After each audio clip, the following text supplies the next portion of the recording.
For those who do not want to practice their French, they can use headphones. Yeah. Mon général, amiral, Thierry de Montbrial et moi-même sommes très heureux de vous accueillir aujourd'hui à l'Ifri pour la deuxième conférence navale de Paris. En janvier 2023, vous vous en souvenez, nous avions, avec la Marine nationale, dans le cadre de notre partenariat, organisé la première conférence navale de Paris, après des discussions assez animées avec l'amiral Vendier. L'amiral Vaujour a décidé de reprendre le flambeau avec un mot d'ordre simple, 2 points, ouvrez les guillemets, faites mieux. C'est pourquoi nous avons décidé ensemble d'élargir les échanges entre les marines françaises, américaines et britanniques à 2 nouveaux partenaires, les marines italiennes et indiennes. Je voudrais à la fois remercier chaleureusement les amiraux Franchetti et Kay de leur fidélité et accueillir tout aussi chaleureusement les amiraux Credendino et Penarcar. À tous, merci de votre disponibilité et de votre confiance. Comme la première, cette deuxième conférence navale de Paris a été conçue et organisée par le Centre des études de sécurité de l'Ifri, dirigé par Elie Tenenbaum. Aujourd'hui, vous le constatez, l'Ifri s'est transformé en une sorte de bâtiment avec comme commandant des opérations le capitaine de frégate Bachelier, qui va veiller avec Héloïse Fayet et tout l'équipage au bon déroulement de notre croisière. Amicalement, je vous conseille de bien suivre leurs instructions pour que tout se passe bien. À l'Ifri, nous avons identifié les espaces communs et les nœuds critiques comme des sujets de toute première importance. Depuis quelques années, nous construisons progressivement une expertise sur les questions maritimes et navales afin d'améliorer notre vision globale du monde. L'actualité montre tous les jours la pertinence de ce choix. En effet, la vigueur du réarmement naval à travers le monde oblige nos pays à revisiter leur stratégie et à quitter un certain nombre de certitudes. Dans un contexte de compétition de puissance, le thème de cette année, le rôle des groupes aéronavals, s'est imposé de lui-même dans la mesure où ces groupes sont des instruments décisifs pour la projection de force et l'agrégation de moyens entre alliés et partenaires. C'est bien la recherche permanente de l'interopérabilité qui justifie ce thème. Nous allons donc y consacrer 3 séances avant la conclusion de nos travaux, en fin de journée, par Jean-Yves Le Drian et Thierry de Montbrial, et la remise du premier prix Castex. L'objectif de la conférence navale de Paris est bien de contribuer à une meilleure compréhension et diffusion de nos pratiques respectives dans l'optique d'une culture stratégique commune qui se construit non seulement par les opérations, mais aussi et peut-être surtout par la réflexion. C'est pourquoi nous sommes très honorés que le général Burkhard, chef d'état-major des armées, ait accepté d'ouvrir cette conférence. Permettez-moi de l'appeler au pupitre en vous demandant, avant même de l'avoir écouté, de l'applaudir. En général, the floor is yours.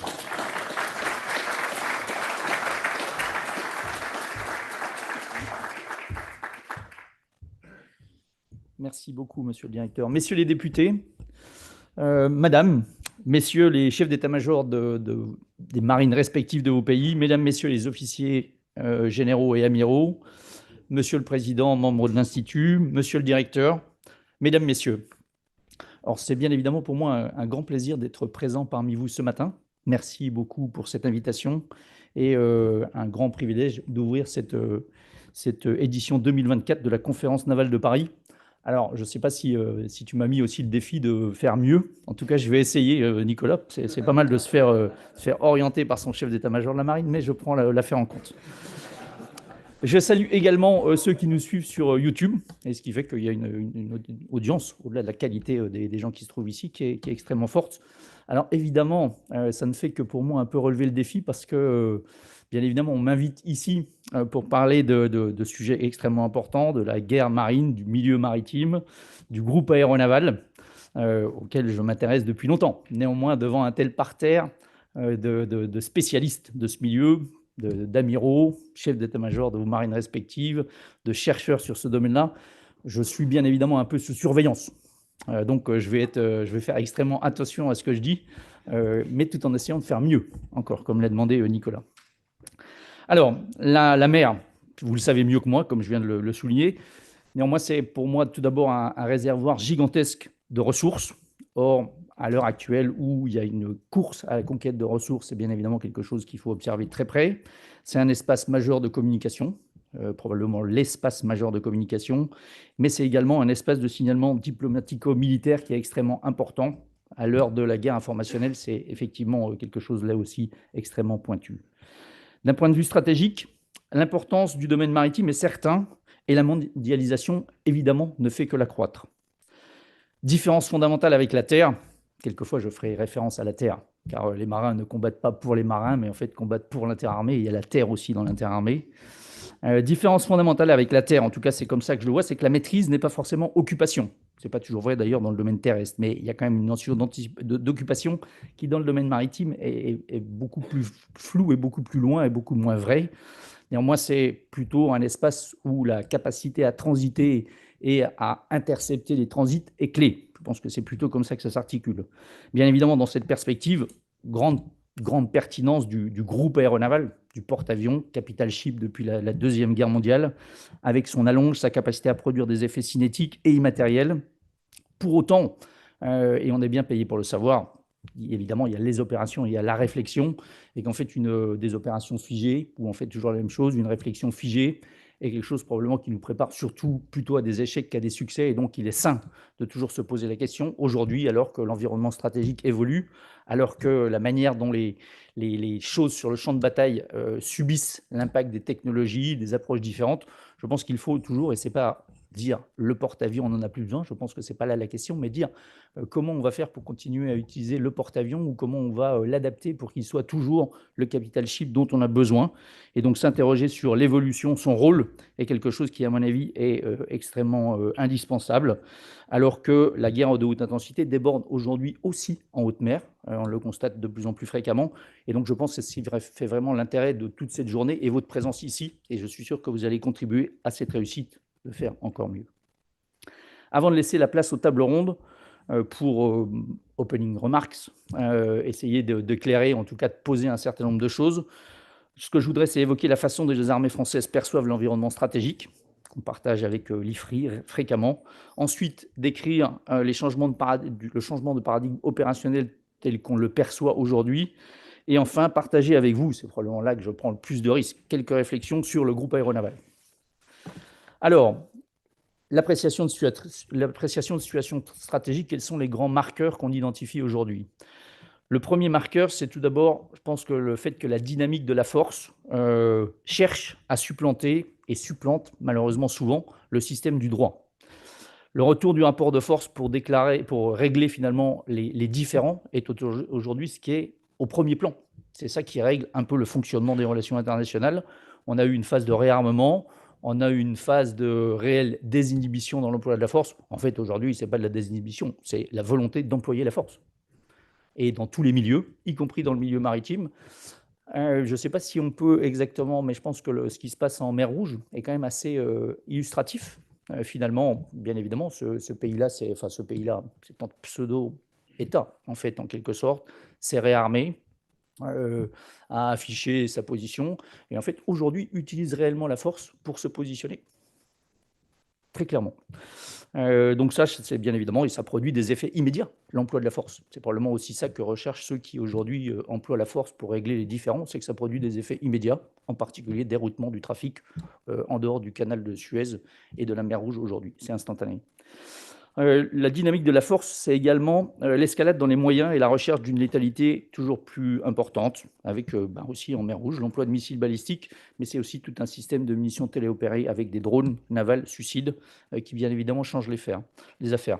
On l'a observé en mer Noire, avec des dizaines de bâtiments russes qui ont été touchés par des attaques dites asymétriques, mais en tout cas où l'espace maritime est contesté pratiquement sans avoir de véritable marine tel qu'on pourrait le concrétiser, en tout cas marine tel que le voient les chefs d'état-major de la marine, mais néanmoins contestation de l'espace maritime, avec des destructions de bâtiments, aussi bien en mer qu'à quai, avec des moyens qui n'étaient pas forcément identifiés pour le faire. Quand on utilise des scalps ou des storm shadows pour détruire des bâtiments logistiques à quai, ce n'est pas probablement exactement ce qu'on avait imaginé, mais en fait ça fonctionne et ça produit des effets importants. En plus, avec la guerre en Ukraine, ce que vous avez tous sur ça, ça ne touche pas que le domaine maritime, mais le milieu maritime, avec toutes les forces océaniques stratégiques, est quelque chose qui est extrêmement concerné. La question de l'emploi du nucléaire est quelque chose qui est revenu très, j'aurais presque dire, très naturellement et très facilement sur le devant de la scène. Et je dois vous dire que je suis des fois, non pas horrifié, parce que si j'étais horrifié pour ça, il faudrait que je change de métier, mais néanmoins un peu surpris que certains présentateurs sur des plateaux en fait banalisent l'emploi de l'arme nucléaire comme si c'était le petit coup d'après et que ça n'allait pas changer radicalement les affaires. Donc ça, c'est quand même aujourd'hui ce qu'on constate. L'ordre international, il est d'autant plus remis en cause que, fondé sur le droit, il est d'autant plus remis en cause que les grandes organisations qui cherchaient à réguler un peu les tensions, en fait, ont perdu, en tout cas, peine à imposer et à tempérer les ardeurs des uns et des autres.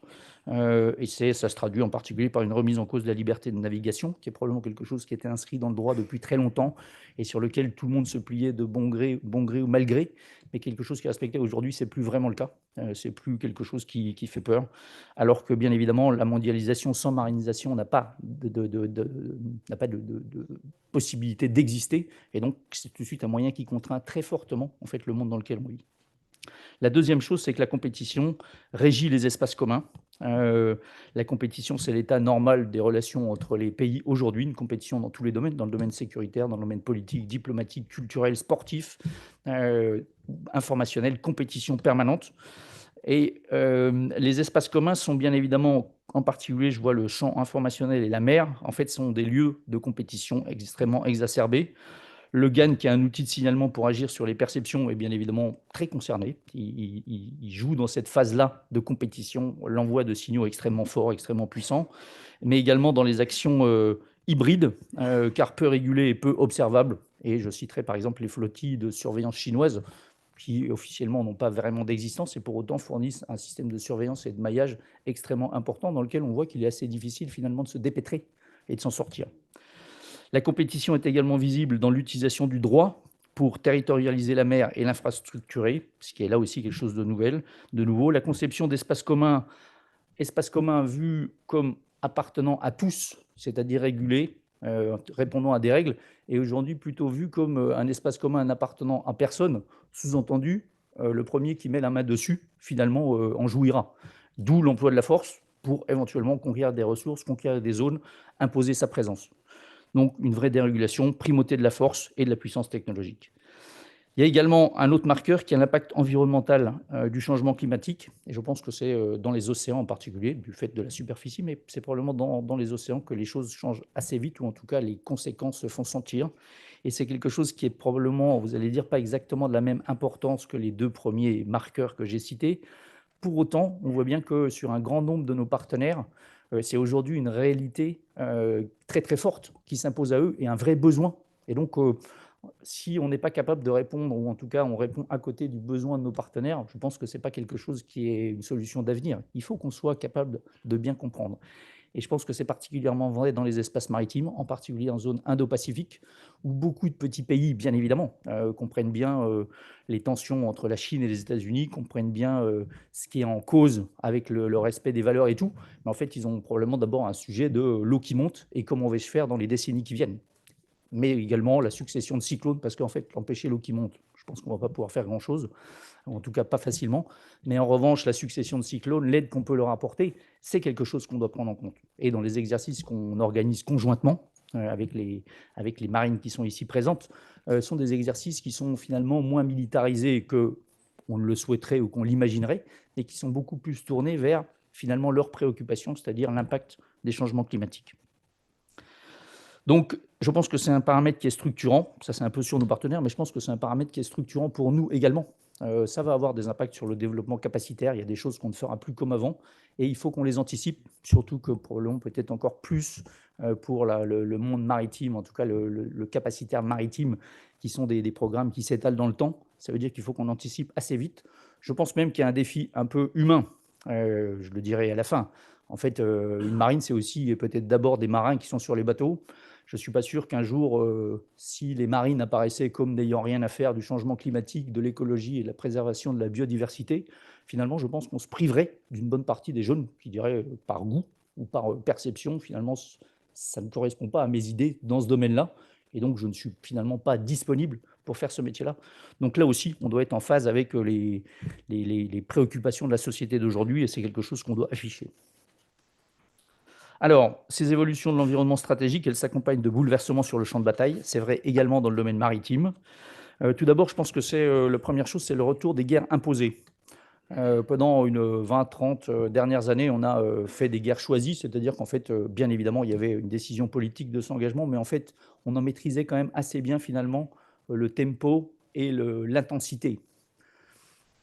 C'était un peu en fonction de notre disponibilité et s'il y avait finalement moins de moyens disponibles ou si on baissait l'intensité de la campagne, ça ne se traduisait pas par finalement un échec et perdre la guerre. Parce qu'en fait, c'était vraiment la guerre, c'était des opérations. Ça ne veut pas dire que ces opérations-là étaient simples. Quand je dis ça, je crains toujours que finalement, on se dise finalement les soldats avant faisaient des choses faciles. Non, la guerre n'était pas plus facile. On avait aussi des morts, que ce soit sur terre, sur mer ou dans les airs. Mais néanmoins, politiquement parlant, on maîtrisait finalement assez bien l'intensité avec laquelle on pouvait s'engager. Aujourd'hui, vous comprenez bien que ce n'est plus exactement le cas. En fait, l'Ukraine ne voulait pas la guerre. Mais si l'Ukraine ne fait pas la guerre, en fait, elle perd et elle disparaît. Et le degré d'intensité qu'elle est obligée d'appliquer pour résister à l'agresseur russe, en fait, c'est le tempo lui est un peu imposé par l'agresseur. Et ça, vous comprenez bien que ça change tout. En tout cas, ça change beaucoup de choses. Ça change beaucoup de choses déjà en termes de disponibilité des moyens, et non pas disant en fin de compte ma disponibilité et finalement je m'engagerai à hauteur de ce que je possède. Non, il faut être capable de mettre beaucoup de choses sur la table. C'est bien évidemment un sujet de soutenabilité dans le domaine de la logistique et en particulier des munitions. Et c'est aussi un sujet de mindset, c'est-à-dire les gens ne s'engagent plus de la même manière. Je pense que ça c'est quelque chose qui est extrêmement important et qu'il faut bien prendre en compte. Donc aujourd'hui, nos engagements peuvent être imposés et c'est quelque chose qu'il faut prendre en compte. Ensuite, c'est bien évidemment, ça s'accompagne sur, en quelque sorte, la fin du confort opérationnel. On a travaillé, combattu durant les 20 ou 30 dernières années où finalement, en fait, la supériorité opérationnelle nous était contestée ponctuellement dans l'espace terrestre.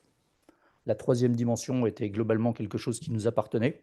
Nos adversaires, généralement, n'avaient pas de moyens aériens, disposaient éventuellement de quelques systèmes solaires très basiques, et en tout cas dans les basses couches. Et on ne s'est jamais posé la question, en tout cas, je ne me suis jamais dit, finalement, dans l'engagement au Mali, je vais avoir un problème sur les lignes de communication maritime pour apporter le ravitaillement jusqu'en Côte d'Ivoire ou jusqu'à Douala. C'est quelque chose qui nous appartenait.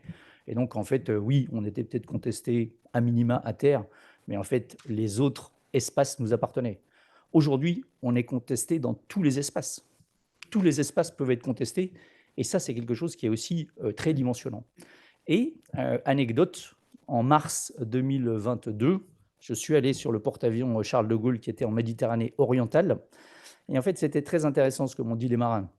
Bien évidemment, les porte-avions ont été engagés et ont gagné leur lettre de noblesse ou regagné leur lettre de noblesse pendant les guerres qu'on a fait en Afghanistan, où il y avait de la projection de puissance, qu'on a fait dans le nord-est syrien, où il y a eu de la projection de puissance qui se faisait à partir des porte-avions de nos nations.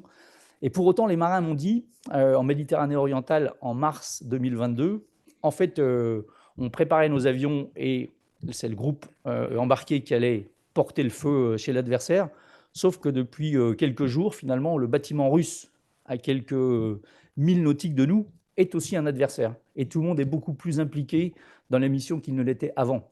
Et ce n'était pas seulement le porte-avions qui était une base sûre, ce qui est confortable et ce qui était extrêmement précieux, mais finalement le porte-avions qui pouvait être aussi menacé par la présence russe et que finalement tout le monde se sentait beaucoup plus concerné par la mission parce qu'en fait, le milieu dans lequel les gens opéraient, l'espace maritime, était devenu quelque chose qui était possiblement contesté. Et donc, c'est intéressant de le voir. Et on voit bien comment ça change. Et les gens, point positif, en fait, c'était très, très vite adapté.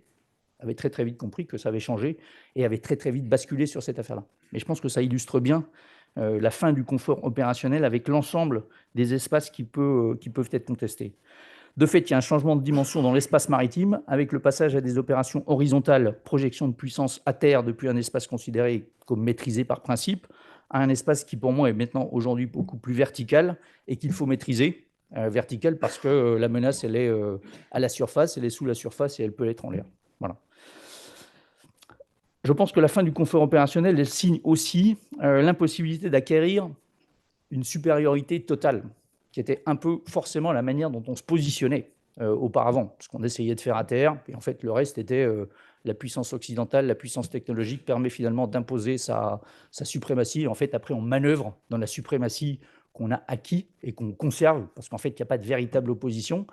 Et ce qui est noté, c'est que bien évidemment, la manière dont on a construit nos outils vise à acquérir cette supériorité et à la conserver. Je pense qu'aujourd'hui, c'est probablement une faute de vouloir se construire comme cherchant à acquérir une supériorité permanente qu'on conserverait durant la totalité. Et que déjà, c'est probablement un peu contraire à un des principes de la guerre qui est l'économie des forces. C'est Foch qui l'a dit, il faut quand même que je cite un général de l'armée de terre. Mais je pense que l'économie des forces, ça s'applique à tout le monde, et que je pense qu'aujourd'hui, vouloir chercher à conserver une supériorité permanente dans un espace ou dans l'ensemble des espaces est probablement quelque chose qui est hors de portée, et ne construisons pas des systèmes pour ça, parce qu'en fait, on n'y arrivera pas.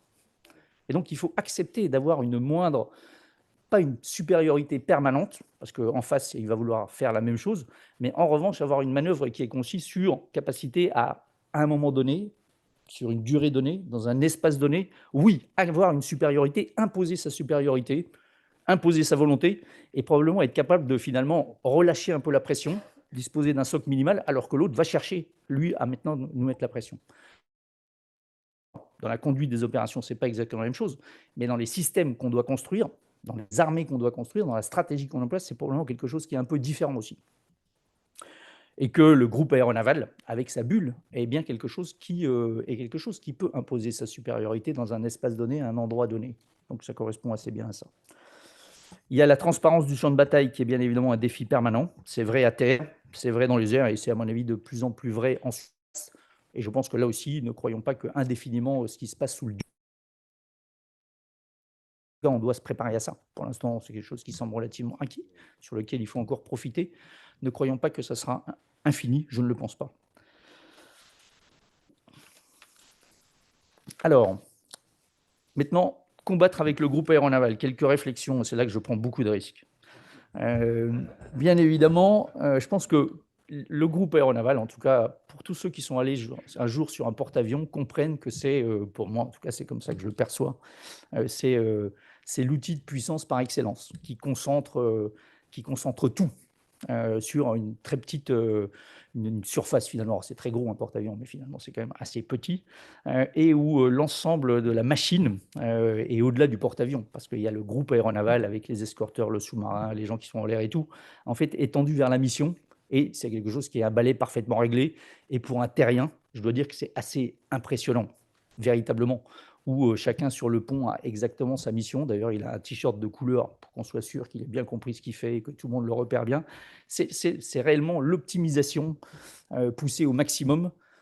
Si je suis honnête, après avoir été sur un SNA, quand on est au CO, où il y a le commandant qui est au périscope et il y a tout, c'est très impressionnant aussi, mais visuellement, je pense que le porte-avions est quand même quelque chose de cette dimension supérieure, mais c'est très impressionnant. Je pense que c'est vraiment la caractéristique de la marine, de pouvoir concentrer des choses comme ça, mais je pense que le porte-avions et le groupe aéronaval est vraiment l'outil de puissance par excellence.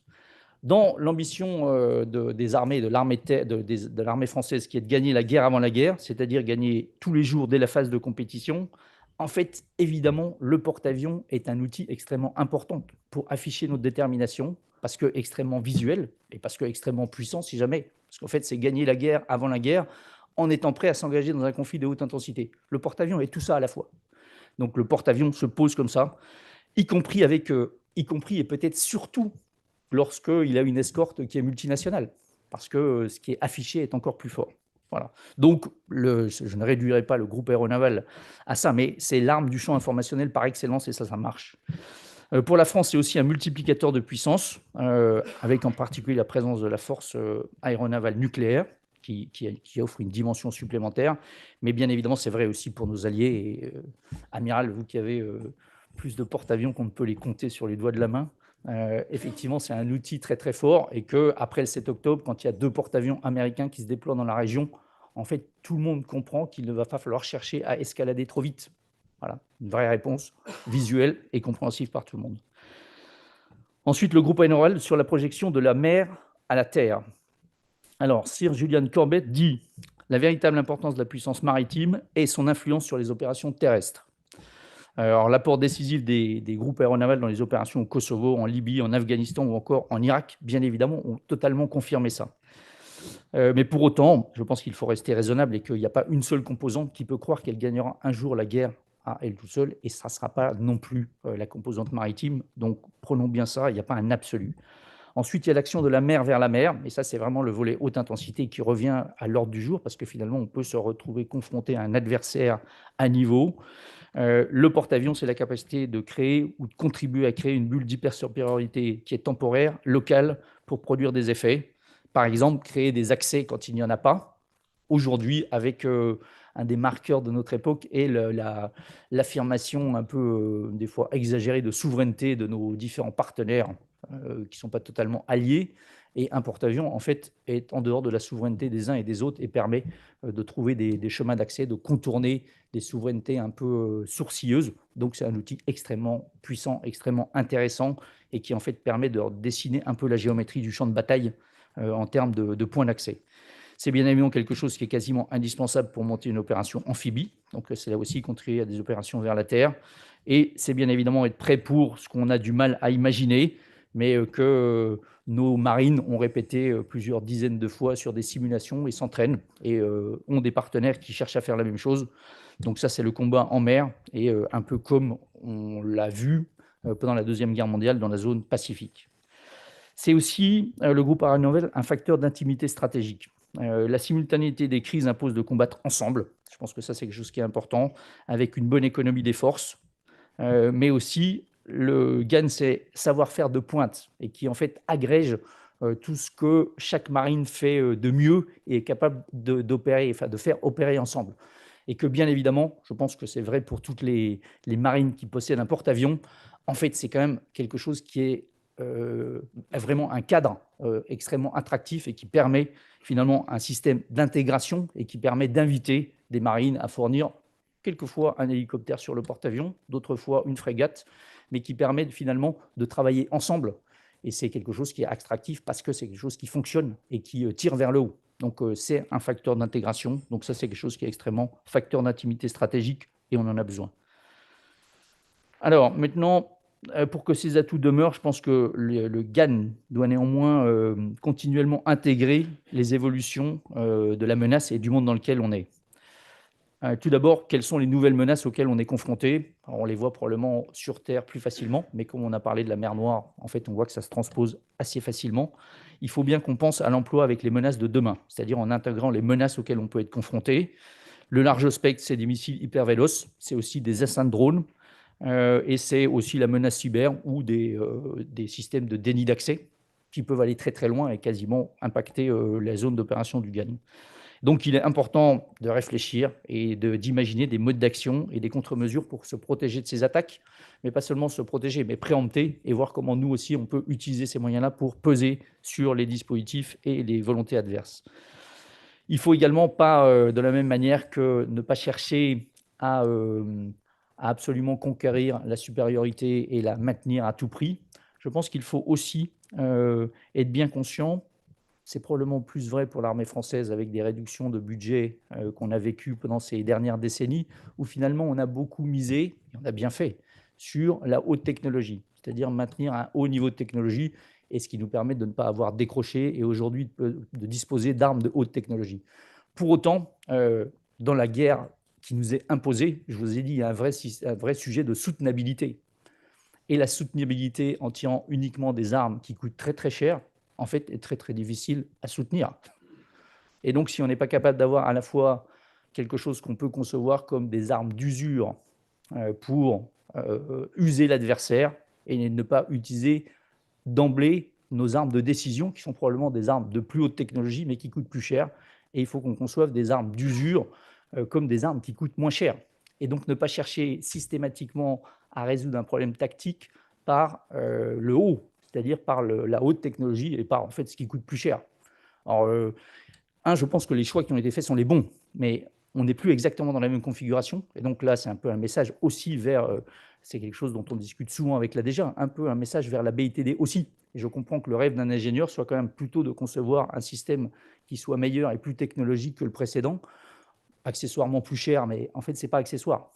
Et donc, il faut que ce sujet usure, arme d'usure, arme de décision, à la fois dans notre développement capacitaire, mais dans notre doctrine d'emploi, on le prenne en compte. J'avais pensé que ce sujet, ça s'applique dans tous les domaines, je pense, usure, arme d'usure, arme de décision. J'avais pensé qu'en fait, il y a un domaine où ça ne s'appliquait pas, c'était les hommes. En fait, ce qu'on a vu en Ukraine avec l'utilisation par les Russes de prisonniers est peut-être finalement une dérive aussi de hommes d'usure et hommes de décision, ce qui est quand même assez terrible. Et que c'est pour ça que les Russes perdront, parce qu'on ne peut pas faire ça. Le deuxième point, c'est la soutenabilité à long terme. Un porte-avions, a fortiori un groupe aéronaval, c'est un objet du temps long, un objet de temps long dans sa conception, dans son emploi. Et donc, c'est quelque chose que dans nos programmes capacitaires, on doit forcément intégrer.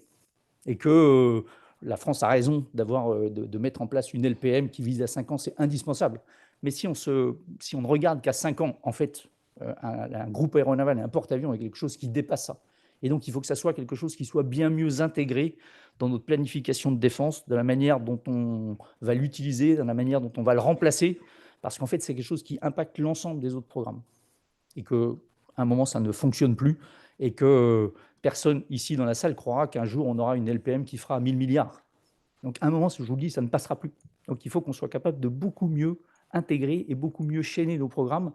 Et à ce titre, comme dans la stratégie navale, en fait, le groupe aéronaval, par la masse qu'il représente et par le caractère indispensable à positionner, doit être bien pensé. Ensuite, il faut qu'on anticipe sur les opportunités et éventuellement les opportunités à tirer sur des ruptures.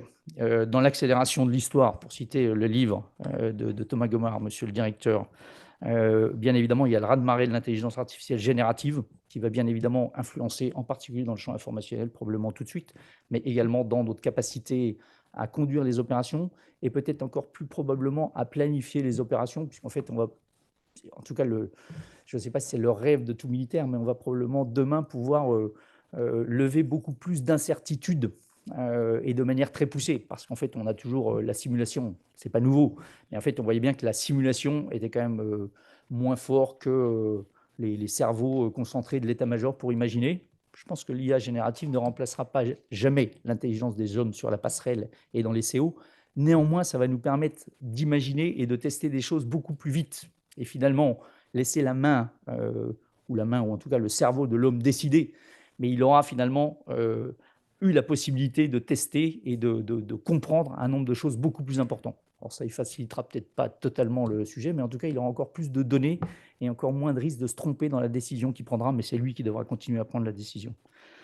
Ensuite, il y a la révolution quantique, bien évidemment, avec tout un tas de choses probablement encore insuffisamment observées. Mais je pense qu'il faut vraiment qu'on fasse une démarche capacitaire qui soit incrémentale et qu'on n'attende pas que ce système-là soit complètement développé finalement sans utiliser.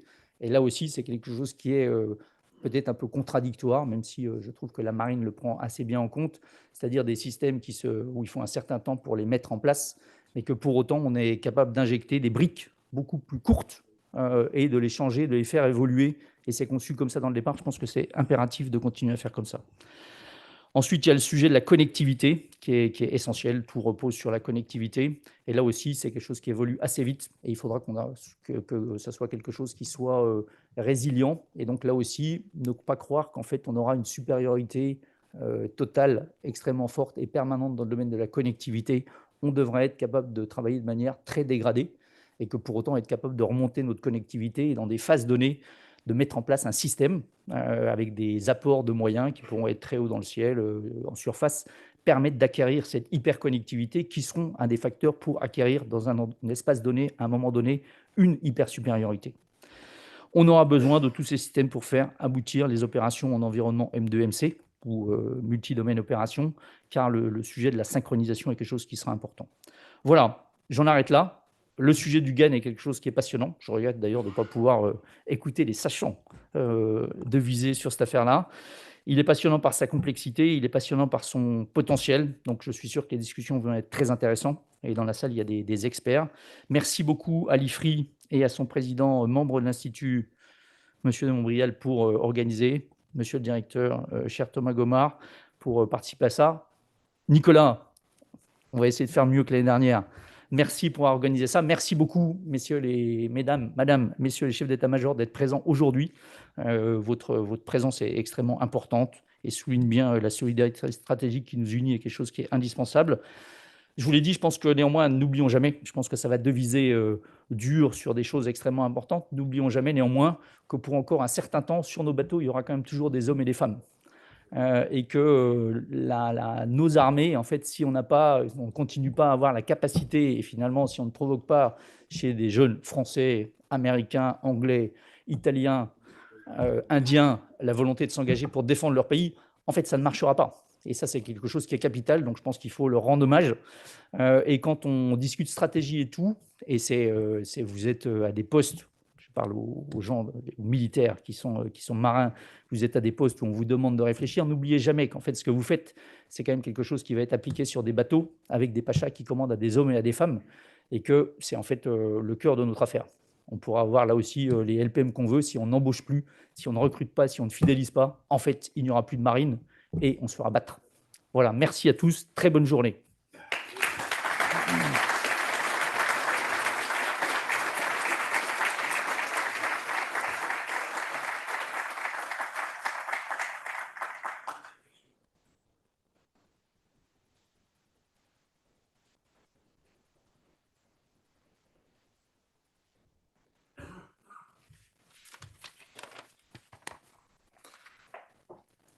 So I invite now the chiefs of the navies to join their seats if they want to start our first session. But before that, I will let the floor to Admiral Vaujour for the introduction.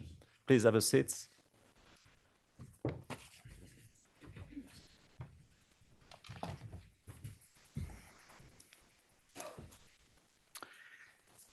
Merci à tous. Alors évidemment, je suis très heureux de m'adresser à vous en ce début de journée pour lancer les travaux de cette deuxième édition de la conférence navale de Paris. C'est une excellente chose. Je ne sais pas si j'ai exactement dit ça, qu'il fallait faire mieux que l'année dernière, mais je le prends quand même. Mais je ne voudrais surtout pas que mon prédécesseur en prenne ombrage, et je le remercie encore d'avoir initié ce format qui me semble extrêmement important pour pouvoir échanger tant sur les plans, enfin sur l'ensemble des plans derrière. Je crois que le CEMA a quand même bien défloré le sujet. C'est une très bonne chose qui montre qu'il a été bien conseillé au Joint Staff, qui veut dire qu'il y a quand même des marins au Joint Staff qui ont aidé à rédiger son discours. J'en suis particulièrement content. Donc les propos ont bien été effectivement, le débat a bien été posé. Alors je voudrais d'abord, avant de passer en anglais, remercier le directeur de l'Ifri, enfin le président de l'Ifri, le directeur de l'Ifri, Monsieur le Président Thierry de Montbrial et Thomas Gomart pour co-organiser avec nous et nous accueillir ici dans ce bel endroit pour mener ces débats. But now I will try to speak in English in order to be more easy for all my colleagues here. And first of all, I would like to acknowledge the presence of my esteemed colleagues, Admiral, of course, Lisa Franchetti, the Chief of Naval Operations of the United States, Admiral Sobenki, the First Sea Lord, Admiral Enrico Credenino, of course, my Italian counterpart, Chief of the Italian Navy, and the Vice Admiral Pen Darkar, who represent the Chief of the Indian Navy. Unfortunately, he is not there. It is National Day in your country, so we can say that. But despite our busy schedules, we managed to see each other quite regularly.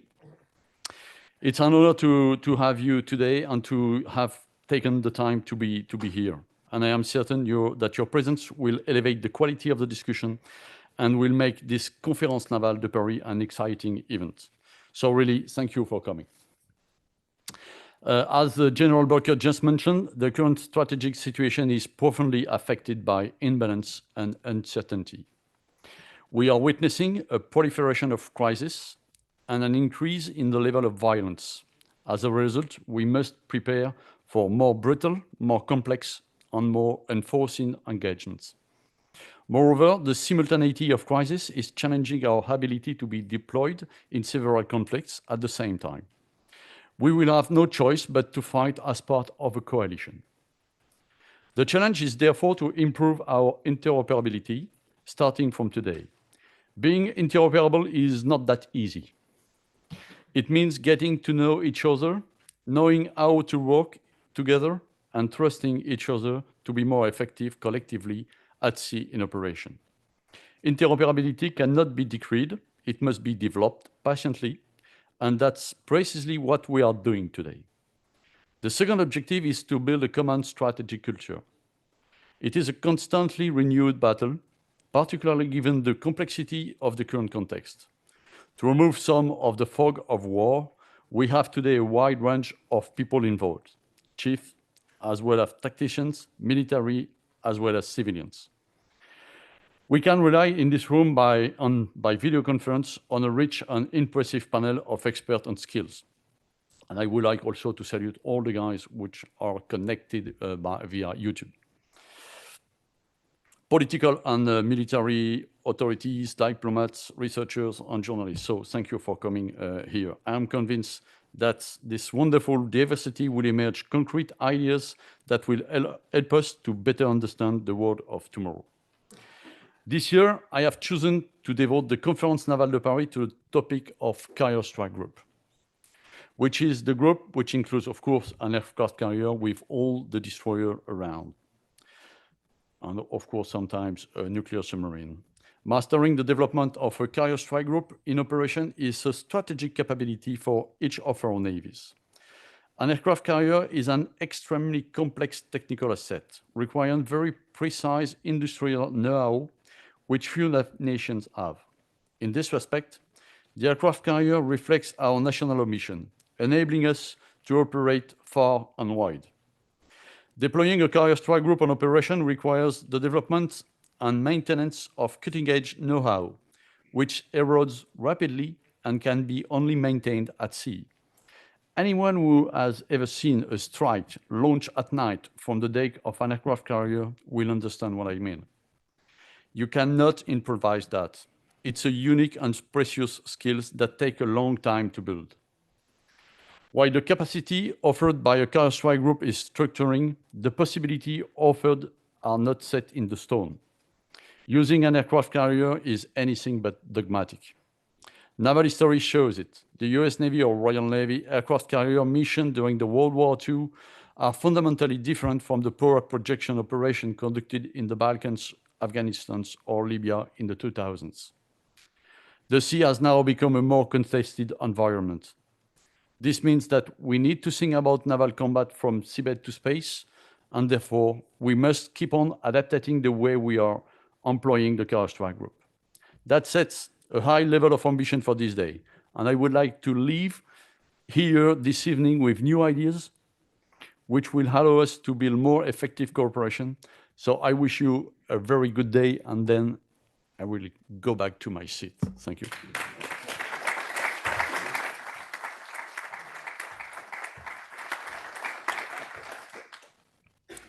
So let's start this first plenary session, which is dedicated to future challenges, key priorities, and prospects for the respective navies around this table. So the session will be divided into three parts. The very first one will be a common question to each of you, to give you some time to develop, to elaborate on your vision of the carrier strike groups. The second part will be a discussion among you. I will try to moderate it carefully. And at the end, we will save time to take some questions from the room. So please let me know. There will be some microphones, in the room for the last part of this session. So let me start with the common question, which is very simple, but not so easy to respond, obviously.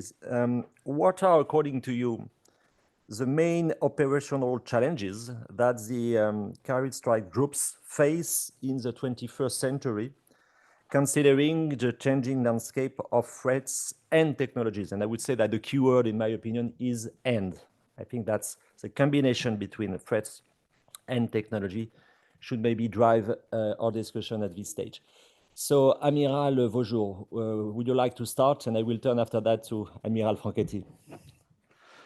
Okay, thank you, Thomas, for this question. I think it's a fundamental question.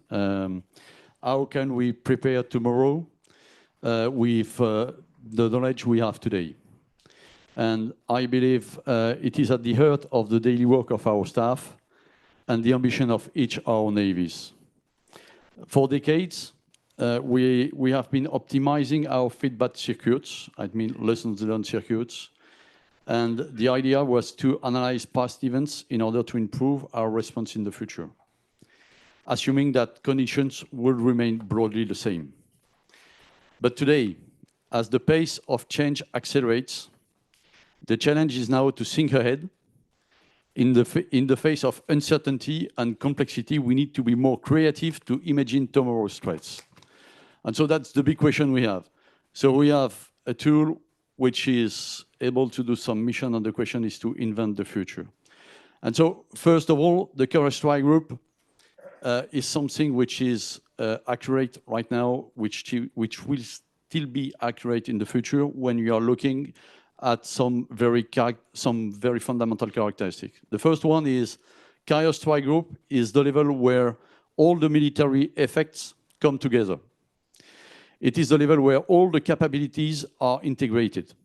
Anti-submarine, anti-aircraft, anti-surface, but also strike capabilities, intelligence, influence. For all the missions are integrated inside the carrier strike group. And so it's a kind of multiplier of effect in all the domain. And so I think that this particular characteristic will continue in the future and must be at a cornerstone of the way we are seeing the carrier strike group in the future.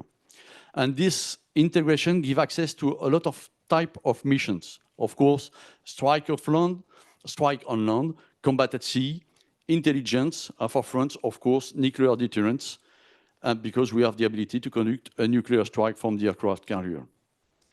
But the other characteristic which will stay in the future is the mobility. The mobility of an aircraft carrier is key to be able, when you have the multiplicity of crises, to be able to shift from an area to another one, to be able to push your effort in a dedicated way. Its mobility is really a big advantage, and it is right now, it will be the same in the future. But one of the key elements which will probably lead the future is the ability to understand what's going on. The chart were speaking about the ability to integrate everything, to see where it's going on in the area, a kind of hyper superiority bubble around the carrier strike group. And definitely, I think that when you are putting a carrier strike group in an area, you switch on the light. I mean, you are giving light of what's going on the sea, down below the dioptre, and of course in the space, and everywhere in the information domain. And so for that, it will stand like this. What is going to change? And I think the chart said something about that. The contestation of maritime airspace, which is key, and we saw that in the Red Sea, we saw that in the Black Sea, and unfortunately, we will probably saw that everywhere in the world where crisis will emerge in the future.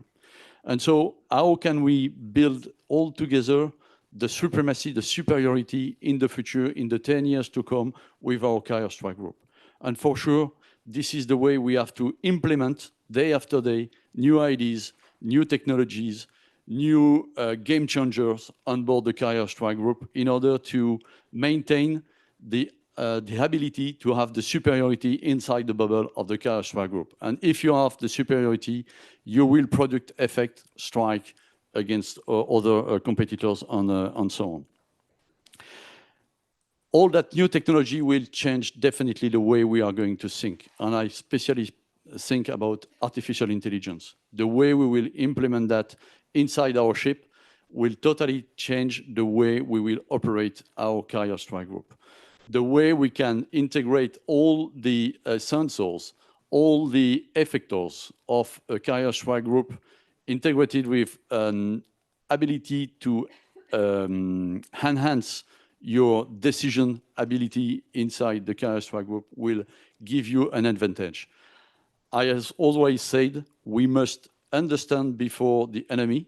We must understand what's going on before the enemy in order to decide in the right time.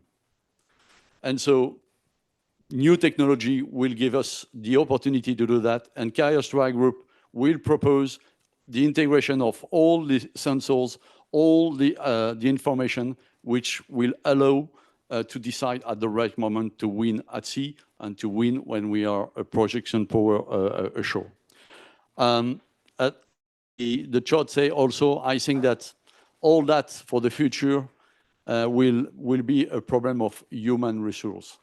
And as I am on the way to build a new aircraft carrier, I have to recruit the guys, and I am recruiting right now the first for the new aircraft carrier. I have to develop their skills, and I have to see where will be the new job on board an aircraft carrier in terms of artificial intelligence. Do I have to buy some data scientists on board?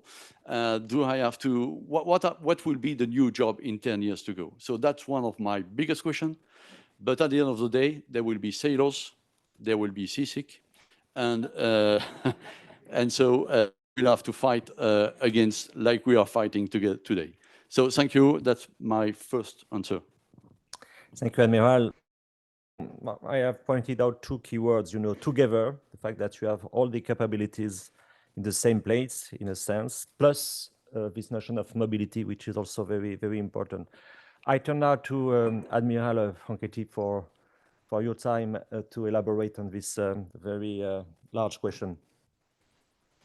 Okay, thank you. Thank you, Thomas, very much.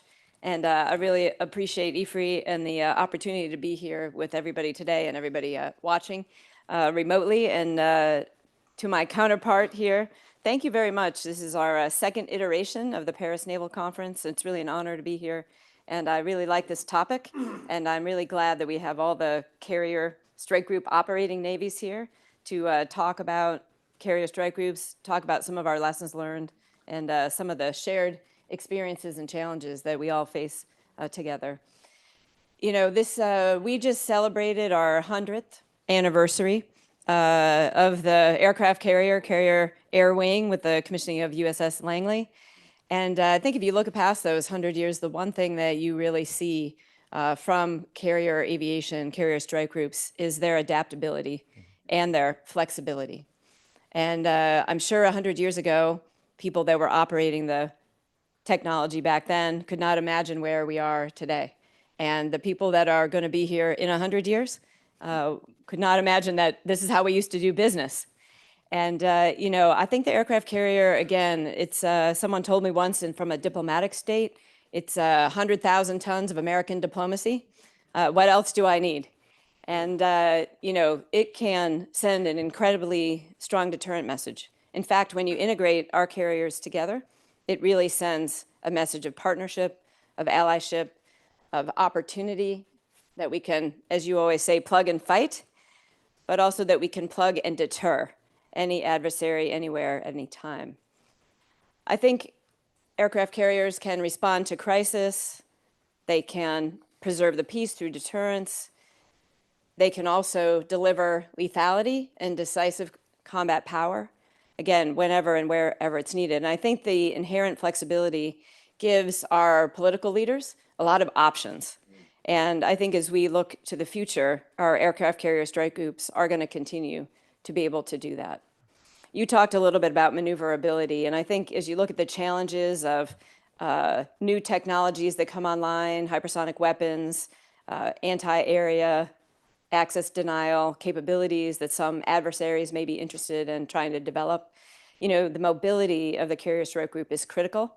The flexibility that it gives you to move, shoot, move, communicate, these things are all really important. So, a U.S. aircraft carrier can move about 5,000 miles in a week. So to your point, it can be somewhere different, wherever it needs to be. About 2,900 square miles of uncertainty in an hour.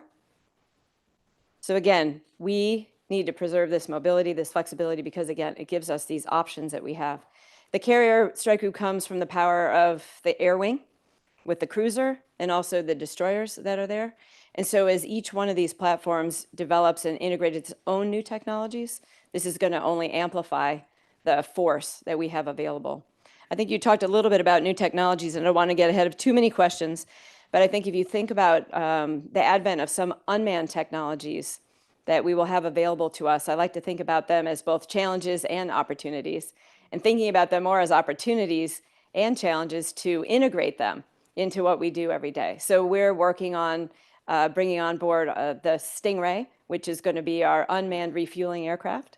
So this will extend the range of our fighters. It will free up our fighters so we can have more capabilities so they're not spending time doing refueling.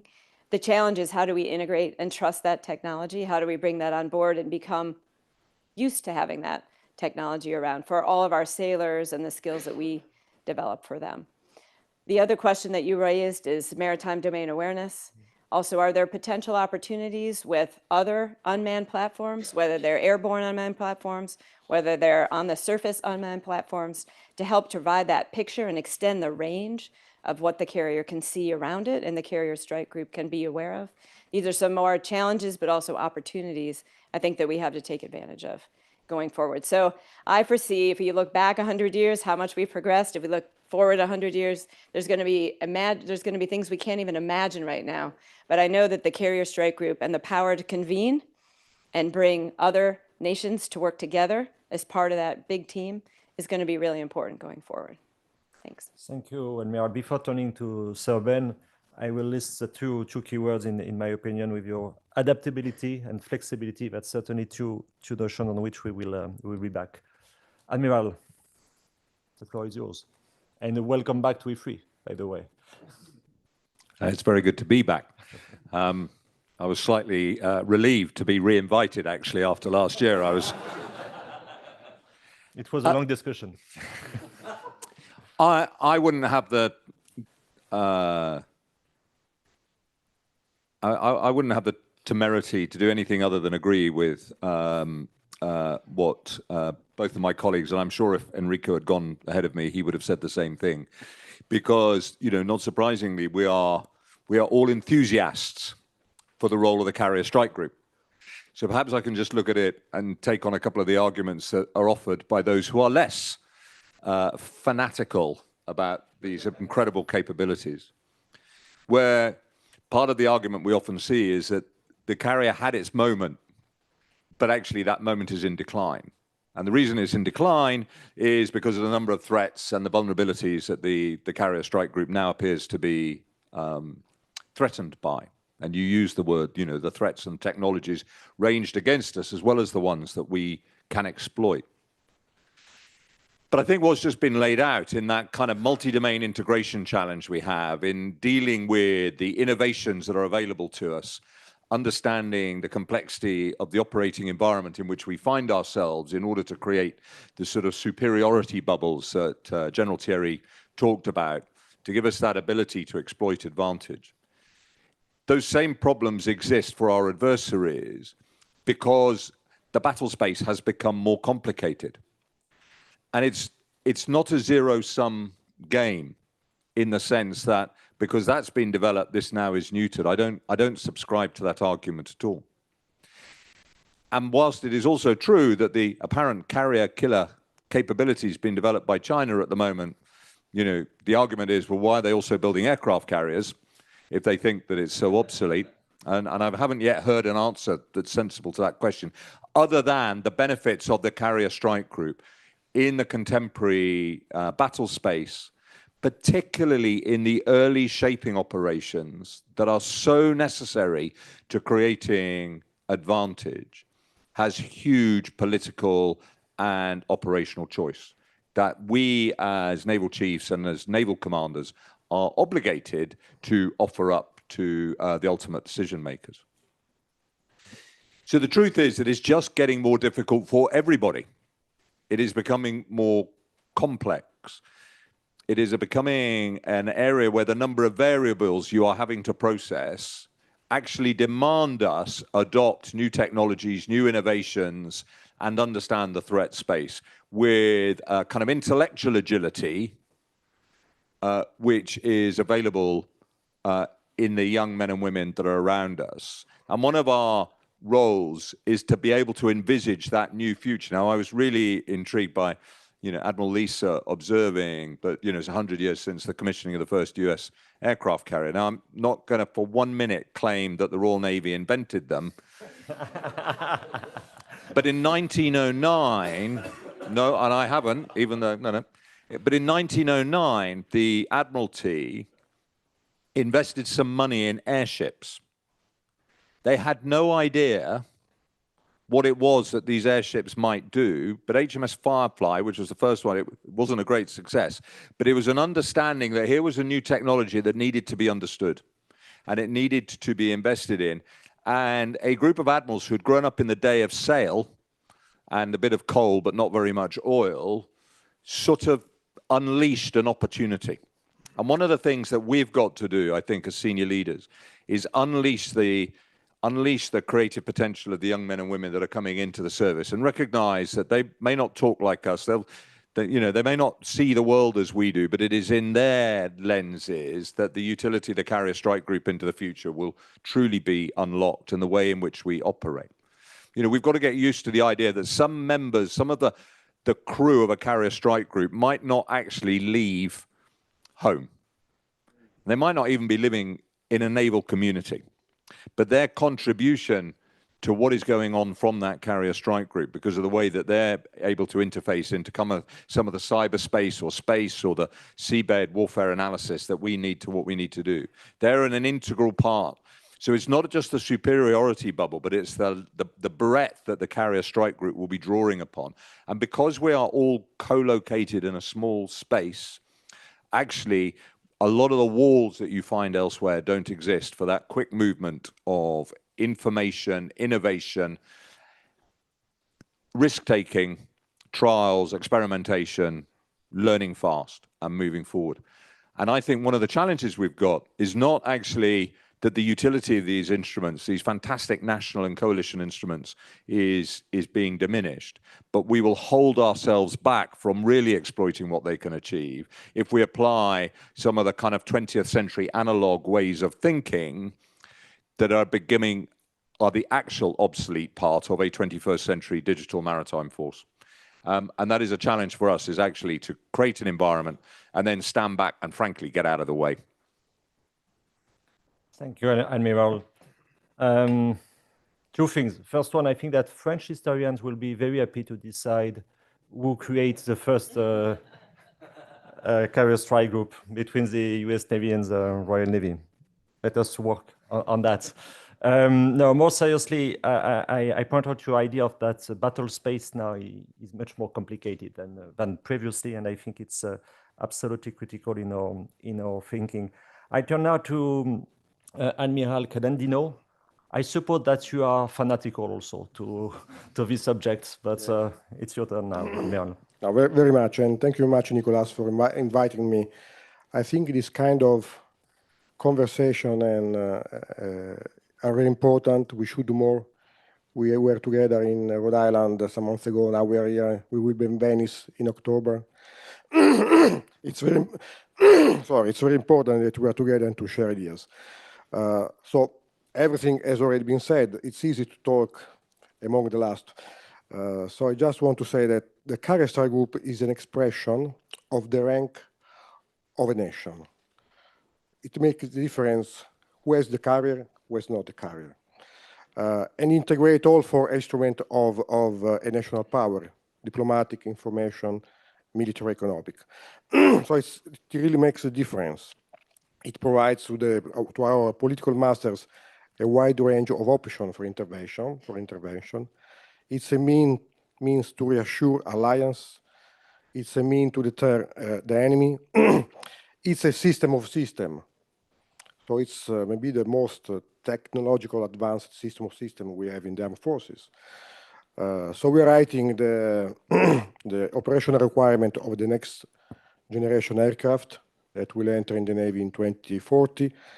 We are thinking to a multi-domain platform, which we will fly airplane, but we'll also have to use unmanned aerial, surface, and subsurface vehicles. Information, we need to master information. We have such a big amount of data today that we have, but we're not able to manage this amount of data information. And who is able to master all the information we have wins, because can understand before the others the environment where we are living. So in artificial intelligence, we have to the new computers, quantum computers, we will have to integrate quantum computers on board our multi-domain platform. So technology is a really challenge, but also sustainability is a challenge, and this is the other challenge. We cannot imagine to work alone. Not even the US Navy can imagine to work alone. We need to work together. Sustainability is paramount, so multinational cooperation is paramount. Maybe we can think to a multinational carrier strike group in future. Today is too early. But in Europe, we have this initiative, which is the European Carrier Strike Group Interoperability Initiative, which could lead to maybe in one day to a multinational carrier strike group.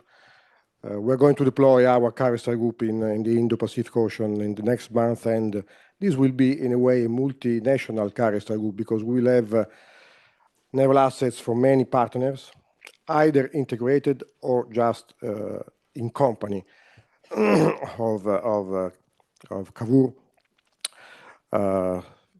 So yes, I mean, we need to work together. This is my main message. We need to work together to understand each other, and to be able one day to be together with the multinational carrier strike group. Thank you very much, Admiral. I think that, yes, the key word is this notion of multinational carrier strike group you have just mentioned, and the perspective of operation you have also announced. Admiral, please, could you elaborate also on this very broad question? Thank you very much, firstly, for the opportunity for bringing me here. I represent my chief, who couldn't be here because of other commitments, given the Republic Day coming up.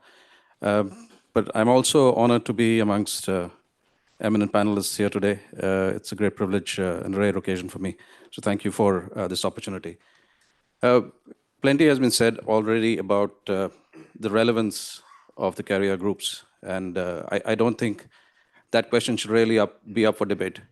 We all understand here sitting the importance and the relevance of the carrier groups, irrespective of the operating environment that will play out. And here is where I would like to bring in a couple of perspectives with regard to the carrier groups. The first being the operating environment itself. As we all seen, particularly in recent times, the operating environment is changing, is evolving. Gray zone and asymmetric warfare seem to be emerging as the strategies of choice, at least in the initial days of conflict. And that seems to be the go-to strategy for lesser powers, so to speak. And if that be the case, then we need to introspect and see how the carrier groups are going to evolve themselves for meeting these challenges, particularly of course, they're very well equipped for escalation and meeting the challenges that emerge out of escalation. But certainly in the initial stages of conflict, are the carrier groups today, as we see them, and as they're equipped, are they suitable enough? Do we need to do more? And of course, the answer to that is there's no doubt that we need to do much more, given the kind of capabilities that the enemy is acquiring in terms of gray zone and asymmetry.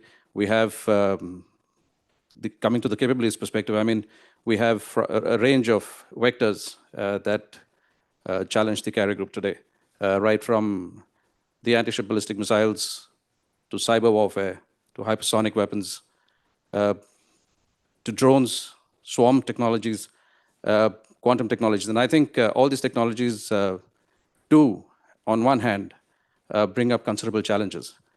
But I also feel that there is plenty of opportunity in these technologies that we need to harness to strengthen the capability of the carrier groups themselves. And when I talk about the carrier groups, I don't mean just the carrier itself, but also the escort groups, escort units, whether it is destroyers, frigates, but even the submarines that occasionally form part of the carrier group. And this is what we need to. Aside the capabilities, I think it's also important that we look at the human aspect of the people that man these carrier groups and how they are going to be able to deal with the emerging situations, particularly in this gray zone and asymmetric warfare situations that we now increasingly find ourselves to be in. Psychological resilience, I think, is an important aspect because of the prolonged nature of conflict that we are going to be seeing. And our men and women that man our ships certainly need to be geared up for meeting this kind of challenges.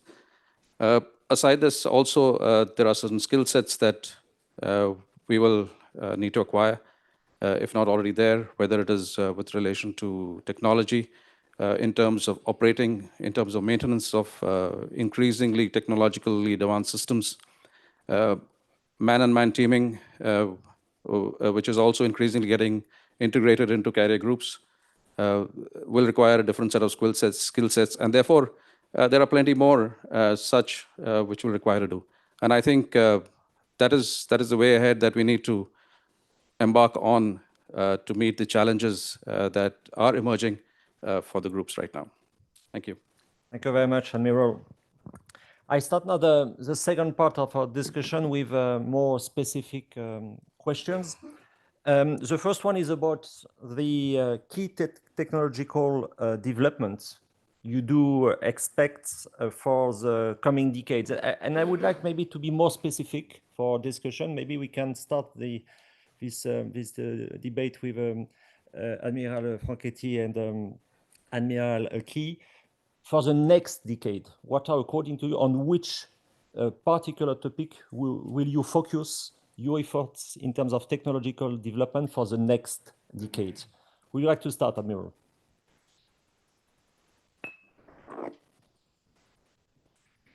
I'll try to be more specific on a few capabilities. I talked a little bit about unmanned aviation. I think if I could probably put it into three areas to focus. One is the broad category of unmanned technology, whether it's carrier-based aviation, whether it's shore-based aviation that can be unmanned and do ISR, whether it's unmanned surface vessels that can also do maritime domain awareness and also can be lethal.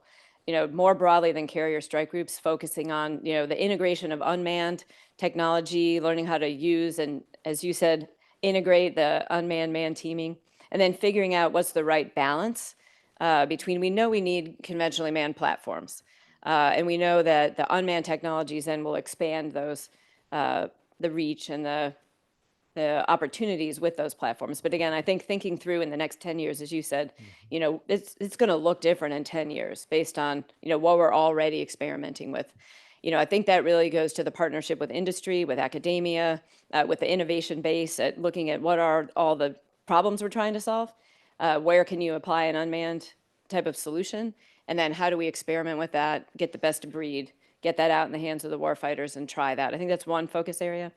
I think another one is, it's already been talked a little bit about, but it's AI or data, all of the skill sets that we need to have data scientists, to have people that can think in terms of using data to make our problems more solvable. Just a small one. You can think about, say, conditions-based maintenance on all of those great platforms that are in the strike group. We have the carrier, we have all the airplanes, we have all the destroyers. You know, we spend a lot of resources and time and man hours doing maintenance that we might not need to do. So if we can have an AI help us out with some of that condition-based maintenance that tells us when to do the maintenance, then we're going to have a lot more stuff flying. It's going to be more ready when we need it, and our people have more time to think about and do other things. So I know it may not really sound like a warfighting thing, but it's a big enabler of warfighting. So that would be another one. And then I think the other technology is, you know, additive manufacturing. And again, you know, we want our strike groups to be as resilient as possible. So can they print their own parts? How do we work with industry to get the rights, you know, to be able to have the data available so we can make those parts? And then we can make ourselves as sustainable as possible. Because again, the logistics that we sometimes have to deal with, and we think about what our strike groups need to get a replenishment hit, how often, the longer you can stretch that out by making them more resilient, again, they're going to be able to provide way more options to all of our decision makers and our alliances around the world. So those would just be three things that I think will be different in 10 years than they are right now. Thank you very much. Similar or dissimilar on So one of the benefits of being asked to go second is you get thinking time. The disadvantage is you can hear your first 3 points being articulated by your colleague. So I agree, and actually in almost exactly the same order. The only one that I would add, and I'm sure Admiral Lisa would have got to it if she had said I got 4 points, is understanding the impact of climate change and reduced carbon and net zero carbon technologies as well into ships and aircraft, where the societal demand to demonstrate that we're committed to those sorts of things also need to be embraced. It's useful if you are operating nuclear-powered aircraft carriers because you're putting less carbon up the funnel than we are. But it's not just contained to that. It's in a whole number of areas. And it's both to demonstrate kind of broader global social responsibility, but also because I think the young men and women that are going to join and crew our systems in the future will expect us to be demonstrating a commitment to look after the planet in which we're operating, and also to understand how we're going to have to change our operating patterns in order to embrace and reflect the very realities of what those demands are. So that would be the fourth, but otherwise I'm completely aligned. Well, I am completely aligned with Admiral Lisa. Thank you. Admiral Vaugeot, if you're also to jump in, let me know. I think I have the five one, which is the skills and the human resource. I mean, Carrier Strike Group is a very complex tool. The time we are spending to educate, to train, to qualify, to train together with individually, then to the small team, then inside the ship, then with all the ships in the Carrier Strike Group, is a very long-term perspective each time. And so all the things which could help me to simplify and to go more quickly in terms of skill acquisition, I mean know-how, for example, automatic landing system, for example, more easy decision-making process inside the engineers complex, and so on, will help me in the future to develop more easy and more resilient human resource on board the ship. I just say that because I am building a new crew for the next generation aircraft carrier. And I think if the 10 years to come, I am able to simplify the way we are qualifying all our guys, from the pilot up to the guys inside the engine room, it will be really helpful to be more resilient or to be more quick to go to the end. Thank you. Would you like to add something on this point, of this particular point, Admiral, also, if you want? On human resources, so as I said, Carrier Strike Group are system of systems, so the most technological advanced tool we have. But at the end of the day, the people remains at the heart of the core asset. So we need to be able, even today, to motivate our people, and it is quite difficult. We need not only to have skilled personnel, but motivated personnel. We have a problem in recruitment and in retaining personnel, and we need to find new ways to deal with this problem, which is a huge problem today. So I don't have the answer to this. So we are thinking to new ways of recruiting people and retaining people, but motivation, we need to find a new way to motivate personnel. Thank you very much. I would like to address my second question first to Admiral Cadendino and Admiral Pendarkar, and after that to ask the others to react. It's about drones. In fact, how do carrier strike groups integrate drones and autonomous technologies to enhance their operation and power projection capabilities? I would add another question, which is also in offensive, but also in defensive terms. How could you elaborate on drones at this stage, Admiral? I mean, unmanned vehicles are fundamental today, and tomorrow will be even more, because they expand the possibility of the carrier strike group to operate, to understand the environment, not only aerial unmanned, but also submarine unmanned and surface, but submarine to me is really the future.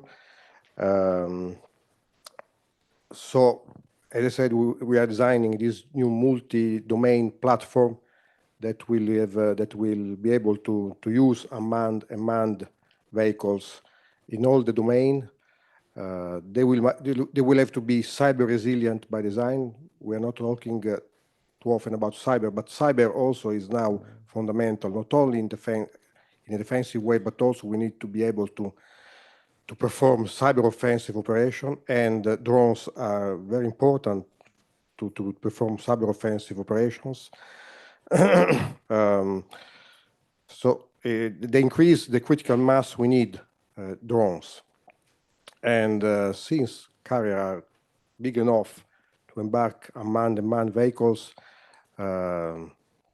yes, this is really the future. Thank you. Admiral?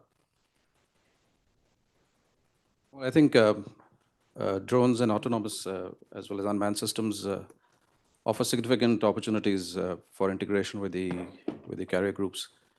And I would amplify this in two perspectives. First is, of course, the defensive and passive employment of drones and integration of drones with the carrier groups. And they have significant opportunities to utilize them, whether it is an ISR, development of MDA, whether it is logistics, search and rescue, refueling. Yossiano spoke about refuelers that they're looking at. And I think these are technologies which in unmanned systems that can be easily integrated in the carrier strike groups with the defense.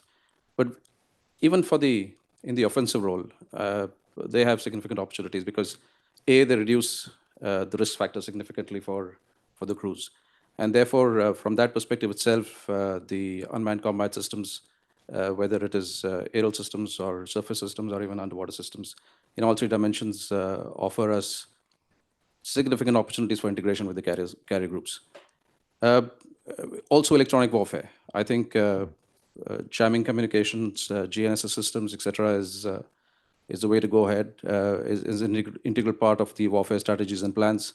And drones could be widespread, could find widespread use in this particular field when you need to carry out these kind of operations. So I think there is significant opportunity here for us to integrate drones. Maybe an additional insight on drones from you, Admiral?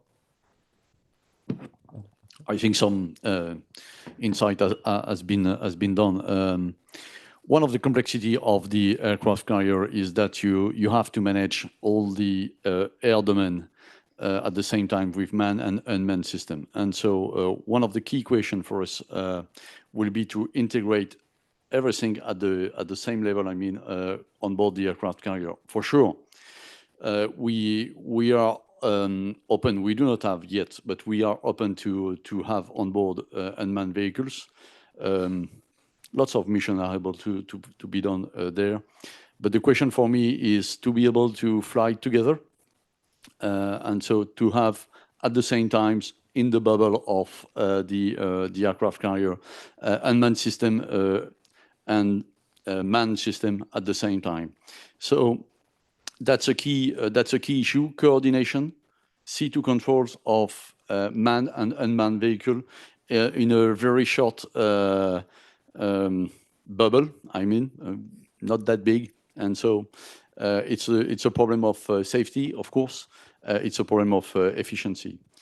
But when you are dealing with unmanned system, of course, it's not only air domain, it's a surface domain. And so all you can give with unmanned sensors, unmanned effectors everywhere is something which is good.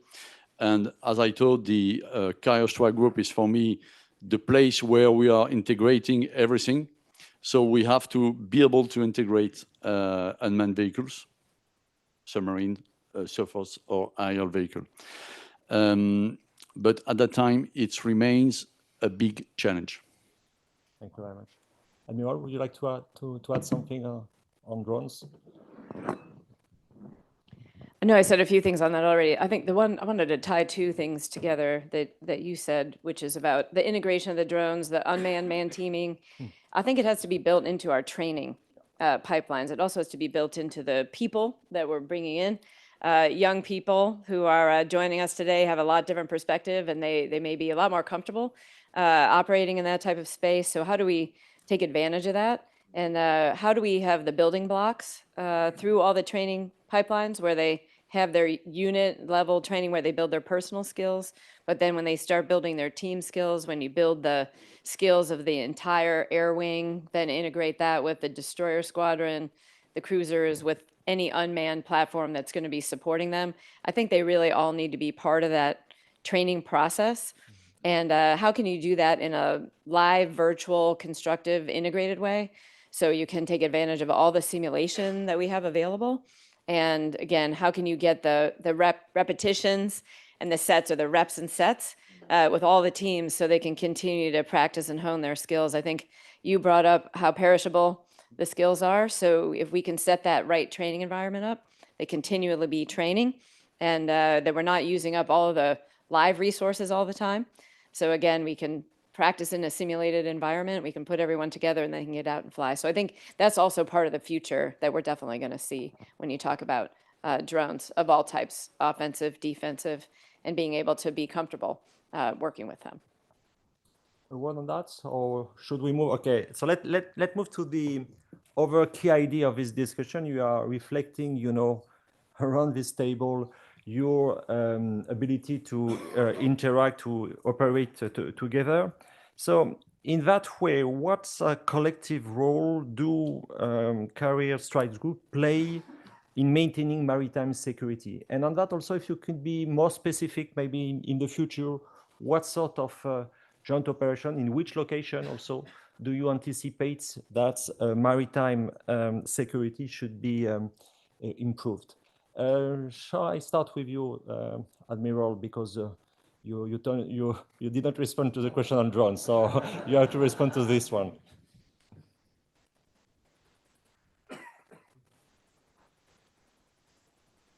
I think what I'll do is just pull together a couple of the threads that have been offered up earlier, but through the lens of the question. So one of the things that is an intrinsic part of any carrier strike group is its international dimensions. I'm speaking to an audience largely of people who intuitively have grown up with this, but in case there's someone not or online. Because of the nature of life at sea and the fact that the high seas are open to all, it is very easy for multinational groups of warships to come together and operate with policy freedoms and political freedoms that are relatively easy to grant because you're not impinging upon anyone's particular territory. And therefore, we have grown up being very comfortable with plugging and playing in a way that our sister services don't by virtue of the environment they're in. It's not a criticism, it's just a difference.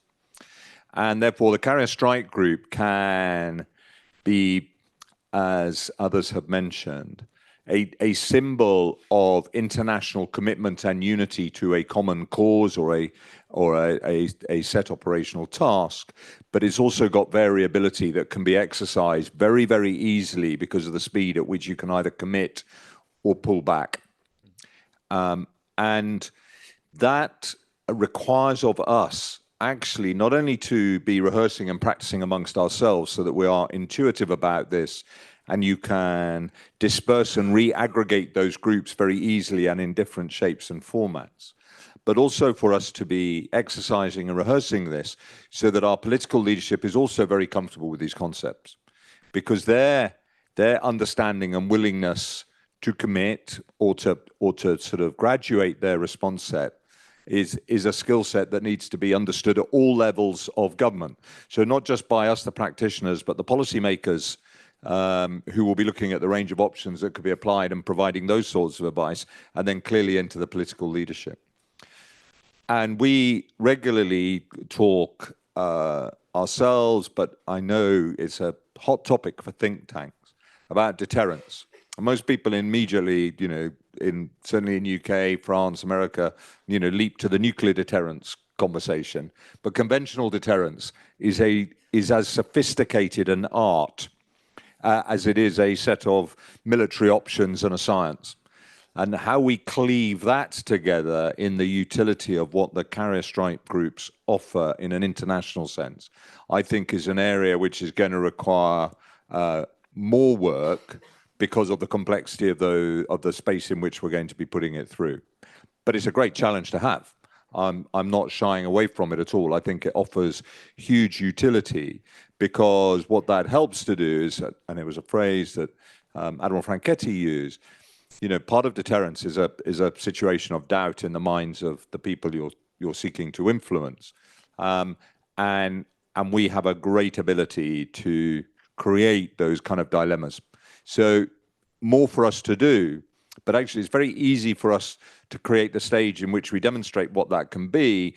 It's how we draw in all the lines of a kind of a cross-government and international response to understand the real opportunities we represent as carrier operating navies being together. And as Admiral Credendino remarked, through the European Carrier Cooperation Group, we're seeing also those who do not own carrier groups wanting to be part of these multinational groups, because that is a way of aligning themselves to some of those opportunities. You have made a key point, in my opinion, about this articulation between what you call conventional deterrence and nuclear deterrence. We are working very hard at Ifri on that with other think tanks in Europe and the US, obviously. Admiral Credendino, would you like to respond on this notion of maritime security and the role which can be played by a carrier strike group in this way? Well, I think that most have been said. I mean, I want to come again to the concept of the multinational carrier strike group, because this gives really a strategic message, not only to our political master, from our political master to the rest of the world, but also to our allies, to our enemies, that we are serious about what we are doing. There is a will to work together. There's a will to provide influence on other countries, and that we have the competences and the capabilities to act. So I think this is the way forward, to act together and to put together our capabilities, not only the one that have the carrier strike group, but also who wants to take part to the carrier strike group as escort. Before turning to the room for the question, I would like to, yes, precisely to give you the chance to also to just react one. on that. You asked specifically about where. Yeah. I think we've done a great job just watching from my time, just being the 6th Fleet Commander starting in 2018. We were able to bring in and practice integrating a U.S. carrier in NATO, and then after Russia's horrific invasion of Ukraine, we were actually able to integrate U.S. carrier power into the NATO team here. And so I think we have a great advantage. Just like you said, navies can pick up and work together because we operate in the sea all the time, and especially ones that are in NATO, because we have all the same practices, the same procedures. We know how to do that. We grow up doing that. I think where if I had one place where we could operate in new place, it would be in the Indian Ocean, in the Indo-Pacific, because we don't have necessarily all of those defined tactics, techniques, procedures to just even connect. So it's not quite as easy all the time to plug in and play. And so I think the more we can work together to bring and integrate different navies and different aircraft carriers into the operations in the Indo-Pacific, I think is a good thing. I know everyone up here is working to do that here in the next 2 years, and I'm really looking forward to taking advantage of that and continuing to build on that knowledge. I think it's very exciting. Just to add something about interoperability, because we spoke about that. Interoperability is three things for me. The first thing is connectivity, and we have connectivity. Our engineers are able to make connectivity with NATO standards, for example, on something like this. Procedures and exercising together is something which is more tricky. And so we have to exercise day after day in each area, which is always different in each area. But the third thing, which is more important, is trust between partners. And so the trust between partners is something which we have to build in a long-term perspective. Because we are exercises not only one time, but exercises day after day, years after years. We build trust all together, and operating a carrier strike groups need to have partners which are trusting you. And so we are doing that today, and that's very good. The keyword is trust. Admiral, please, on that. I think it's very good points that have been, some of the good points that have been raised here with regard to developing interoperability between carrier groups. And I would like to highlight some of the experience that we've seen with having combined carrier operations and during exercises. Malabar, Varuna, two prime examples. And we are also looking forward to the future with enthusiasm. We know that we have the UK LRG South, which is going to be transiting through. We look for opportunities there. We have the Charles de Gaulle, which is going to be deployed in the Indian Ocean, 24, as well as the Italian carrier. So there are significant opportunities, and I think this is a great step to move on, that we continue interacting with each other in terms of carrier groups, develop interoperability, build trust, and understand each other's perspectives in the bargain. I think it's a great philosophy. Thank you. So let's start the last part of our session with your questions. Please let me know if you want to intervene. Please introduce yourself.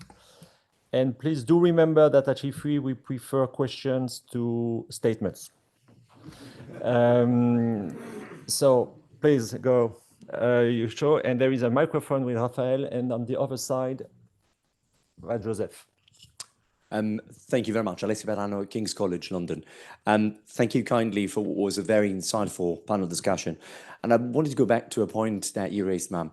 As an academic, when someone starts saying like 100 years ago, people were looking at this way, it came to me, what in 100 years' time, people looking back think about today as a defining turning point? Carriers in the interwar period became the ultimate manifestation of a national endeavor. We had treaties that defined the shape and size of ships, which in turn defined the status and ranking of a nation. But what you talked about today is completely different. You're talking about a multinational endeavor redefining a sovereign capability. So the question for the panel, at 100 years' time, more than looking at technology, will people look back and say that this point in time was critical for the redefinition of the carrier strike group as a way to define a sovereign capability as part of an international endeavor? Thank you. Except if there is a quick answer to this question, I would suggest to gather some questions in order to let you pick up after that to respect the schedule. So, Joseph, there is a second question there. Please. Hello. Matt Scollay, Australian Embassy. A question on degraded operations. As all your navies are tending towards higher technology in your boats, what would be the role of analog technologies in degraded operations, communications, and the like in the future? Thank you. Ellie, please. Hello, Elliot Tenenbaum from Ifri Security Studies Center. One point that we cannot really avoid talking about carrier strike groups are the threats and the emergence of new threats against them, both the aircraft carriers and the groups themselves. And I would like to have your views, especially about threat in terms of detection and tracking of the groups. How do we mitigate in the future this new transparency, the multiplication of sensors, of course, in space, but also in the sea and under the sea, that will make our carrier strike groups more transparent to the enemy. We're looking into, of course, electronic warfare, dispersal, new forms of maneuver. I'd love to have your views on this. Eddie, directly on your left for your surprise. Thank you.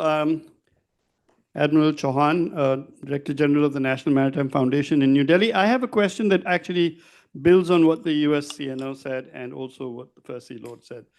You know, as we are moving forward, finding abilities to match capacity by way of hardware with capability by way of human skilling is going to become extremely expensive, both in terms of finances as well as in terms of time.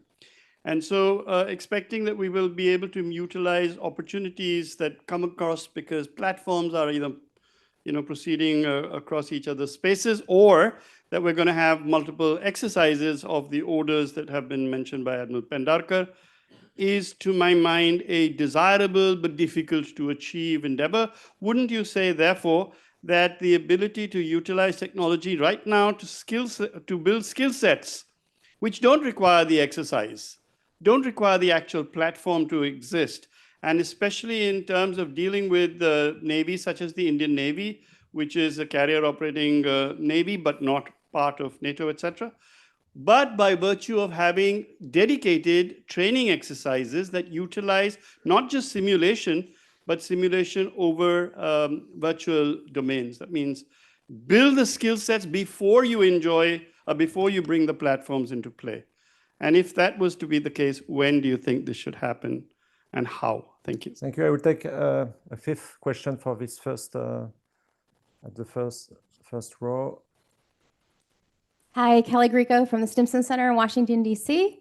And I wanted to ask, we have two examples now of a state and a quasi-state without traditional navies contesting sea control. And I'm wondering what, if any, lessons you've taken away as leaders of your services about what that might mean for the future. Thank you very much. So you have 5 questions, easy ones.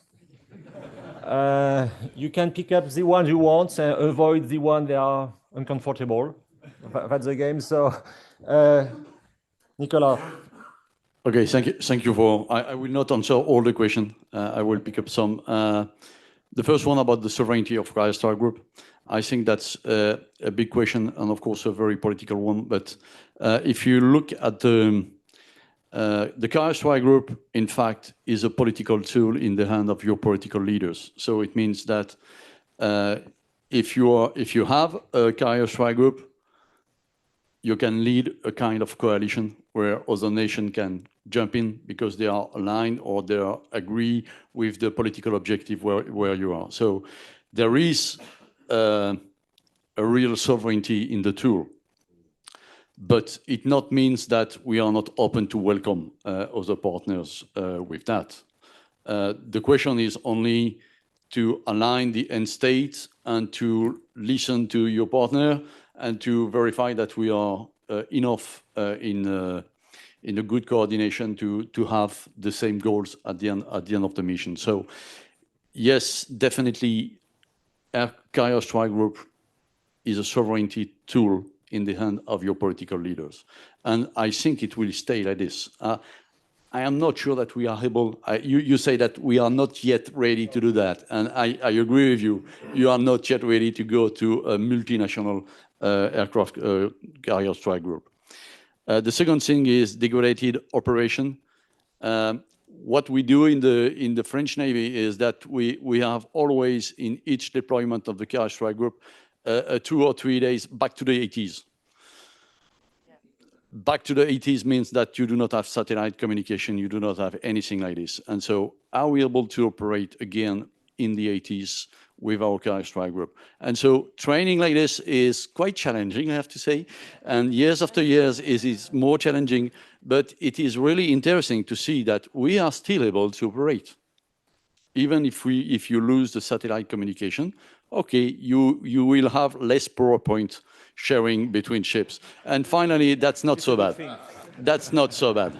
And so only keywords are enough to operate.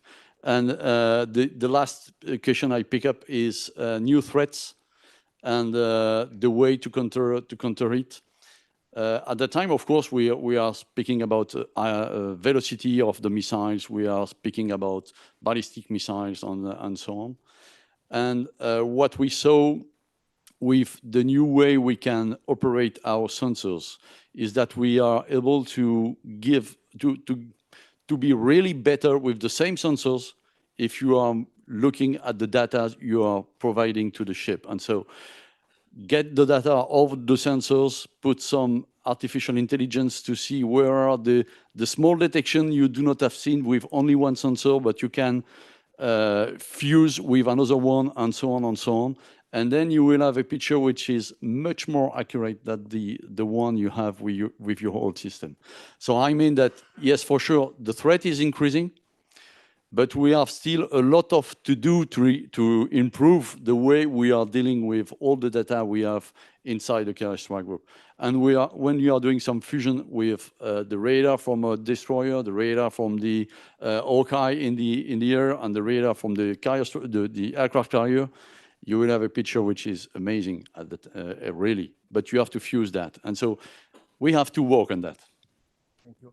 Admiral Credendino, your take on these 5 questions. Yeah. On multinational carrier, of course, every country that is taking part to this multinational carrier can raise the red flag whenever they want. So it's just a matter to share a political vision, maybe for one specific objective, then everybody will have his own red flag and will act. We'll have, of course, common rules of engagement, but at any stage, anyone can raise the red flag and say, no, I cannot do that. But going on, being part of these, but that's the future, maybe. We don't know yet, anyway. But the European Union Interoperability Carrier Initiative is an example of what we can do together. I think it's a really good example. And the way we are going to deal with the Indo-Pacific, the 3 of us, is a good example, although this is not a multinational carrier strike group because we will operate independently, but we will link our deployment, we will give a strong strategic message to our partner and to our enemies, let's say. On training, I think that, so we are developing virtual training, distributed training, so that all personnel of the Italian Navy can operate together, even if they are not at sea. So when the ship is under maintenance, or when they are deployed for, let's say, anti-piracy operation, where they stay 6 months at sea, just patrolling. So we're developing this tool, which will be very important. It's like, you know, the Air Force, they have the simulator of mission, not only of navigation. So we want to simulate the mission using virtual data and distributed training. And this could be also offered to partner nation or to nations that want to take part to this kind of exercise.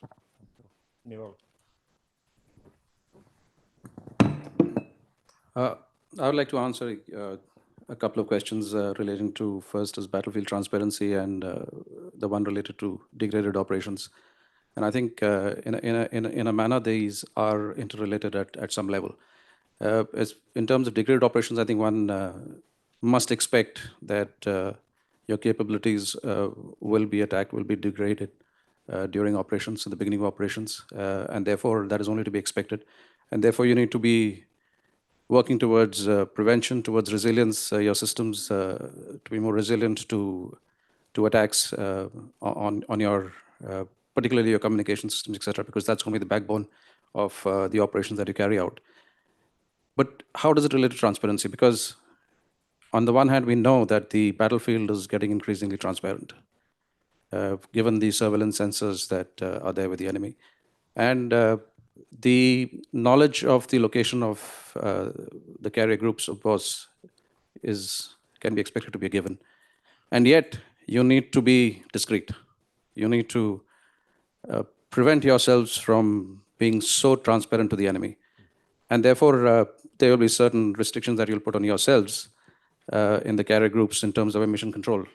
And how, in terms of emission control, would the carrier group remain as effective, as efficient in carrying out its operations? I think these are the two challenges that will continue to need our focused attention to make sure that we are one up on the enemy. Thank you. Admiral Franchetti, your answers. Okay, thank you. I want to just pick up on I think the degraded operations and the emergence of new threats are also, very much tied together. And I think I like the back to the 80s. I think I might steal that because we do that training. But I like the idea of it. I think, one time someone talked about doing training like a day without GPS. And, I think the harder we are on ourselves, that will make us that much more resilient and more successful if we ever have to go to war. And we know exactly what capabilities we won't have, and we'll know how to fight through that. So I think it's really important in all the training that we do, in all the exercises that we do, that we really embed that into the training. I think it is about going back to history a little bit. And, as far as emergence of new threats, we used to be really good at deception. I think we used to be really good at, creating confusion in the eyes of adversaries. And I think that's a skill that we need to go back to and make sure that we're thinking about that all the time. I think we got a little bit lazy sometimes in MCON. We definitely got lazy in operational security. And what do we need to do? We used to be good at that. And that needs to be from day one when someone, joins the Navy. This has to be part of what they think about every day. I think, everyone's on the social media, they're posting a picture of, where they are or where they're going. And, these are things that, we want to attract and bring in the world's most amazing future warfighters. But at the same time, they have to recognize that, our operational security has to come first. And having that as part of the conversation, OPSEC, deception, all of those things that we used to be good at, I think we need to really, really emphasize that across our forces. I think just the last one, because no one talked about it yet, is the the current operations, especially in the Red Sea. But I think my big takeaway is that the rule of law is under threat. It's under challenge everywhere we look, and it's only going to be through strong, like-minded nations working together to preserve that rule of law and say that this kind of behavior can't stand and it can't win. So we need to do that together, and that's my big takeaway, because I think without that, the rules-based international order that has supported our security and prosperity since the end of World War II is really going to be attacked. And we have to take a stake, and we need to stand strong. Thank you. Admiral, you take away to conclude this session. I've got two takeaways. Firstly, I'm just looking at my watch, the time zone delay to America. But the N7 is going to be woken up quite soon back in the Pentagon with the CNOs just directed a back to the 80s training program. Hey, there's a really interesting, I'm going to surface the little I know about Marne, Julian Corbett and all the rest of it, which is how sea control has remained a constant, but the means in which you have to exercise it has changed over time as threat and opportunity and capabilities have shifted. The fleet carriers that were used by the Royal Navy in the Second World War were about sea control in the battle against the U-boat. The strike carriers that were developed by the US Navy in many ways at the same time were developing a very different concept of activity out in the Pacific in those wars. And then for years, we have assumed sea control. And so we could invest everything pretty much into local superiority and strike as the principal aim. And now what we've got to get back into is thinking more deeply about how do we do sea control. And there's a number of interesting ideas. And whilst I always tread back from advertising, one of your colleague think tanks back in London has just put out a paper in the last couple of weeks looking at how amphibious forces now actually also shift from just strike into sea control as part of that activity. So when you're looking at the non-state or state actors and how we need to contest in a different way, the truth is that sea control remains an absolute requirement for all the reasons around the rules-based international order and freedom of maneuver. How we contest that and how you do that, either with the carrier strike groups or more broadly, just requires us to adapt to doctrine and tactics to the reality at the moment we find ourselves in. I would like to thank you warmly, all of you, for this very substantive discussion. I think it was a really good starter for this conference. So now it's time to open the door, and in principle, l'amiral est servi. So you can relax and be back in the room at 2 p.m. precisely for the second session. Thank you very much, all of you.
We'll give it a second, and then we're going to get going.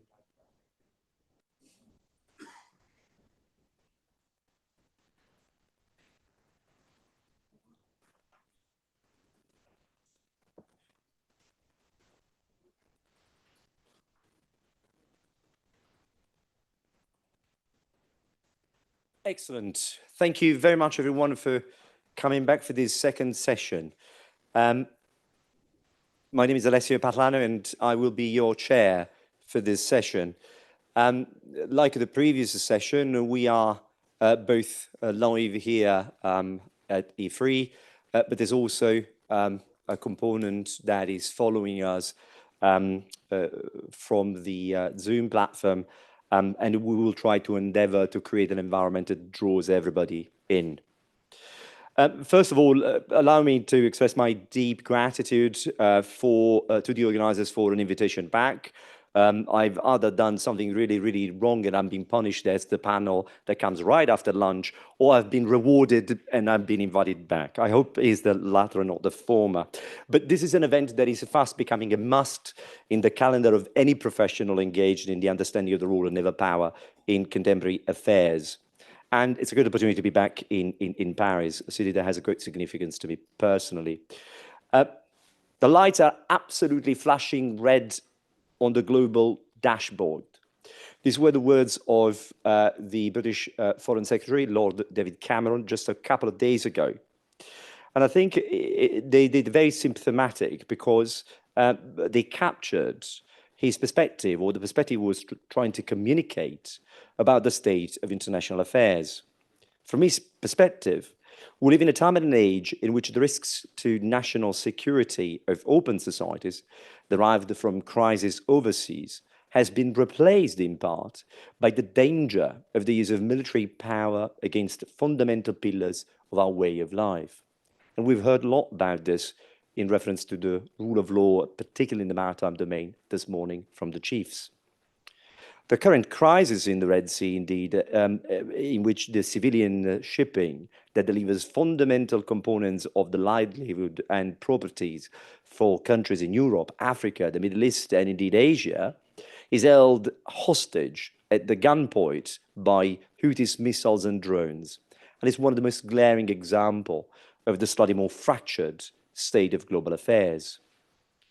In turn, this state of affairs invites a reflection over the ability to project degrees of military power in order to have a say on how such crises evolve. Again, the multiple international deployments of naval and air capabilities to protect shipping in the Red Sea, with the operational mandate to intercept potential small vessels trying to board shipping, incoming missiles, drone, and indeed to strike dangerous capabilities at the point of origin, are the most cogent examples of this question. Now, of course, as a historian, I am bound to say this is not a wholly new matter. Ever since the end of the Cold War, the projection of military power offered governments of advanced economies the choice to access parts of the world in which crises were undermining international stability and security.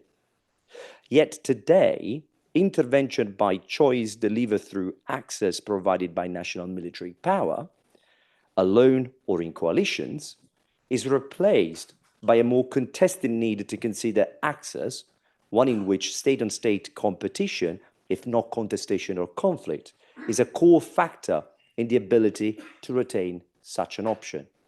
And I was very pleased that the Chief of Defence Staff's remarks this morning spoke about this at length. Now, having said so, of no less relevance are the missions from the evacuation of nationals to responses in case of disasters to combating large-scale criminal activities still demand a degree of access to international spaces to ensure a capacity to have a say on stability and order. This is particularly an important question in the maritime domain, since the core of international physical and digital connectivity takes place in these areas, in this domain, and disruptions to it by natural or man-made disasters, criminal activities, or indeed the so-called grey zone tactics, matter to our societies. Now, it is within this context that naval power is central to empower political authorities with the capacity to consider how wide and how far the canvas of political options extends. This is the theme of our second panel.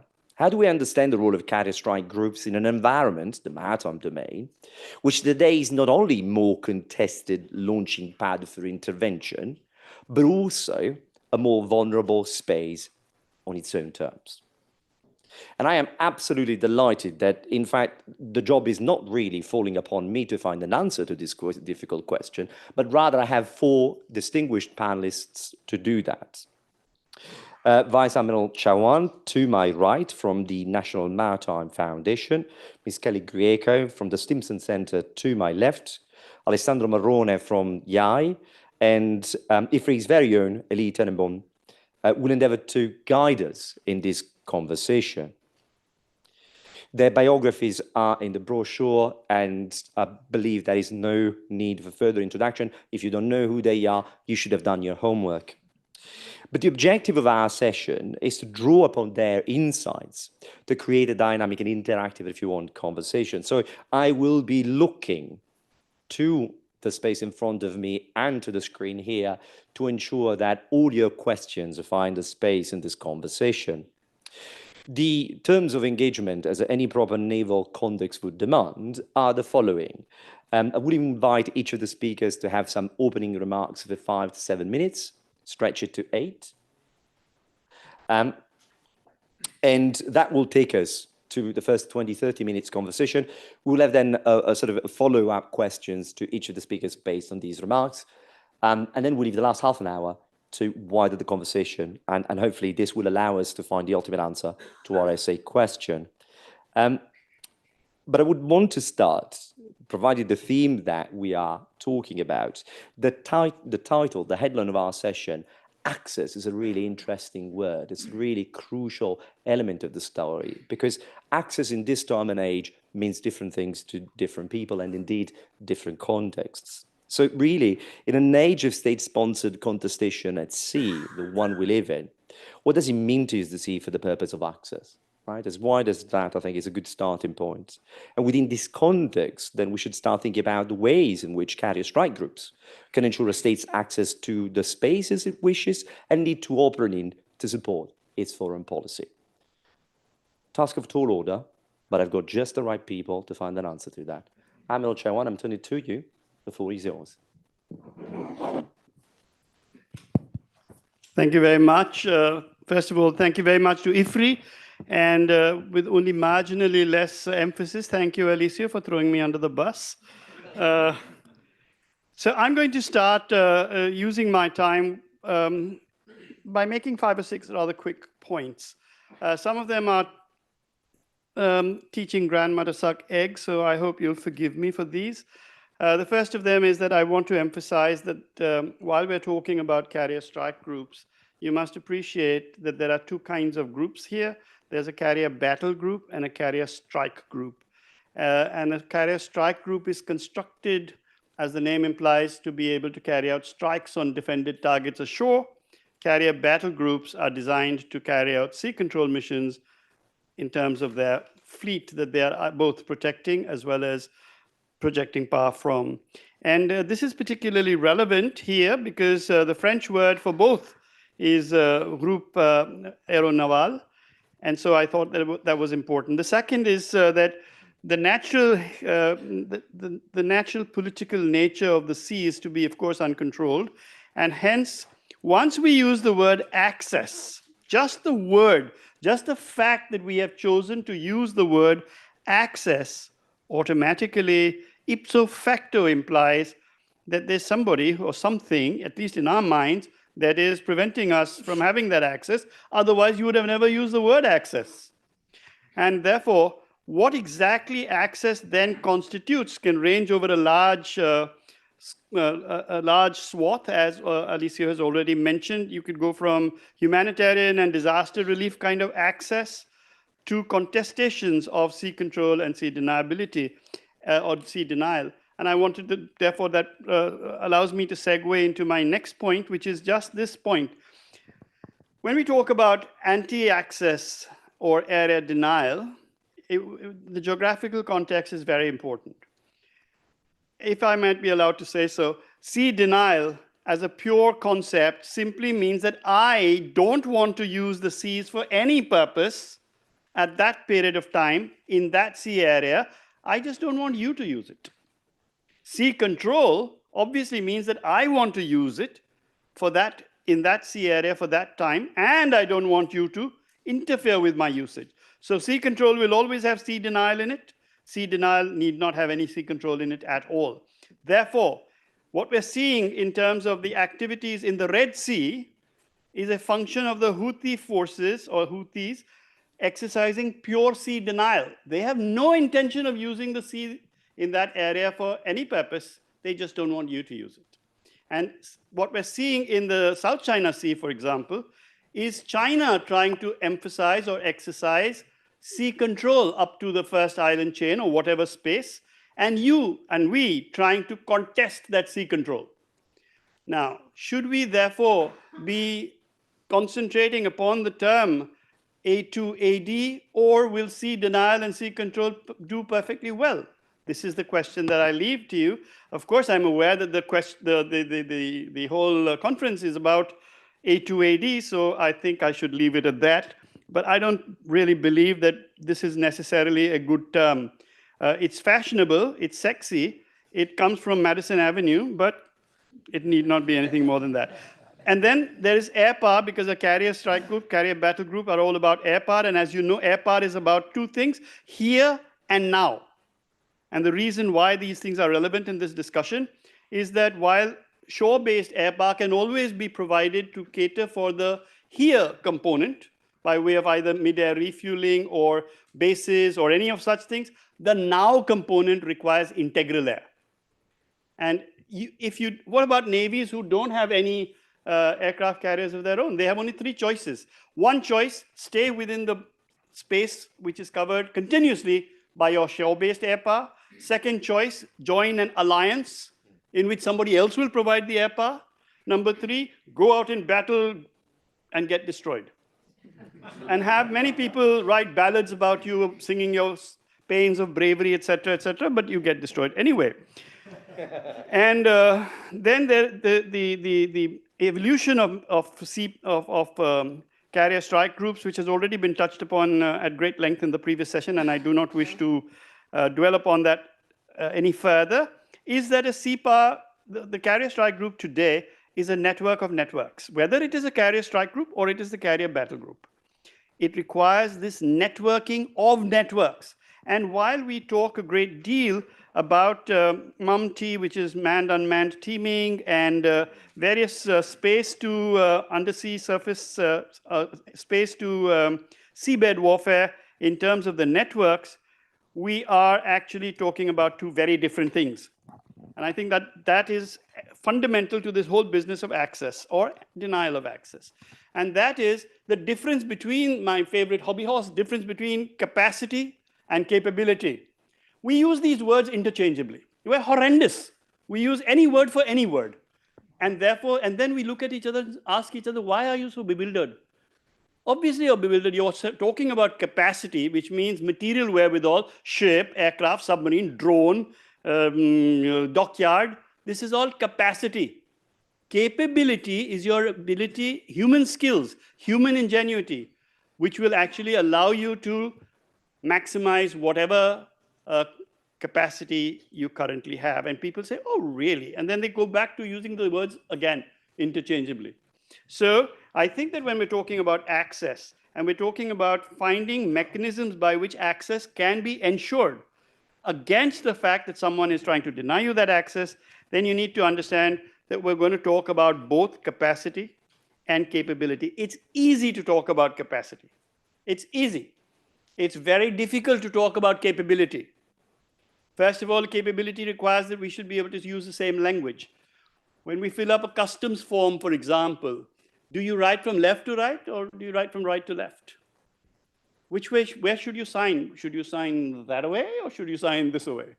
And where should that particular form go? This will allow you to either have or not have interoperability. And the last point I wanted to make here is that there are characteristics of a carrier group, whether strike or battle, which are particularly relevant to the whole business of deployed access. And that is, obviously, you know that the first of these is persistent readiness. The carrier group is persistently ready. Every naval warship has the notice for war equal to the notice to motoring. But carrier groups have it in spades. We talked about versatility earlier. Actually, versatility has two elements to it.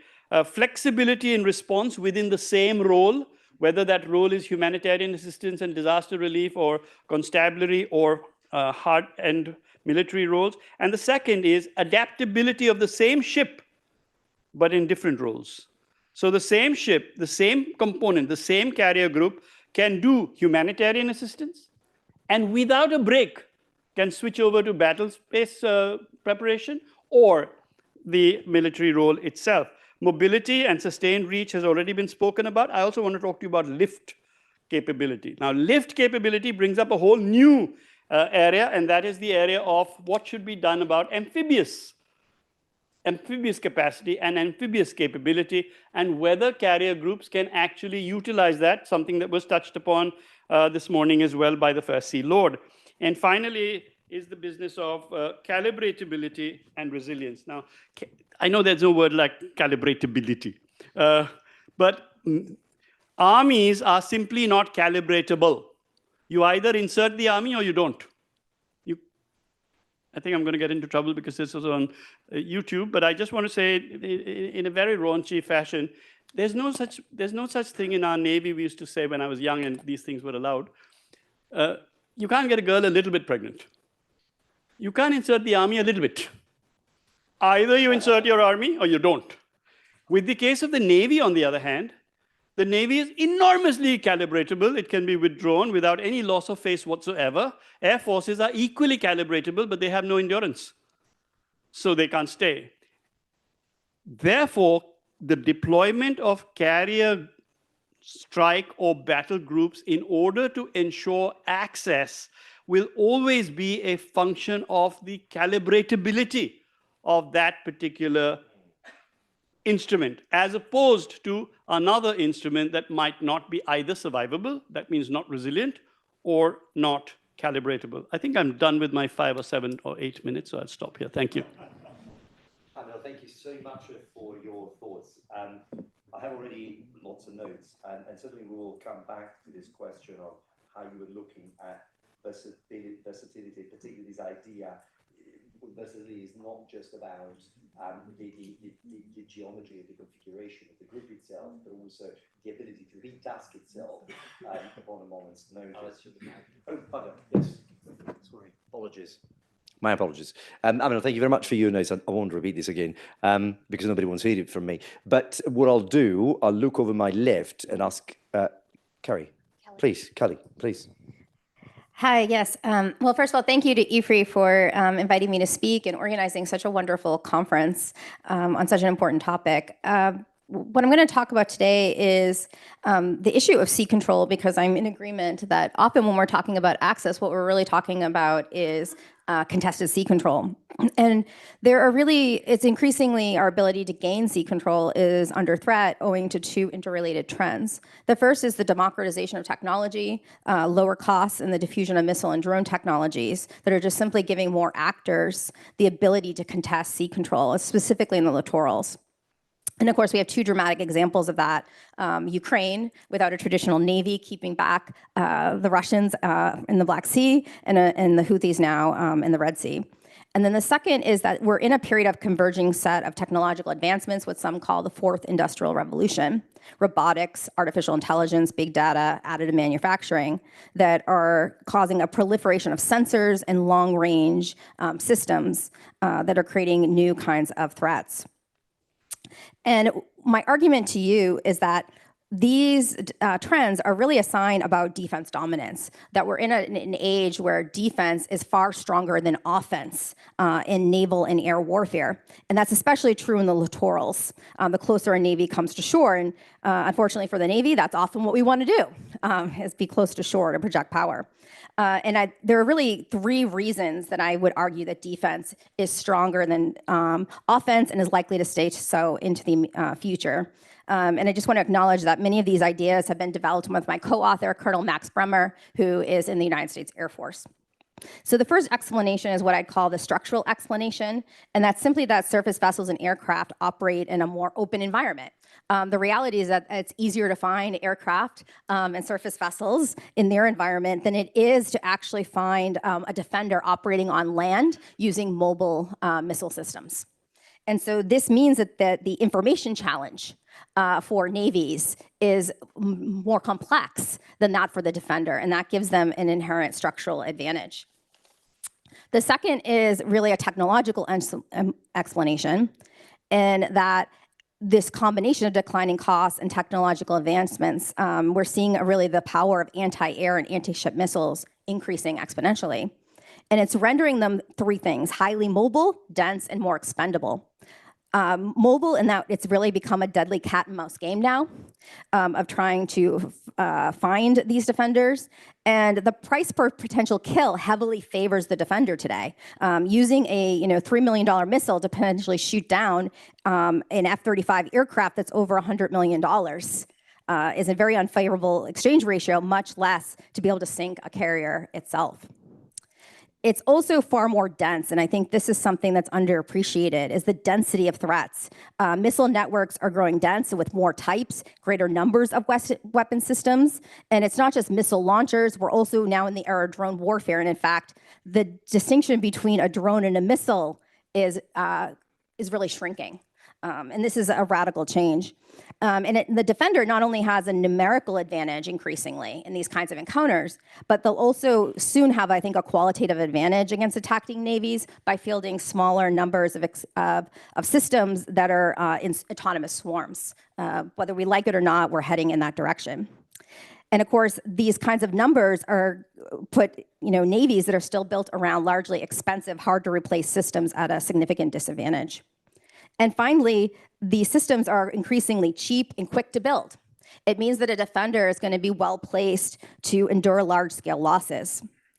And then finally, what I'd call the doctrinal explanation. This is an era of defensive weapons en masse, and it opens up new possibilities for naval strategy and doctrine. Specifically, these technologies that can underwrite a sea and air denial strategy based on what I've called volumetric defense. And what I mean by volumetric defense is that you can now employ defense in depth, both laterally, meaning range or planar distance, and vertically, in terms of altitude in the air, and also, of course, down to the subsurface.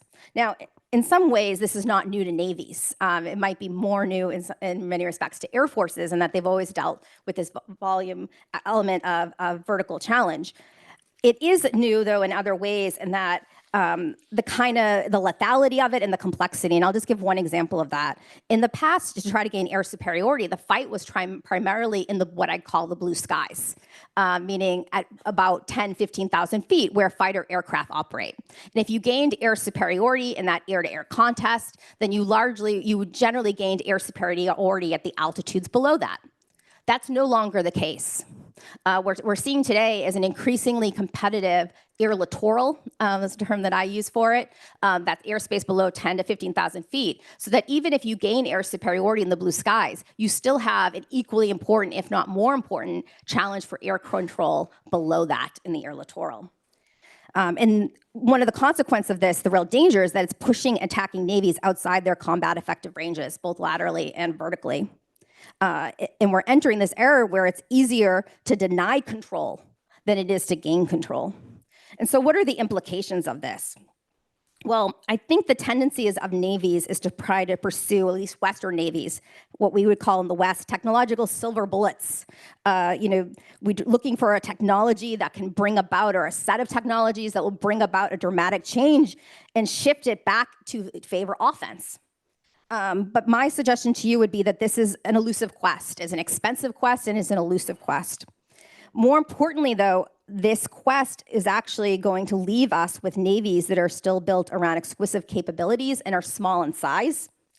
And depending on precision to replace mass is, I think, quite dangerous at this point. There comes a point in which you cannot make up with capability a lack of capacity. And so, in fact, I would just argue that part of the reason these systems are becoming more expensive, each iteration, is partly because of that strength of defense. So instead of doubling down on the existing model, what I would suggest is we need to turn the paradigm on its head. Put the defense back in defense strategy. And so when I look at what the United States and its allies in Europe, for example, are trying to do today, we're on the strategic defense. We're trying to uphold the status quo, prevent territorial expansion. And given that we're on the strategic defense, that means that there's actually real advantage here to leverage these changes. When I look at China, for example, any kind of military mission it might want to do in its region is going to require sea control and air control to succeed. When I look at Russia, primarily as a land power, it needs air superiority to be able to conduct operations that would be successful. So that reduces in some ways the problem set for the West, and that denying that sea control and air control to our adversaries becomes critical to deterrence. Anything that casts doubts in the minds of Beijing or Moscow that they can have that required air and sea superiority, air sea control, will strengthen deterrence considerably. What that means then is that we ought to make air and sea control a core mission of our navies to be competitive in that space in order to strengthen deterrence. And that sometimes it's a smarter operational objective to try to deny sea control than it is to try to gain it outright. This has a couple of implications for operations, and I'll just briefly speak of these before I'm out of time. One of these is that in order to conduct denial, mass becomes, I think, more important than precision. And this means that we really need to move towards uncrewed-centric navies. The U.S. Navy's goal is to have 60% of its, carrier air wing uncrewed by 2040. That's a start. But I think really looking at carriers primarily having uncrewed systems. As a result, they can be much smaller than current carriers. They don't need as long of runways. It might also reduce potentially the personnel requirements for those carriers as well. And you have the potential to also offload some of the supply onto other uncrewed ships as well. And that would, I think, that kind of distribution, of course, means that you then don't have a single point of failure, the carrier itself. These uncrewed platforms will also, I think, have an advantage in that they're cheaper, so you can have more of them. And also, there'll be a greater willingness to put them in harm's way so that you actually can contest sea control. I would also just note the other thing is that it also puts an emphasis, I think, on being more unpredictable over undetected. If we don't exactly know what we're going to do, neither does the enemy. And so creating that kind of ability to be more agile and unpredictable at sea, I think, is really important. And uncrewed systems allow some of that because of that risk-taking you're willing to accept. And I'll just note, I don't want to be doctrinaire about this. I do believe that we need to place greater emphasis on sea and air denial, and those should be core missions, particularly at the outset of operations. I'm not suggesting that, outside of major combat operations, we should be on defense, given our interests. That doesn't mean that you never then go on offense.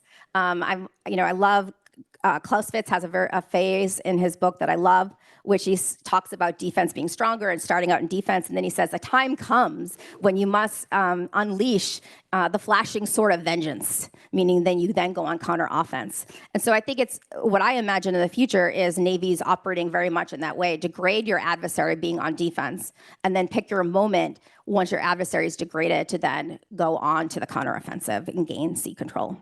Thank you.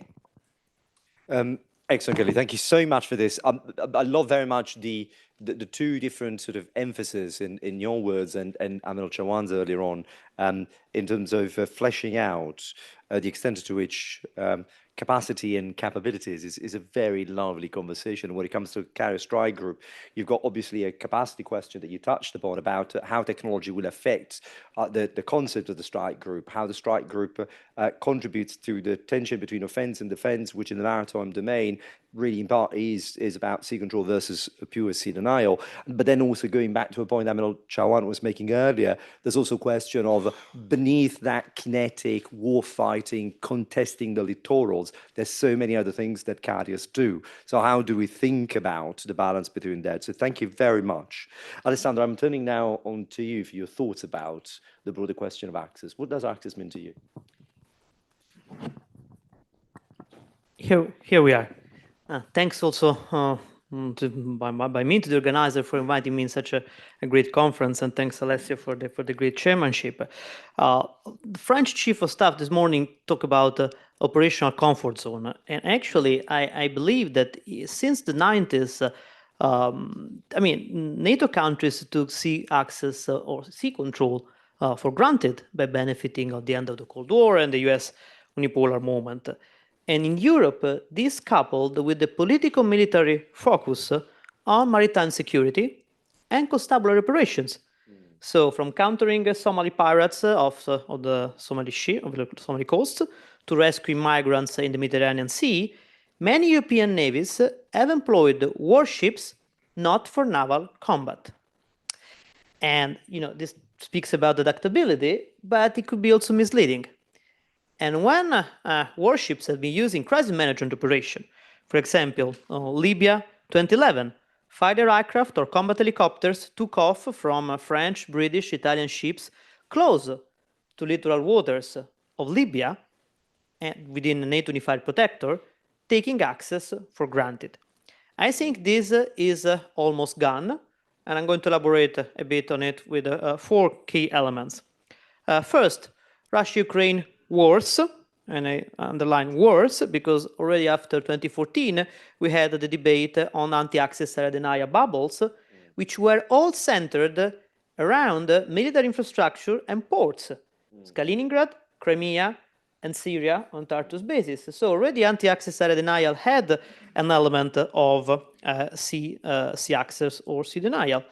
And now we see in the current war that the massive integration of air, surface drone, and boats in rather complex operation with missile and with manned boats are inflicting huge damages to the Russian fleet. So actually Ukraine is running a sea denial campaign close to its coast, and it's forcing Russian ships either in ports or in relatively safe waters far away from the initial target of the Russian Navy, which was Odessa. And by the way, we are going to publish as EI a report on the implication and takeaways of the Russian war also in the naval domain. Second element, Indo-Pacific sea denial, sea control, and here I agree with the Admiral point. I mean, I think that the Taiwan Straits is the litmus test for the US ability to ensure the principle of free navigation and to ensure sea access against, and I'm stressing, the Chinese superpower. Why I'm using the word superpower? Because I think that in the naval domain, China is getting closer to the US and it's able to achieve a local superiority in naval terms. I mean, it's a thought-provoking question, but if you put together, relating to the naval domain, a variety of long-range missile, including the carrier killers mentioned by the First Sea Lord, the largest navy in the world in terms of number of ships, not total tonnage, but number of ships, the development of a variety of surface and underwater drones, a good enough air power, and the military-industrial complex able to build advanced vessel and naval combat system at rapid pace and on a large scale. And here is the point mentioned by Kelly on mass. And last but not least, the build-up of military infrastructure in the South China Sea and elsewhere. I mean, from artificial islands to airport and ports. I mean, altogether, I think this is the greatest challenge to sea access for Western navies in decades. Obviously, the PLA Navy does not have the military infrastructure abroad of the US and neither the nuclear power, the carriers of the US. But still, I stress the point, I think China is able to establish a local superiority for a temporary, for a slice of time. And this is something to think about it. Third, underwater warfare. Submarines are experiencing a sort of a renaissance, with more countries than ever looking to equip their navies with submarines. Why? Because they are a unique asset insofar they provide unparalleled stealth and survivability, thanks to the fact they operate under the cover of deep water for extended period of time. So you have both stealthiness and endurance. The global submarine market is estimated to grow by 50% in the next decade, from about $30 billion last year to $45 billion in 2033. And from the Indo-Pacific to the Middle East to North Africa, more and more countries are in the process of purchasing submarine for the first time or acquiring more. And it goes without saying that submarine plays an important role in terms of sea access or sea denial. And underwater is also a domain where drone, it has been mentioned this morning by Admiral Credendino, underwater drones are going to have a very significant impact. It's not by chance that both Russia and China are investing in underwater drones. And China is investing in large underwater drones to fill the gap on submarine warfare. Therefore, European navies have to plan and to adapt for anti-submarine warfare and also adapt in doctrinal terms with respect to seabed warfare and the role of drones. We did a study on underwater domain as well last year. Last but not least, the Red Sea crisis mentioned already by fellow panelists. Let me add the one point from an Italian and European perspective. This is not a sea denial campaign run by a superpower like China. It's not a campaign by a peer competitor like Russia. It's a campaign by a quasi-state controlling a poor, small, littoral state plagued by years of civil war. That's the scale of the challenge. But still, thanks to the Iranian support and thanks to the effective massive integration of drones with missiles and with boats, I think they pose a serious challenge for European militaries. Because if France, Germany, Italy have the legitimate ambition to mount a credible operation in the Red Sea, now they have to adapt to something different from the hunting of Somali pirates 10 years ago in the Gulf of Aden. That means adequate rules of engagement in terms not only of self-defense, but countering whatever flies from Yemen to the sea. It means adequate assets, including large-scale arsenals of missiles and ammunition and counter-drones. It means prepare for escalation dominance if things with Iran go wrong. And it means the political will to accept losses and casualties, because we are in an age where sea access cannot be taken for granted. And if you look to what the US and the UK deployed there, it's not trivial. I'll stop here and I look forward to questions. Alessandro, thank you so much. I mean, we're really going somewhere here because you added another element, and it seems to me when we're talking about access, one thing we should not forget, there is a cognitive element to it. Particularly if we all agree that we live in a much more contested age, then how you manage getting access to a place in which there will be a hostile environment towards you, there is a much bigger conversation. It's a conversation that goes back to a point you were making about the capability, getting your own people to grip with the idea that there is a greater sense of risk. There is a sense of risk that comes with the political costs and an awareness, therefore, of bearing those costs. So it's very interesting that everything you've said, it really sort of is an extra brick that builds upon the previous interventions and really places this question of the cognitive dimension of wanting, if you are in a contested space where sea control is not guaranteed, if you want to have access, you have to fight for sea control, but that may not be a definitive, if you want, advantage that you're setting for yourself.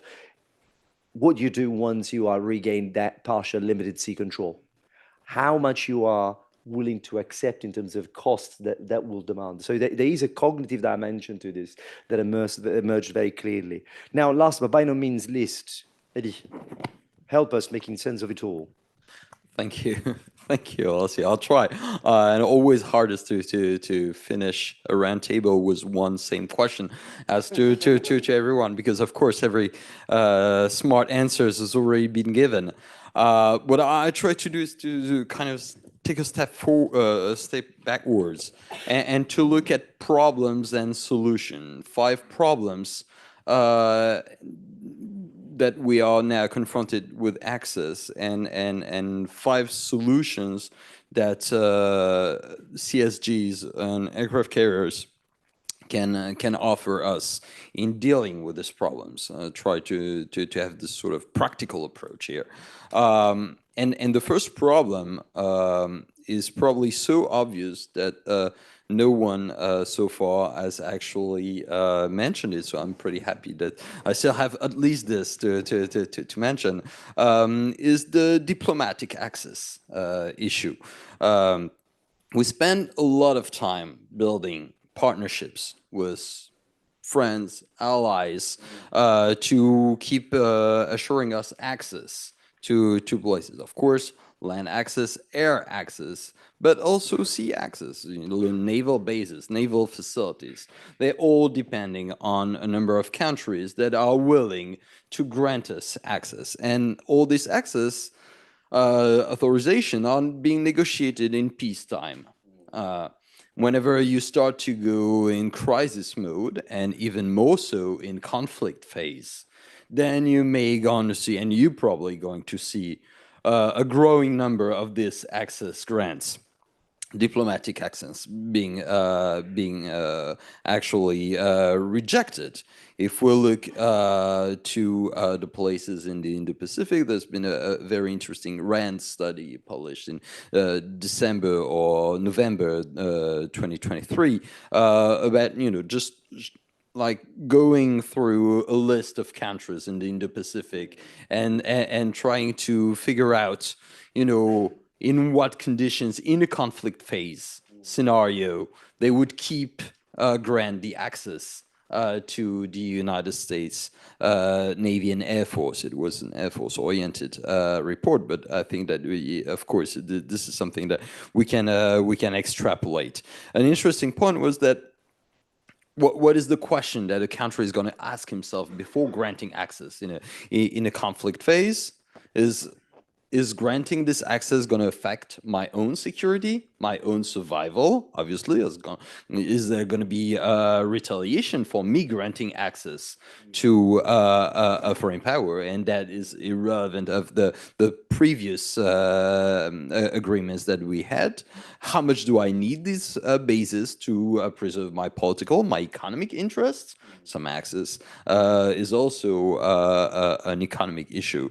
And of course, how much granting or refusal of this access may affect the conflict outcome. So for this big problem, of course, sea basing historically has been a very consistent and to be honest, pretty convincing options, even though it's not all capable, and carrier strike groups themselves do need to have a refueling point, to have logistical bases, etc. But if you look at what has been happening, of course, in the East Mediterranean Sea, but also in the Red Sea, it's pretty clear that being able to operate without much diplomatic grantings has been a massive strategic game changer for the United States and for other countries who've been able to use this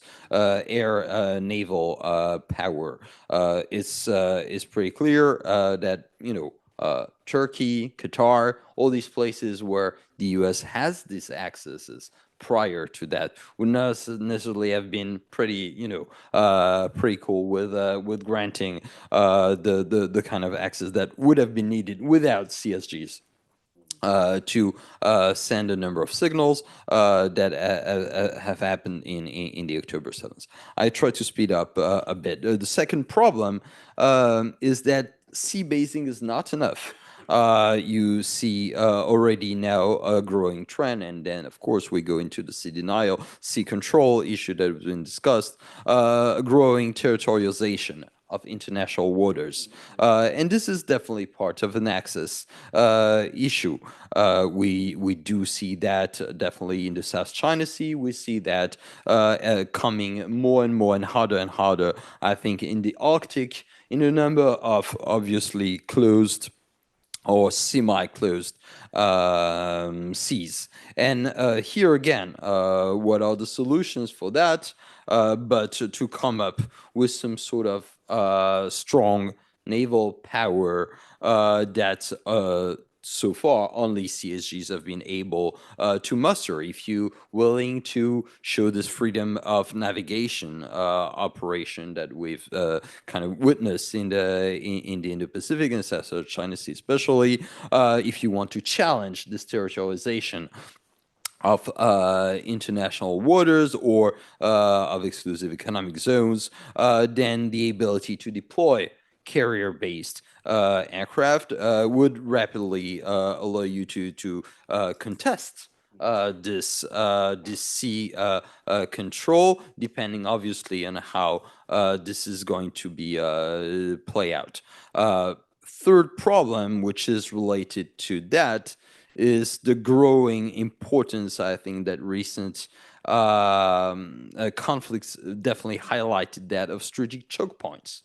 If you're talking access, you're also definitely talking choke points because the basic element to control an access to a zone is controlled by the place that everyone has to go through, or at least if you do not want to have an excessive cost for getting there.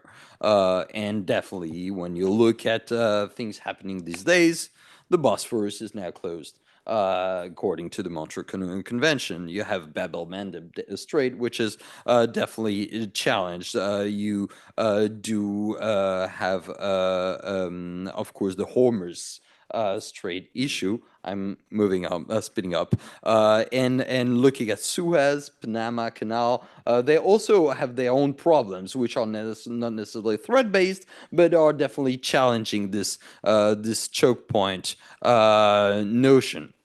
Again, if you want to force the introduction of a choke point, I probably think that sea power and air or sea-based air power is probably something that you're gonna need to force over this vital choke point access elements. Final problem, and of course the one that you already all mentioned, so I don't want to spend too much on that, is this rise of sea denial capabilities and anti-access area denial. I definitely concur with what's been said at the beginning by Admiral Choan. I mean, here, at least, if we consider ourselves in a sea power perspective, this is a sea denial challenge that we are being faced with.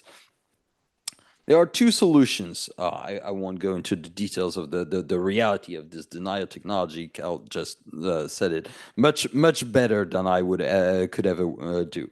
The solutions to get there are twofold.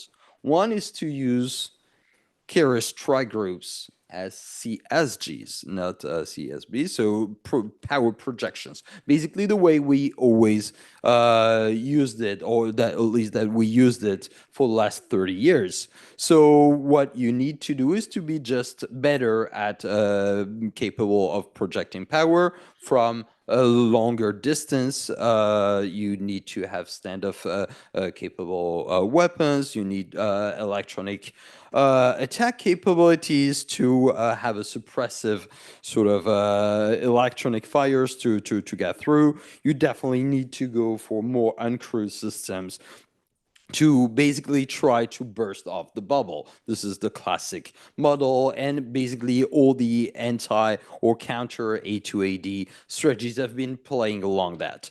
Another way to look at that is to look at CSGs as more carrier battle groups, including for the defensive capabilities. Something that we often forget, I think, is that carrier groups are also A2AD bubbles on their own, right? They are impressive by their defensive capabilities. And here, if you want to bolster that, you go into from the sword versus shield paradox that we have in the first situation to what I would call clash of shields. Shields against shields.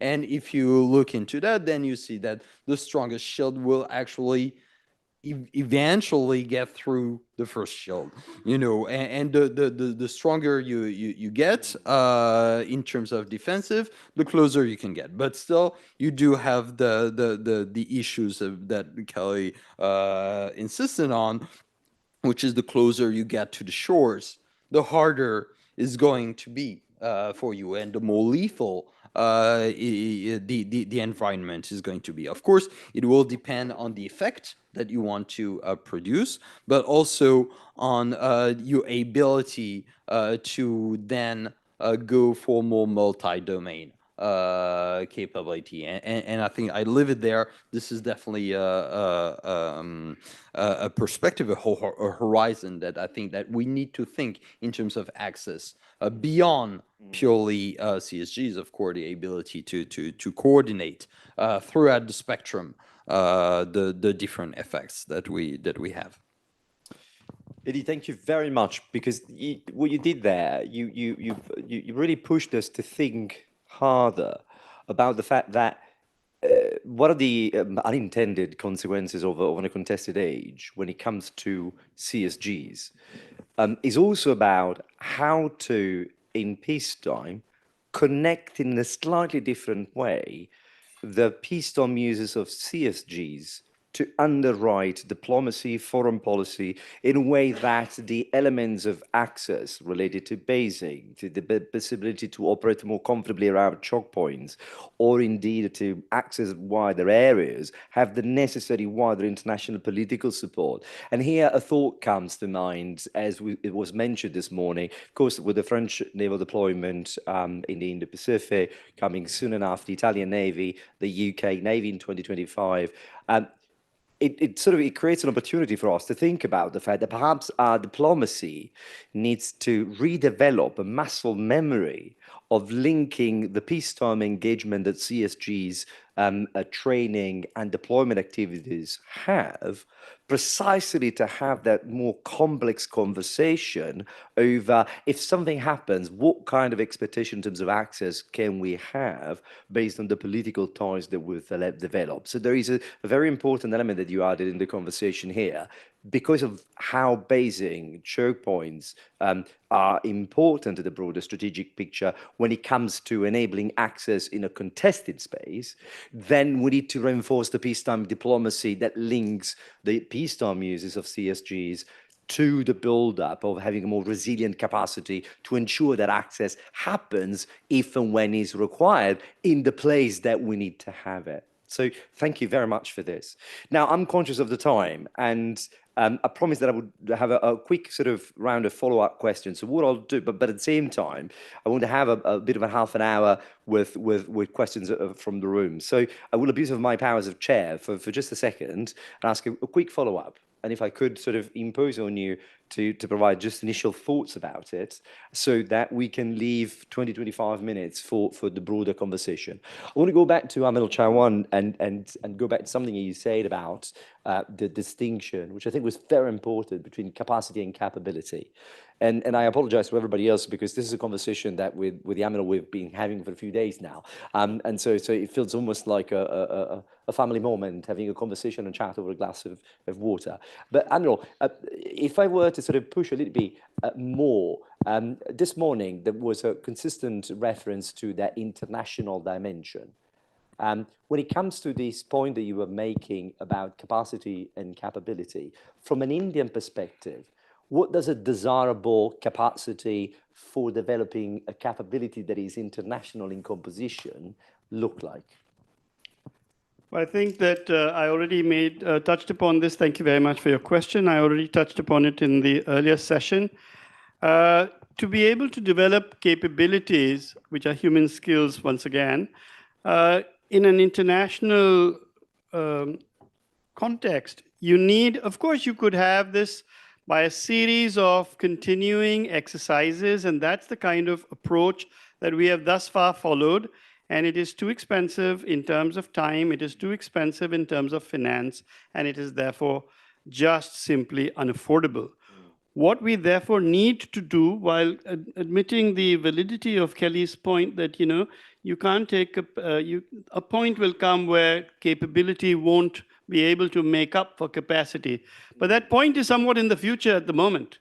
So we're somewhat arguing about the quality of the dessert without having decided to taste the soup. And it might be a better idea to concentrate on doing what we can do now to compress this entire time frame without taking anything away from the absolute validity of your argument. And if I may just add one point more. And so the Indian context is to be able to develop capabilities which will allow us, don't forget that when you're dealing with India, you have got a different paradigm. You've got a non-NATO Navy that is operating to acknowledged NATO standards, but yet there are differences in these two, and any practitioner will be able to accept that. I just wanted to make one quick point, if I might, and that is with regard to the business of defense, offense, and contested sea control. Let's take a case where I ask you that, does anybody in this room feel that they would expect to see some major power, US for example, have its carrier strike groups operating inside the Persian Gulf or inside the Gulf of Oman? And the answer would be a resounding no. And yet, if you see the summation of the sea area there, that is 432,000 square kilometers. What's the area of the Black Sea? It's 436,000 square kilometers. So for Russia to operate blue water combatants on shuttle service inside a 436-kilometer lake is not something that the destruction is not something you ascribe to drones. It is something you ascribe to stupidity. When a nation forgets the basics of its maritime and its naval deployment, then the answer comes somewhat harshly. And finally, I wanted to say with regard to the business that you spoke about in terms of the costs of utilizing very expensive hardware against relatively inexpensive drones, this is a fallacious argument. It's not that the SM-2 costs $1.5 million a piece and a drone costs $1,000 that should lead to the comparison. It is what is the cost of trade. And therefore, you are talking about $1.2 million per piece of SM-2 or an evolved Sea Sparrow at, I think, $1.8 million US dollars or something in that region. And the cost, if you didn't do this, would be in billions, because you're now talking about the impact of trade. So to argue the costs of these two directly, I think is simply fallacious. Thank you. Thank you very much, Admiral. Now, this neatly allows me to turn towards Kelly and go back to something that she was saying earlier.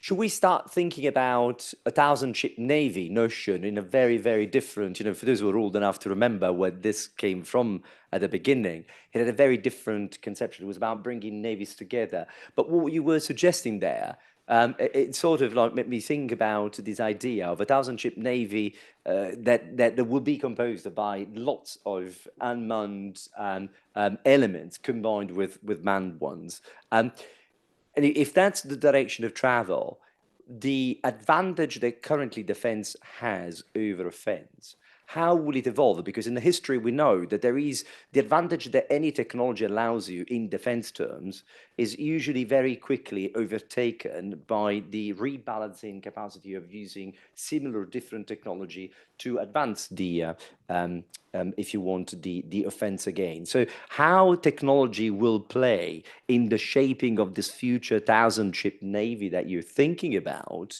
and the shape of the offensive side looking forward? Great. Thank you. Do I get to respond to the Admiral too? He says no, but no, by all means, if you want to. okay. So let me answer your question first, though, about defense and offense and the relationship. So I think it's actually a misunderstanding of history, this notion that it cycles between offense and defense. What I actually see when I look back at history is that primarily defense is sort of the status quo. Defensive advantage is the status quo. And we see it punctuated by periods of offensive advantage. And then a return to defense. And increasingly, those periods of offense dominance are probably gotten smaller. So I think that's actually not quite the case that we would build 1,000 ship Navy, which I didn't say, but 1,000 ship Navy, and that would return offense dominance. I think it's the defense is actually generally the status quo.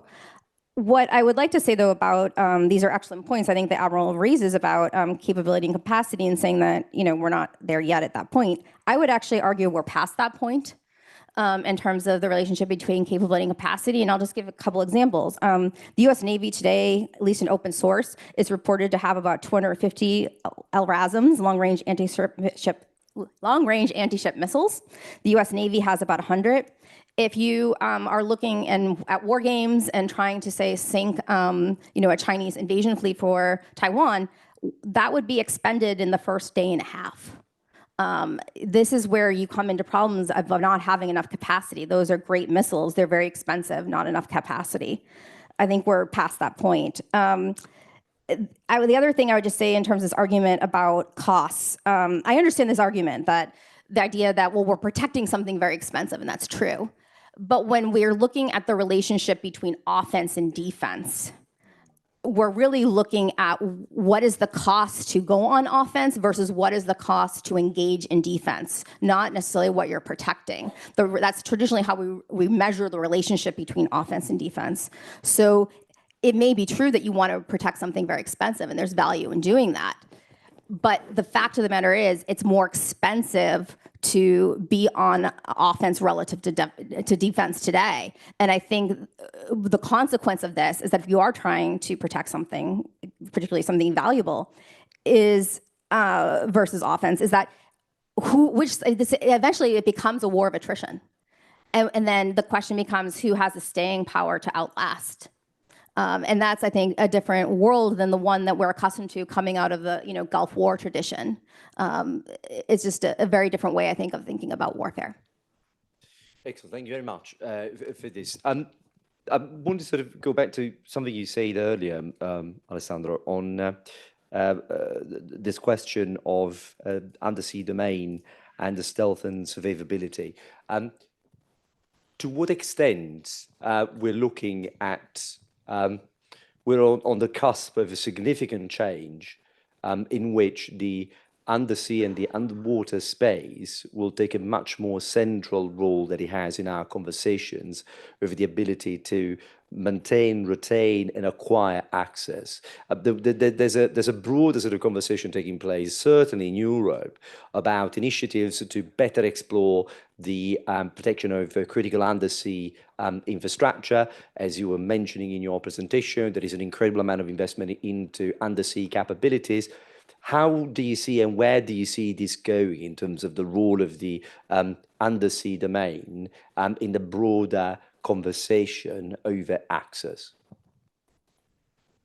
In a broader sense, if you do seabed warfare and you cut the internet cable across the Atlantic or the Med, we lost access to internet.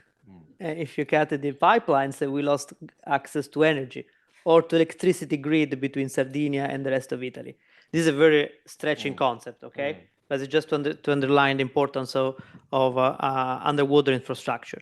In a more narrow sense of access, Submarines are not new, and I see a very important curve in their acquisition and capacity and spread. The game changer to me is the artificial intelligence applied to underwater drones. Because now, I mean, you cannot communicate underwater as with aerial drones. It's easier to communicate with the moon than under drone. No, that's true, that underwater. So, but if you have a quantum leap in artificial intelligence that removes the necessity to control the underwater drones via radio frequency or tethering the drone, you may get to the point where underwater drones are truly effective in seabed warfare, but also as a tool of sea denial. We are not yet there, but the investment on artificial intelligence by China serve multiple purposes, of course. I think they serve also purposes on making underwater drones a game changer, which is not yet the case now. But this is a kind of a wild card or that I will put on the table. Submarines is not a wild card. Underwater drones with artificial intelligence are.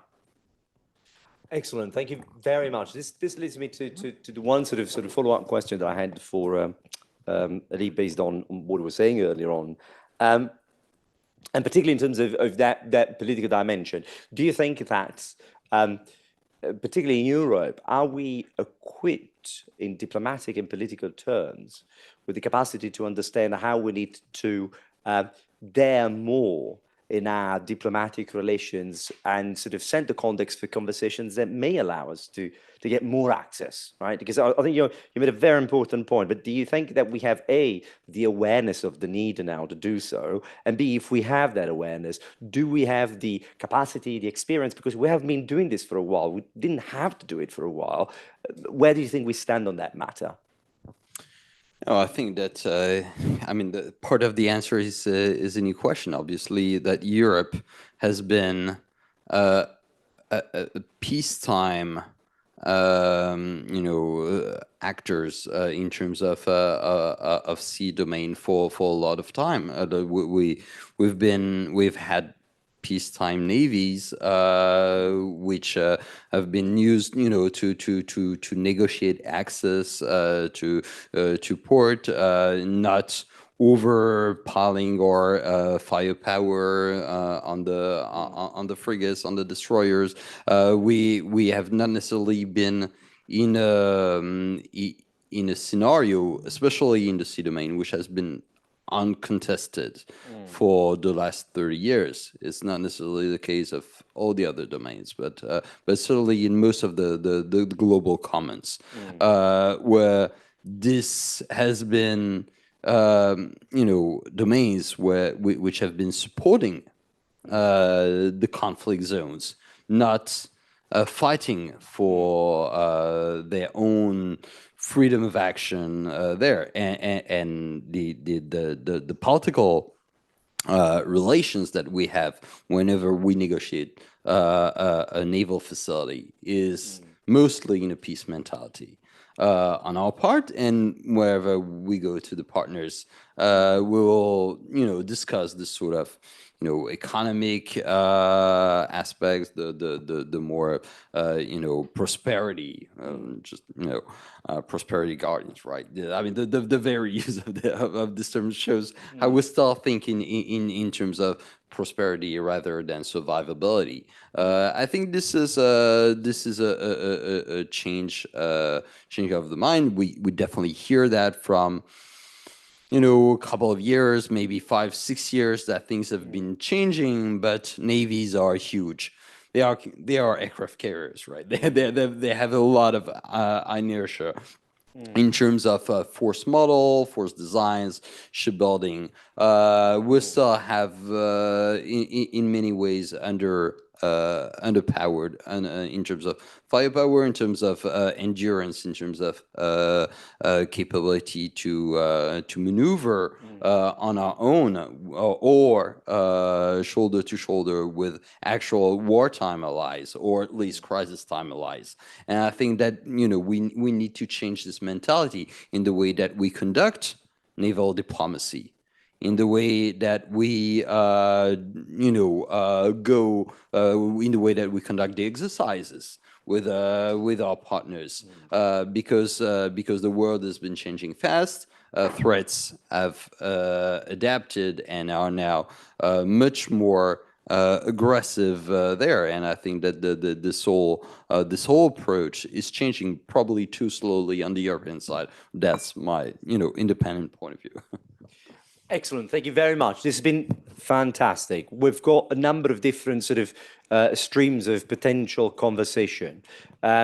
One that I didn't anticipate, access as a cognitive space, one that is about understanding the costs of gaining access in a contested world, but also how to prepare a contested world for gaining it in the first place. We've had also conversation about the balance between understanding the complexity of carrier strike groups, a system of systems in which capacity and capability are not necessarily the same thing. There's a problem of finding a balance between the two based on the type of missions there. And then there's a third stream of conversation that is very much about where is the role of technology in terms of presenting today already a challenge for access, and tomorrow an opportunity to regain, albeit in a contested fashion, greater access. So let me remind everyone the sort of the terms of the engagement moving forward. We've got about 20 minutes for our questions, and for those following us online, please do use the bar with questions and start typing your questions, and I'll keep monitoring it as the conversation here in the room proceeds. Otherwise, please, if you could raise your hands, as Thomas probably pointed out earlier, at Ifri, the preference is for questions, not statements. And I'll follow the house rules, as they say. Please briefly state who you are and then your question afterwards. Lee, I can see you at the back over there.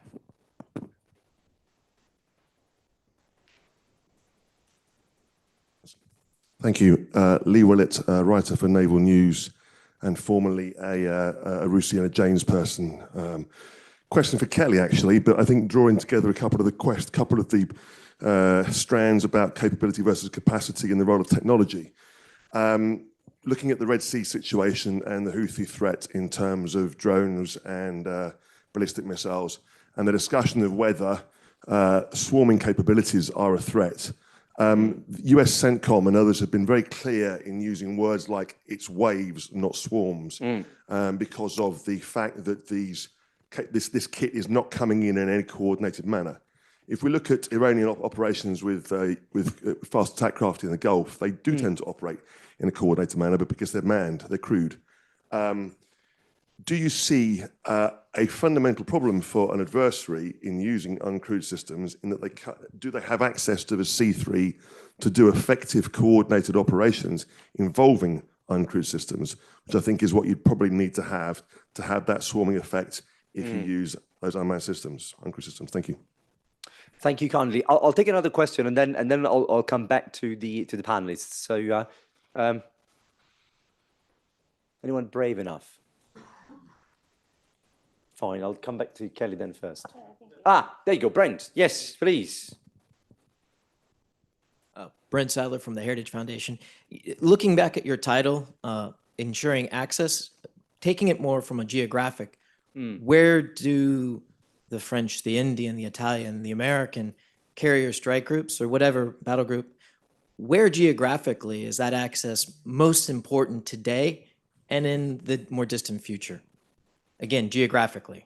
That's an excellent question. Thank you very much for that. All right, so what I'll do, I'll go back to the panel, starting with Kelly, and you can take both of the questions if you want, and then I'll come to the others. So start thinking about geography.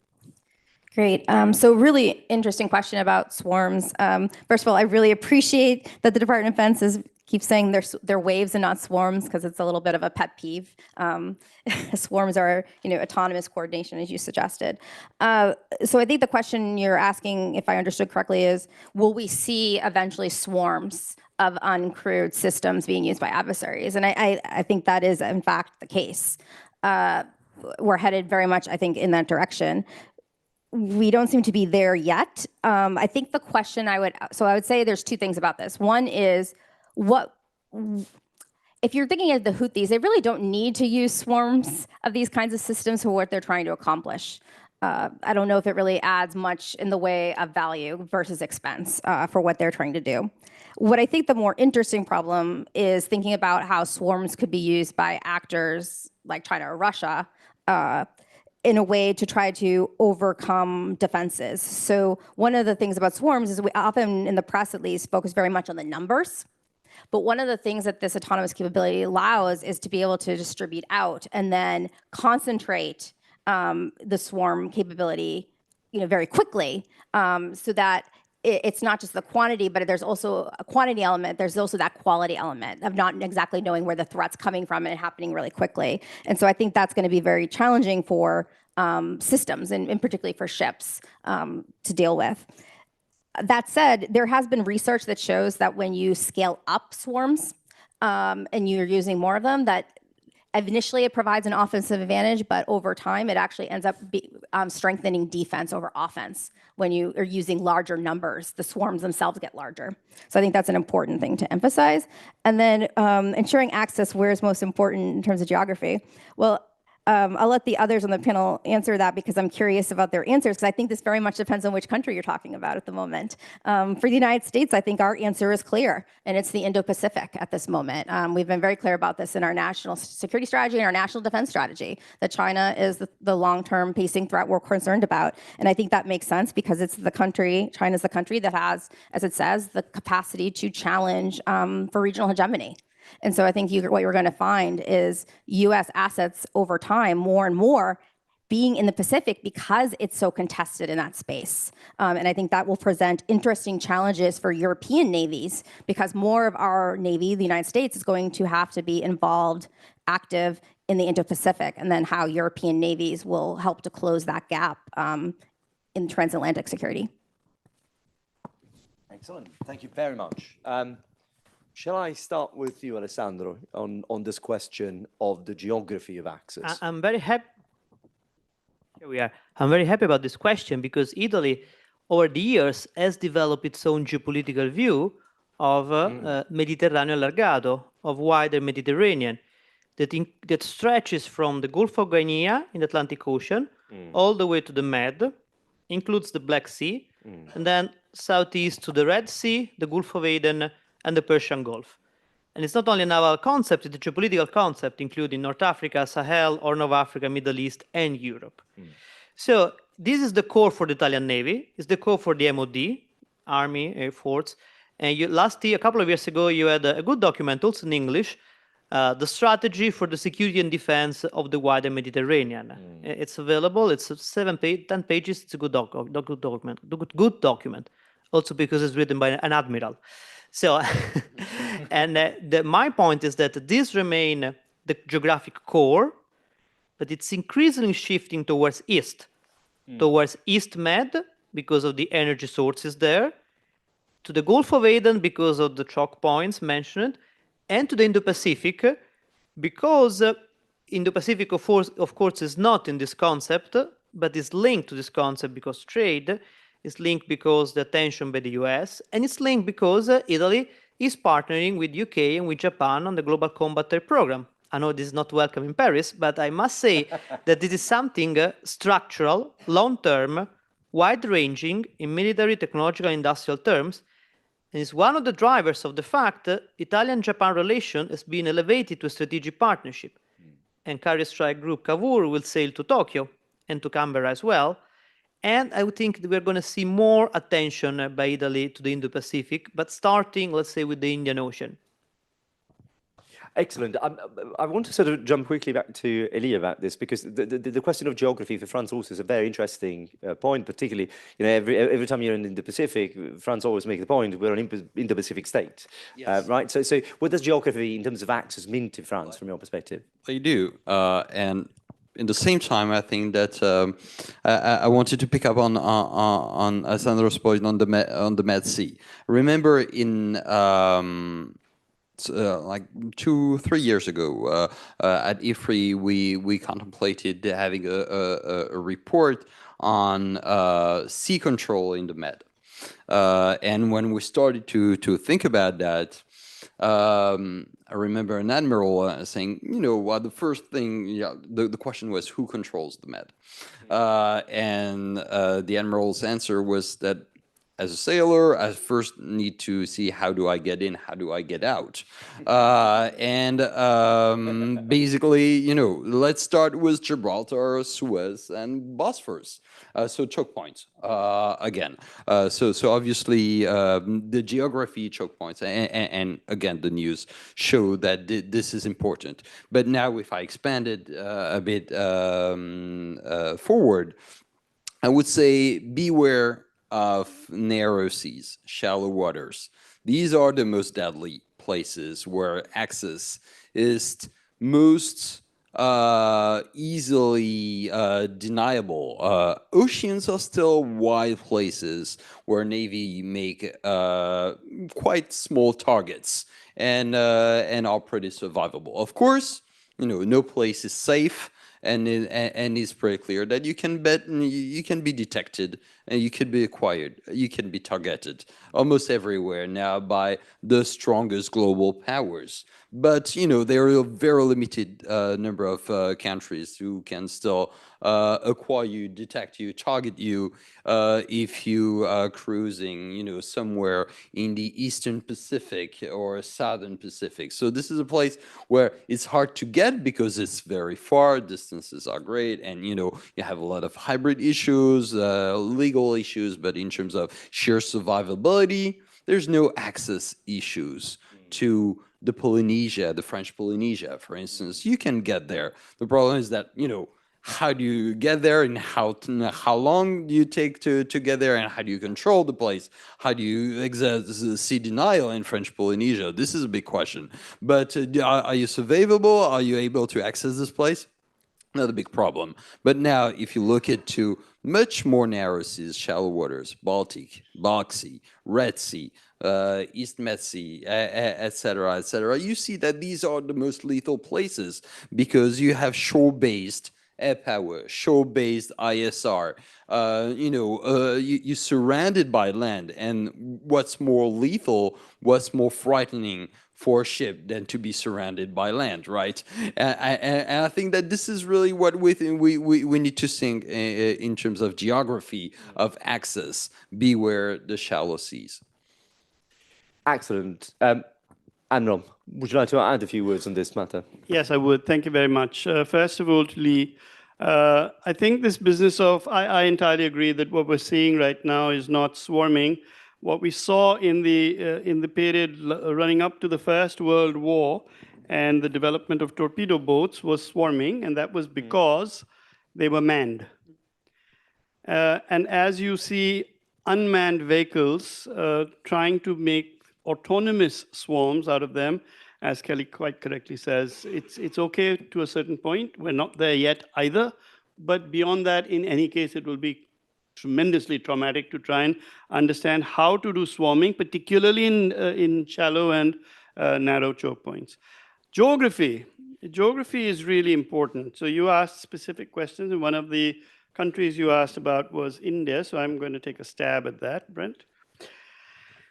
First of all, in the Strait of Bab el-Mandeb, you must understand that ballistic missiles, which are otherwise just nonsensical, anti-ship ballistic missiles outside of DF-21 or DS-26D, these are nonsensical activity, nomenclatures. But if you are stuck in the Strait of Bab el-Mandeb as ships, then anything will land on something because the area that you've got is so limited.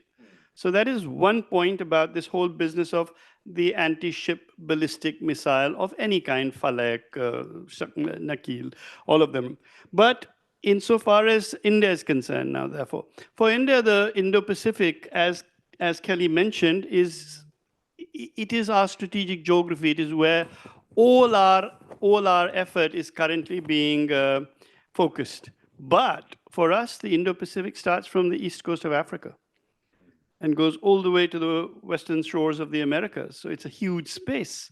And in that huge space lie many of the choke points that have been mentioned and several of the choke points that haven't been mentioned. So for example, if you take, therefore, the geography of India vis-a-vis energy, the security of energy, clearly for us, we lie where we lie in the sense of the geography.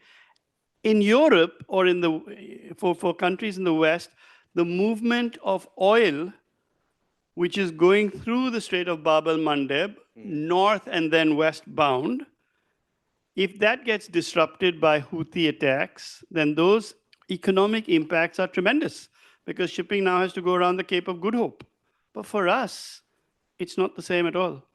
So for us, shipping that is impacted inside the Red Sea by way of tanker traffic is nowhere near as important as it would be had this been happening in the Strait of Hormuz.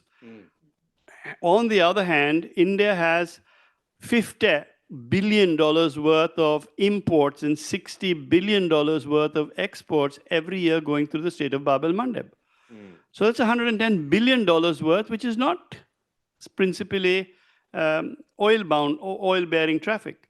So of course, India is deeply impacted, and therefore India has deployed its genuinely frontline destroyers in that area. Have we deployed a carrier strike group? The answer is no, because we do not have a carrier strike group. We have carrier battle groups. And the carrier battle groups will provide the degree of sea control that is necessary for the destroyers to unleash surface-to-surface missilery, because that is the concept around which this has been developed. Going forward, now since you projected this into the future, then going forward, I can see that this will be an automatic transition from CBG-centric to CSG-centric.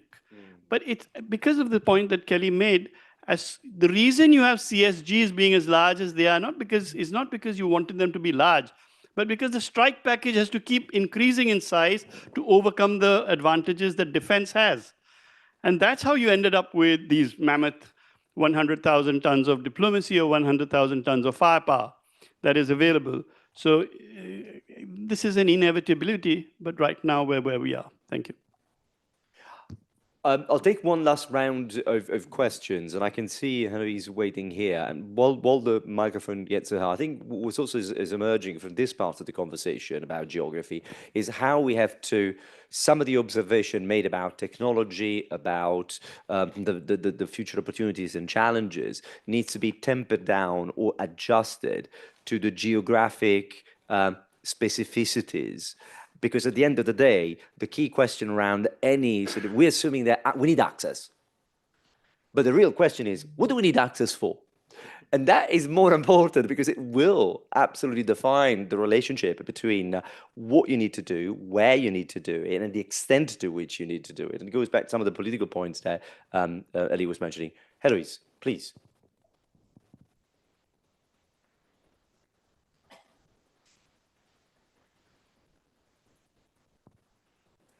Can you hear me? Yes. Okay. Yeah. One question, a bit far-fetched, maybe from the panel. But as we were talking about access, of course, you need to go there first. You need to go to the theater of operations. And as Ellie said, sometimes you have very long distances to go. And so I was wondering what's your stance on the fact that fuel for the ships is going to be more and more expensive and maybe more and more scarce as we go into a climate change crisis. And of course, some of the aircraft carriers are not concerned with these issues thanks to nuclear propulsion. Yeah. But of course, not all the ships in a carrier strike group have nuclear propulsion. So yeah, I was wondering what's your, let's say, opinion about the consequences of the scarcity of fuel on the future of long access operations, let's say. Thank you. Thank you very much. Kelly, do you mind if I come to you with this one? And before we do that, I have a question for you as well. So what I'll try to do is I'll read this question from the chat, and then we'll go around. We are inching very closely towards the end of the session, so I have to ask you to try to provide an answer within 60 seconds, yeah? Which is longer than I have, but still. There's a question to you. How do you characterize the Indian Navy as a force projection navy or a sea denial navy? And how would you characterize the Chinese carriers? any evidence of a future force projection navy or just an expanding sea denial navy? So I think something that goes back to the question about sea denial versus sea control that you were mentioning earlier. So park that for a second. Remember, I give you 45 seconds, actually, not even 60. Kelly. Great. So this is a great question because I think it gets to another issue of access around the fuel is that, do you necessarily even have to defeat a navy if you can defeat its fuel source? The ultimate indirect approach. And I think that this is a real concern, particularly in the case of the United States, we rely on, in the Navy, primarily commercial tankers to provide fuel. And in wartime, will those commercial tankers, fuel tankers, be willing to operate? We don't have, we assume often that access, but we may need to shift to something that others have called assured access, building more of our own. And then the other issue is, will countries still be willing to sell fuel to us in wartime, depending on how they see their interests? And just very quickly, I just want to say this geography issue, I think, is so important. And I would just note, because we're here in Europe, we often think about coalitions in terms of land warfare in the European experience and how that's led to coalitions. I think there's something fundamentally different about coalitions that involve maritime states. The dynamics are different, and I would just say that it's very much understudied. I'm working on a project on this right now, but I think it's something we need to give more thought to. Superb. Now, before I go to Admiral Chawan, I'm looking over my right and my left. Would you want to comment on this question of fuel efficiency in the future? Alessandro, do you have some thoughts?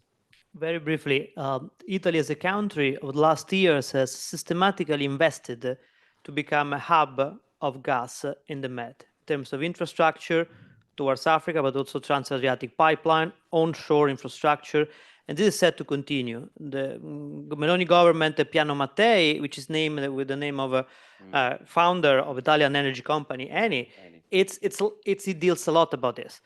And the interruption of supply by Russia led to more supply through the Mediterranean basin from the south.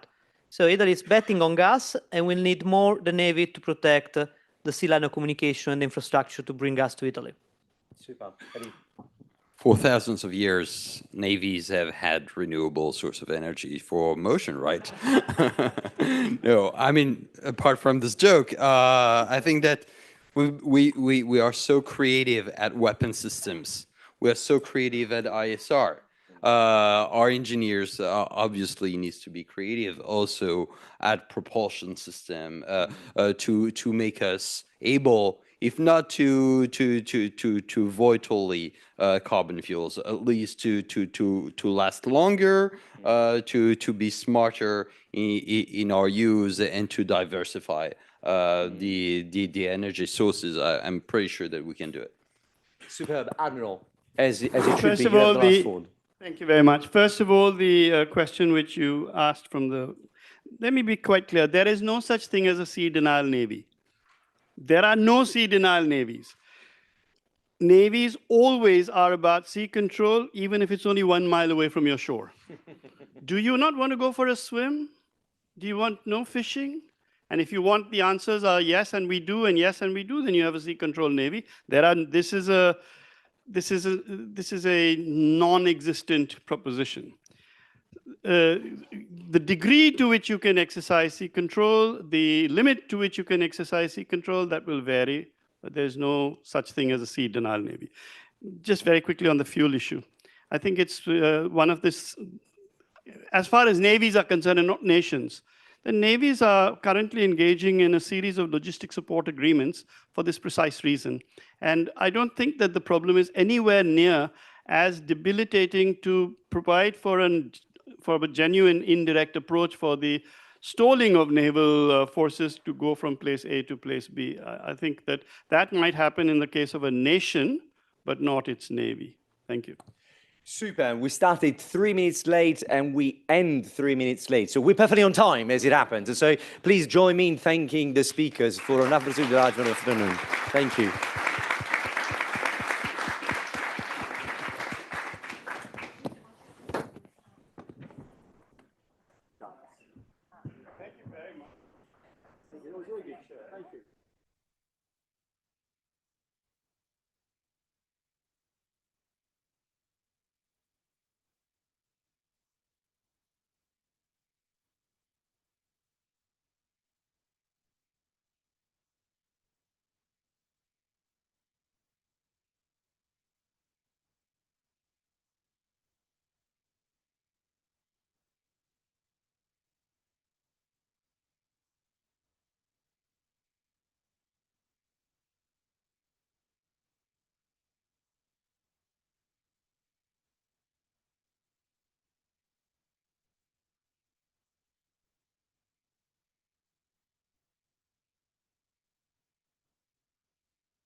Good afternoon, everyone, and thank you for staying for the third and last roundtable of the day, but not the last speech, as you can see in the program. I will go for first a couple of words in French, and then I will go back to English for the roundtable.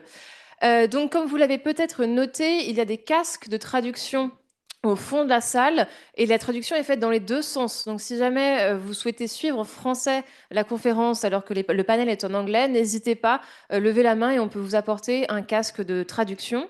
Et il y a également les programmes qui sont sur la table. On a remarqué qu'ils ne partaient pas très vite et donc je vous encourage à en prendre un, évidemment. So, welcome for this third and last roundtable dedicated to naval combat and carrier strike groups. So during the first two roundtables of the day, we were able to talk about power projection, about access to operational theaters, about new technologies, human resources, global strategy. And so for this last roundtable, we will focus on specific points of the use of carrier strike groups for naval combat. So, of course, as it has been said, we might be now out of our, let's say, operational comfort zone, at least for Western navies, because we are now confronted to a strategic competition in several areas of the world. But at the same time, we can see that carrier strike groups haven't really been used in naval combat for at least a couple of decades.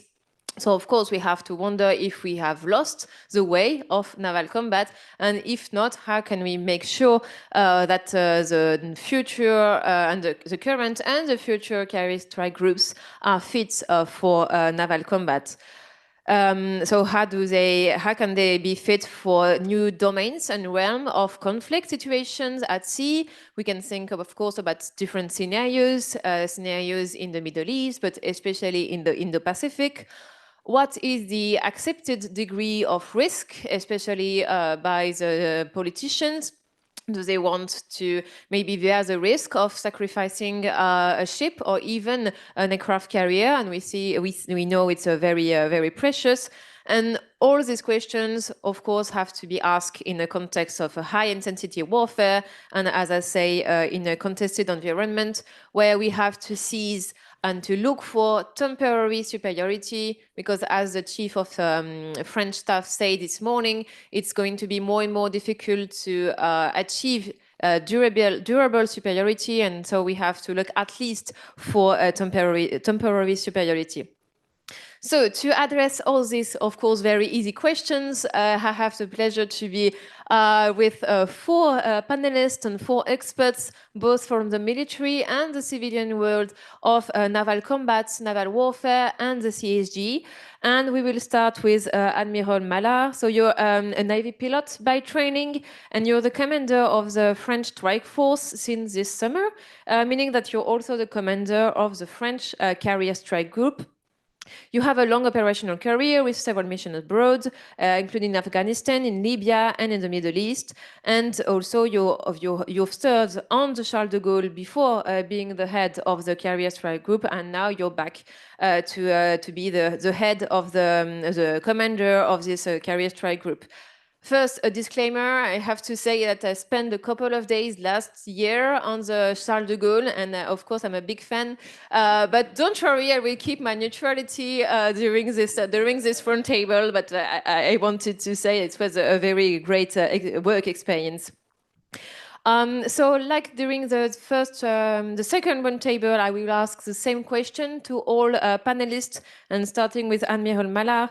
So if you had to choose one focal point for carrier strike groups facing the return of naval combat, what would it be?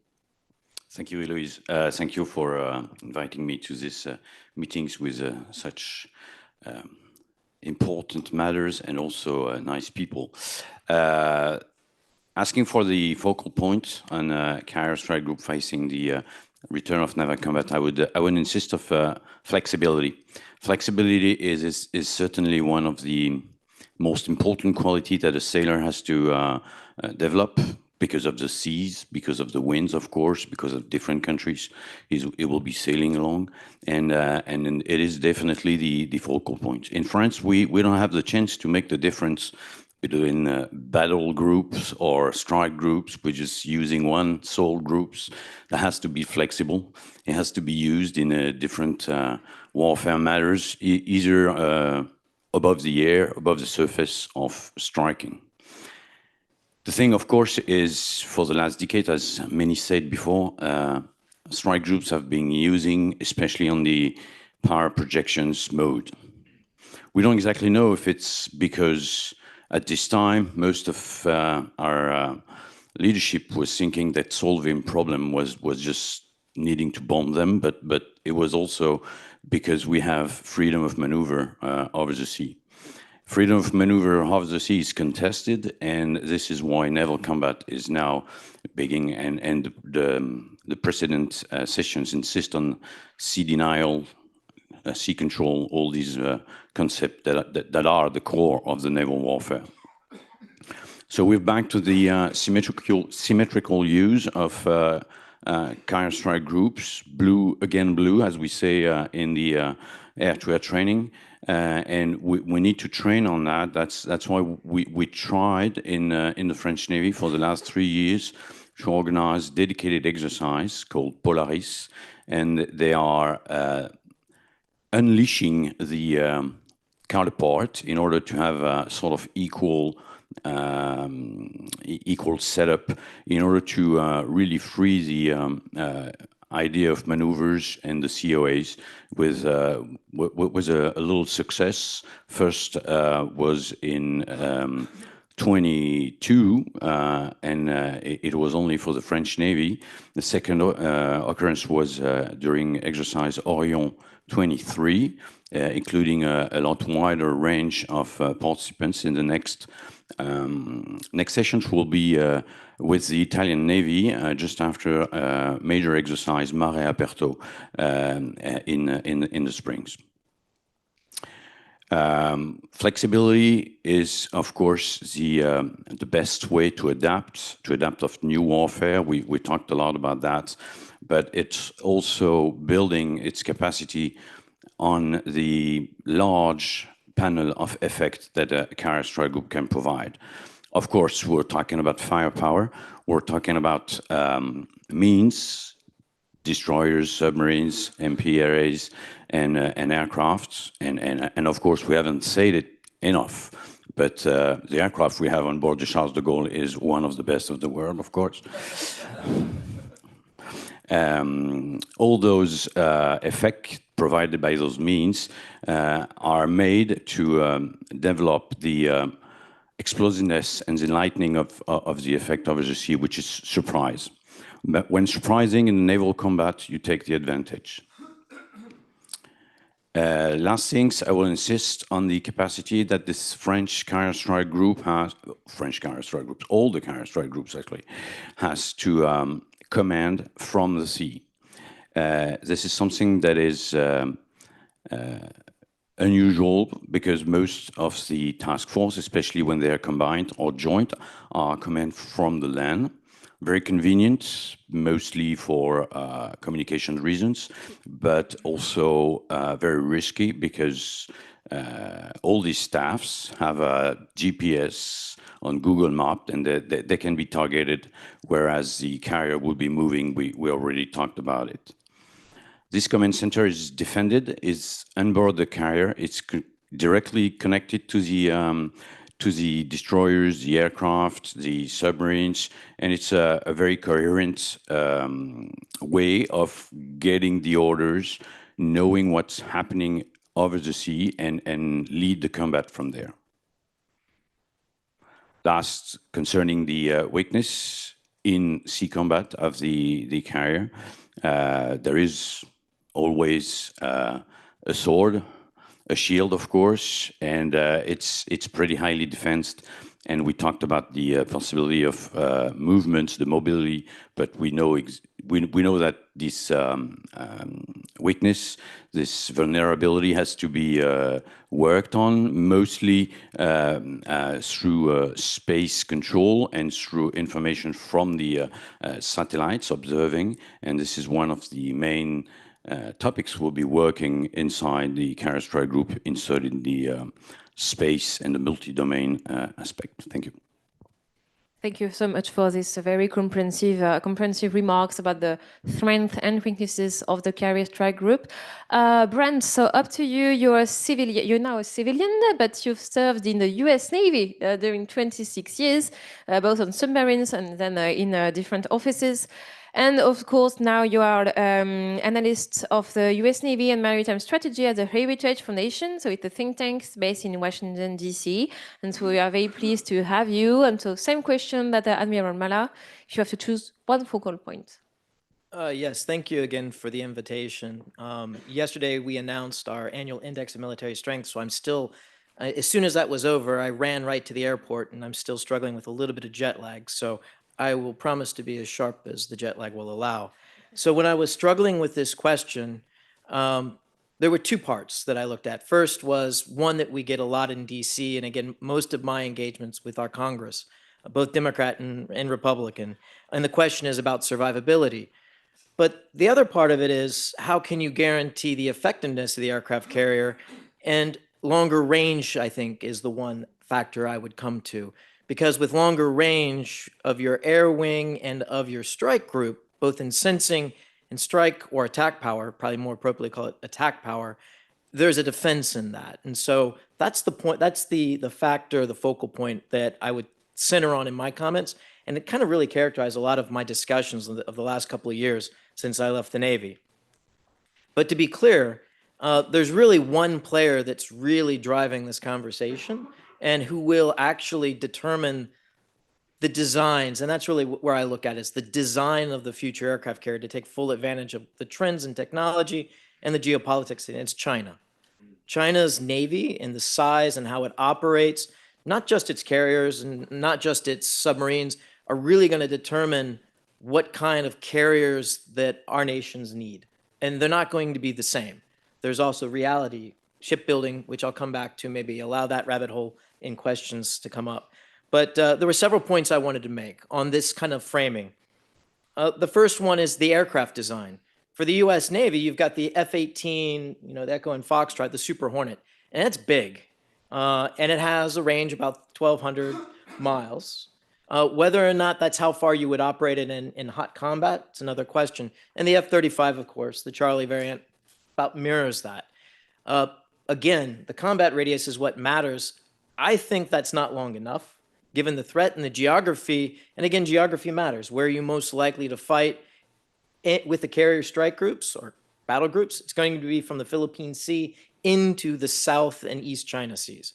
That's the scenario that will really set American carrier design for quite a long time. So it's range. And so these aircraft are getting bigger. And I don't see any change of that.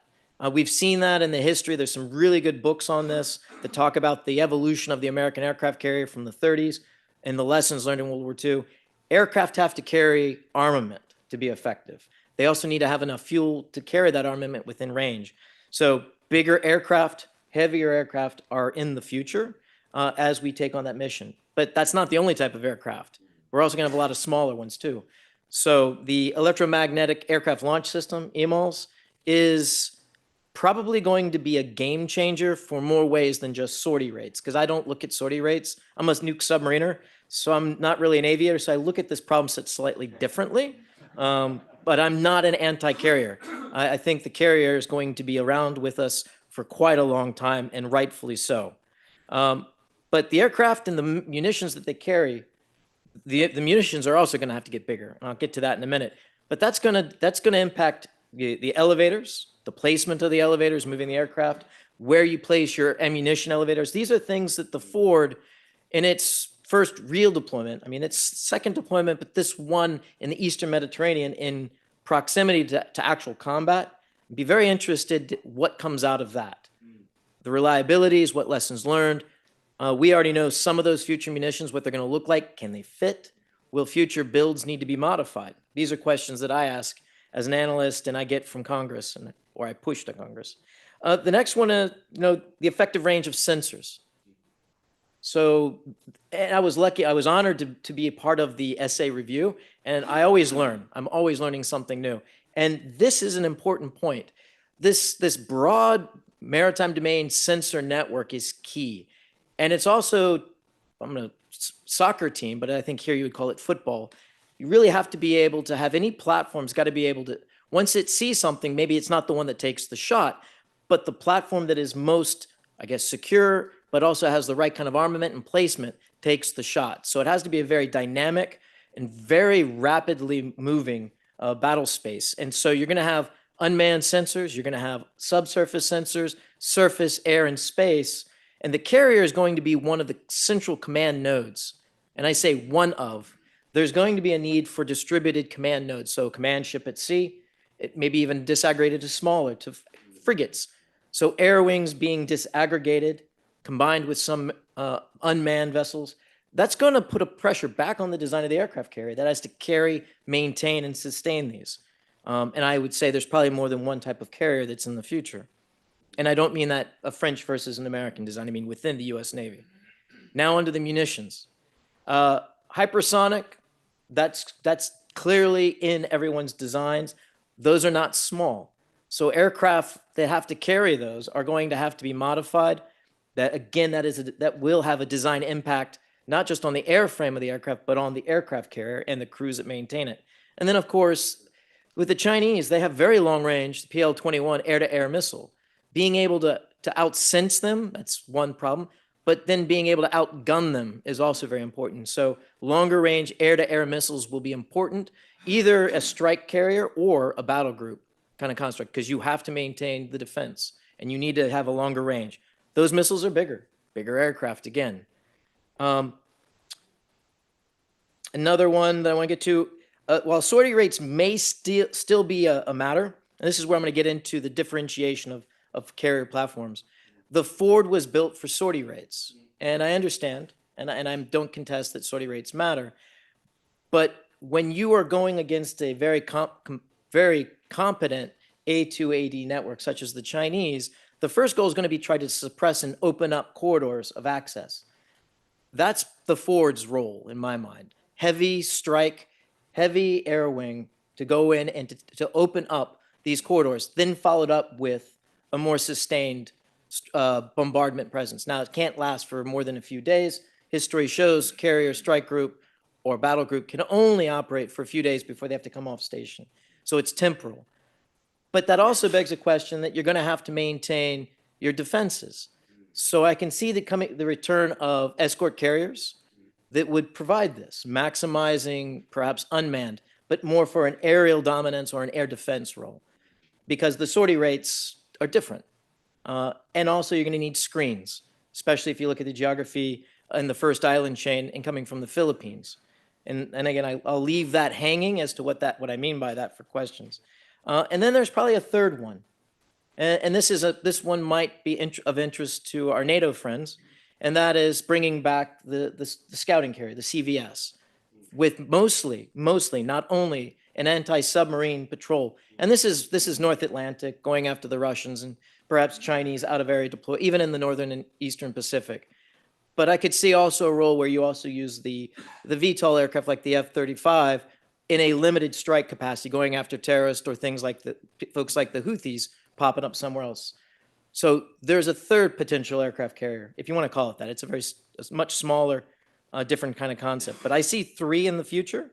I would say we're lucky that we finally got the Ford out to sea. A lot of technology bets were put on that, and I think we are actually finally starting to see a return on that investment. The electromagnetic aircraft launch system, the EMALS, is probably the most important in that pocket or bucket of developments. But again, when asked what's the focal point, it's range. Yeah, thank you so much. I think all the navies represented here have similar concerns regarding the future design of carrier strike groups on aircraft carriers. For example, as we all know, France is going to designing the future aircraft carrier, and so we have the same question about the electromagnetic aircraft launch system, but also the design of the aircraft, meaning that both the one who builds the planes and the one who builds the ships have to work together, and sometimes it's not always easy. And especially in France and in the European context, we have questions about the future combat aircraft systems, the SCAF, and how it's going to fit or not on the future French aircraft carriers. So I think it's a very interesting and shared concerns about the industry and the defense industry. So now, Emma, up to you. So you're an associate researcher at the Council on Geostrategy. It's an English think tank. You're also associate researcher at the UK MOD Development Concepts and Doctrine Centre. And you're specialized on maritime strategy, defense procurement, and military tech. And you're soon to be a PhD from the University of London. Thank you. So the big issue for me when thinking about the use of carrier strike groups in combat is that we have no combat evidence from real-world events since the end of the Second World War, which is the last time that carriers were used in naval combat. So if we look at how nations have used carriers since then, there are two central ways: in peacetime and in wartime in uncontested environments. So in peacetime, carriers have been used in a variety of ways that we've talked about a lot today, including for presence missions, deterrence, humanitarian assistance, freedom of navigation operations, and so on. In wartime, carriers have been used, but they have not had to fight for sea control as they did in the Second World War, nor have they faced credible attacks. We've tended to see them used to provide strike capabilities on land from a largely permissive maritime environment, such as when US carriers launched aircraft to strike land targets during the Vietnam War, or as we see today with carrier air wings striking Houthi launch sites in Yemen. In the sole example we have of naval combat since 1945 in the Falklands, the British carriers provided fleet air defense from positions well out to sea, and they were not directly attacked by the Argentinian Navy.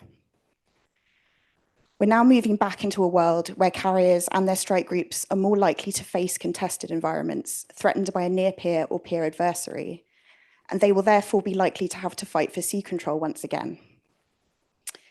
However, the situation today is very different to that faced by fleets in the 1940s.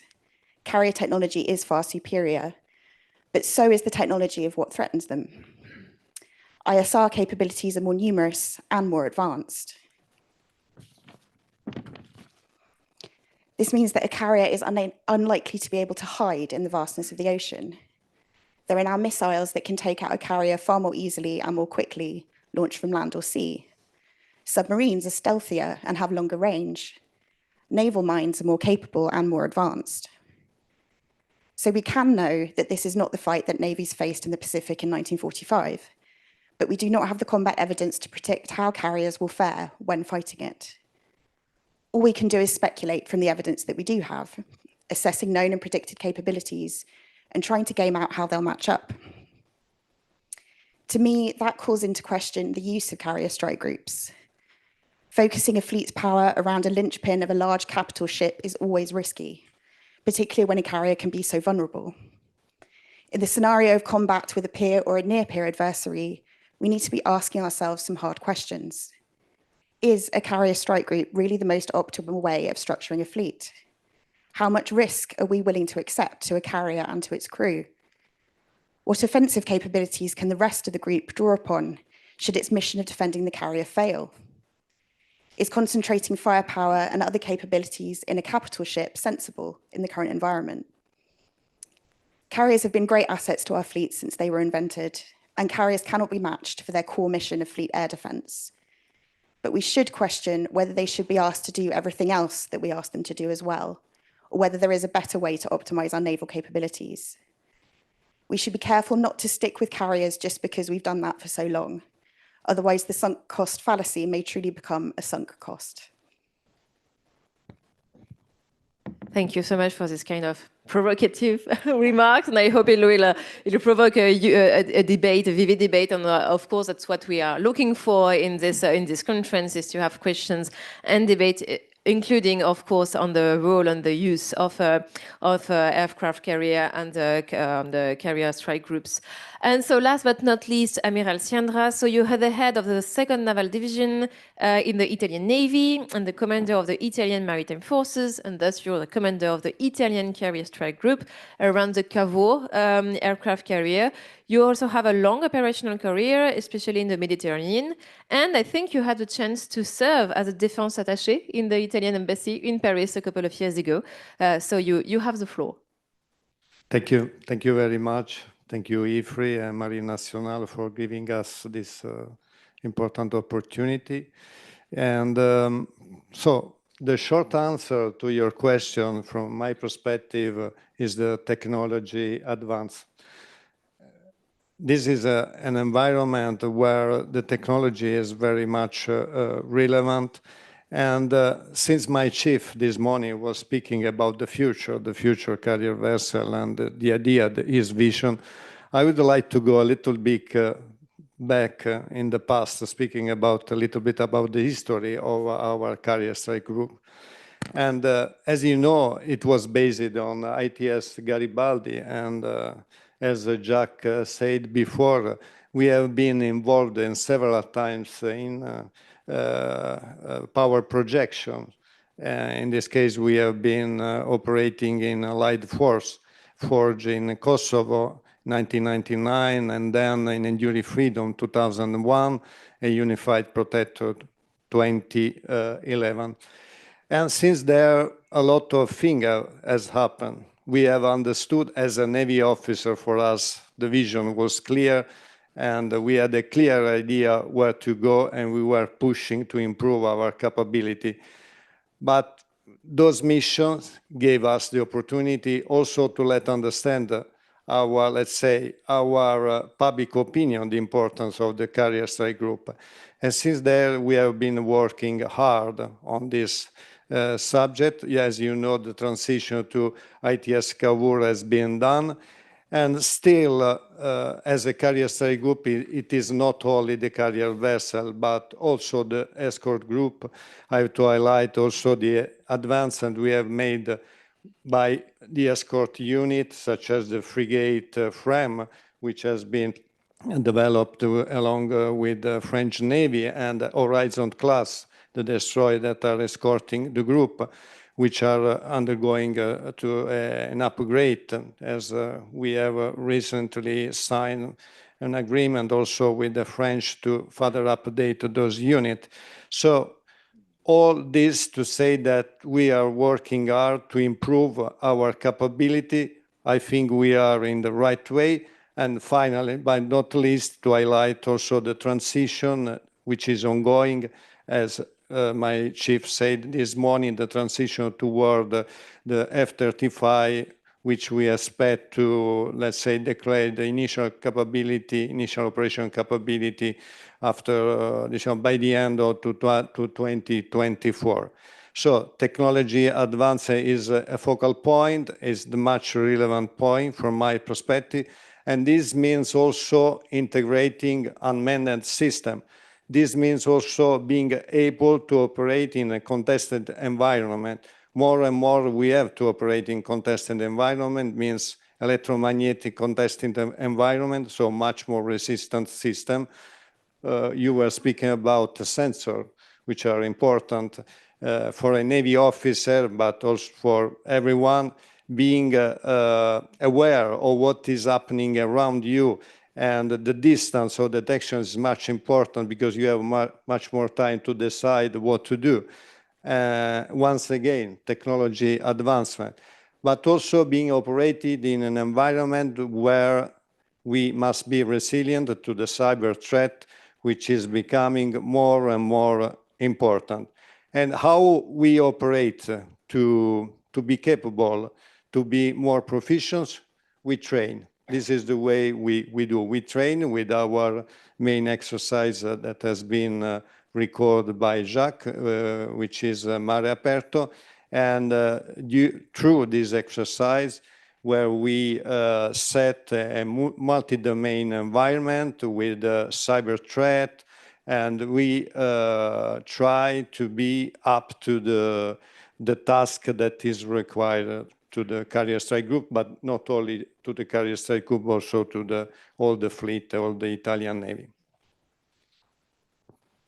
Thank you so much. Does one of you wants to maybe comment or one of the panelists' remarks, maybe on the reflection about the change of organization, maybe not to be focused anymore on around the aircraft carrier as a capital ship, or regarding new threats? Brent? If I understand the question correctly, looking at the changing dynamic, the threats, or technology, or I guess and. Again, I come back to the focal point is range, because what the Chinese do with their fleet is really going to shape the threat that the carrier and its escorts and its information sensor network have to operate. So that's evolving. It's clear that the Chinese are building a navy to contest the oceans, and I would expect them to continue to push out further and further. So I think it's neither technology nor is it the threat itself. It's the operations of the Chinese Navy that's going to really determine things. And I think there's probably a posture piece in this. And so in the near term for the US Navy, I think the priority is going to have to be to have not just one, but several carrier strike groups operating west of the international date line. And that could be also including parts of like the Bay of Bengal and into the Indian Ocean from time to time. So that area, 2 to 3 carrier strike groups as a persistent presence. And then how that's operated is going to have to adjust to the Chinese. We're probably going to have continuous air defense patrols that will be going on. Some of that may be taken on and coordinated with land. So I could see more exercises in that. And there's a technology that helps make that possible, but it's not technology that's driving it. It's the Chinese. I come back to it's what the Chinese do will be what shapes future naval operations. And as I already mentioned, how that informs design.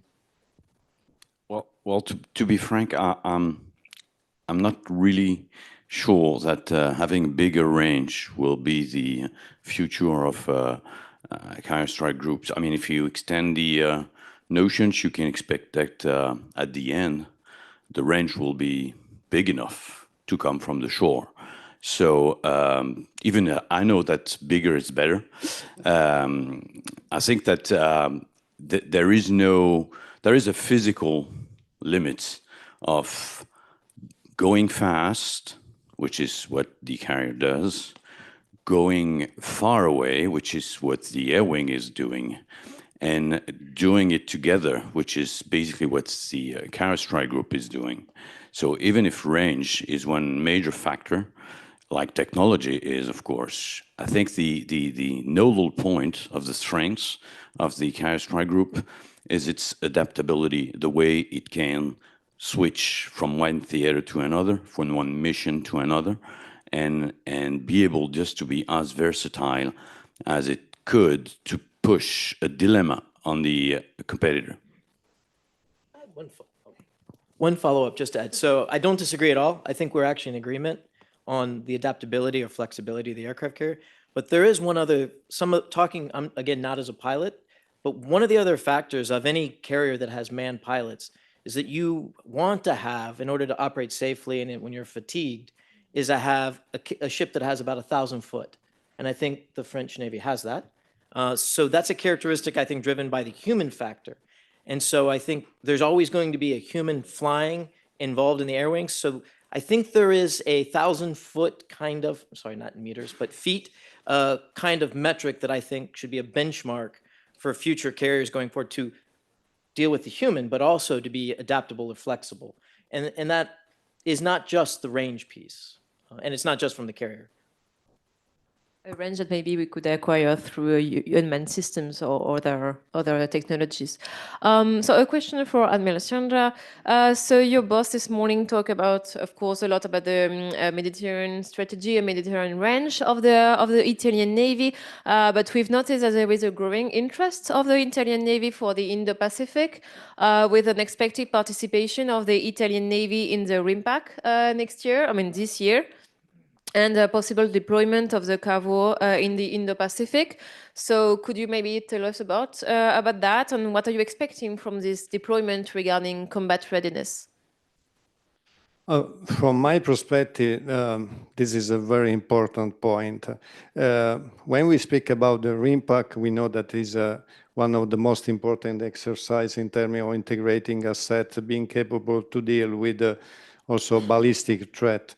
In this case, the plan is to deploy one of our unit there and being able to participate to this exercise. And for what I know, is a priority of our chief, of course. And the unit that will participate to the RIMPAC, be involved in the RIMPAC, she will rejoin the Cavour Carrier Strike Group that will operate in the Indo-Pacific. And so what do we expect? We expect a lot in terms of acquiring knowledge of this environment in which we are deploying units, but not so often as other countries. We expect to increase our proficiency in terms of working with the country willing to operate with us, and there are a lot of countries there. We will participate to the Black Pitch, which is an important exercise, air defense exercise, testing our ability to integrate with them, to operate with them, and of course, being able to operate with some important allies of the area, which is Japan and other important country. So it's the first time that our carrier vessel deploy over there. And so we expect a lot. We are willing to operate with our country, other navy. I know that there is a lot of sharing information, and I have to thank the French Navy, US Navy, all the Navy that are providing us also support, which is very important for us since we have, of course, some logistic base there, specifically in Djibouti, but we need to go further away from that area. So we expect a lot. No, it also shows the importance of, as we say, to trying to act in the coalitions and trying to share knowledge and know-hows. And of course, it's important also to achieve a strategic intimacy, a concept that we developed in the first Paris Conférence Navale de Paris. And of course, a CAG, Carrier Strike Group, can be a very good tool for that, as it often includes ships from allied navies. And so I was wondering, Admiral, how important is interoperability for CSGs in the perspective of naval combat, and especially what lessons can be drawn from the last month in the Mediterranean Sea, where we've seen two US-led carrier strike groups, but French ships have been included in these two carrier strike groups. So, yeah, what lessons can you draw for that? Well, it's already been said that interoperability is essential in order to not only make the mass, since we have smaller and smaller navies, but also to be plug and fight, as Admiral Vaujour say, meaning that we don't have to train during a several week period in order to reach the operational goal.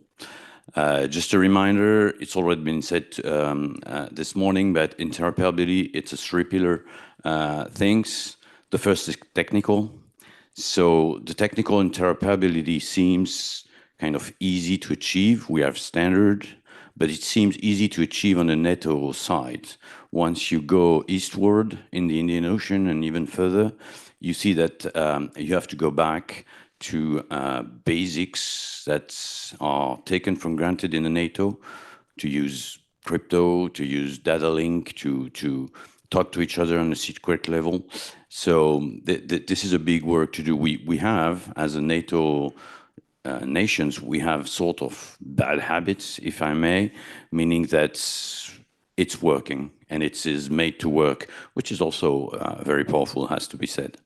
Second pillar is procedures. Procedures means working together. And as Admiral Chan say, you have to start by, are you writing from right to left or from left to right? Procedures, culture, it starts to get inside the strategic alliance you have in order to meter the will you put inside the interoperability. If you want to do it, if you want to change your procedure to adapt them, then you will be, of course, interoperable. And last but not least and essential, it's trust.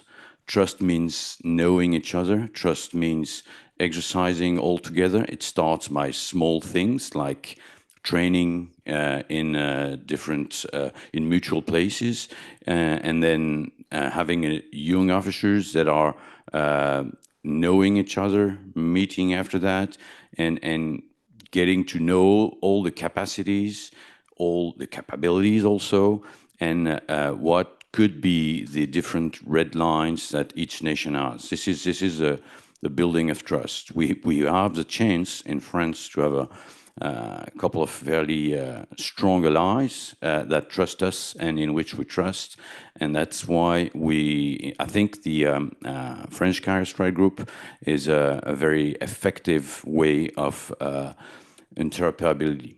For the last decade, I think it's more than 27 allied ships that have been integrated inside the Carrier Strike Group. So it means that it is a nice and very interesting experience to lead for our allies, and for us, it's a way of showing how to do things, and that's very important, and we will continue to do that.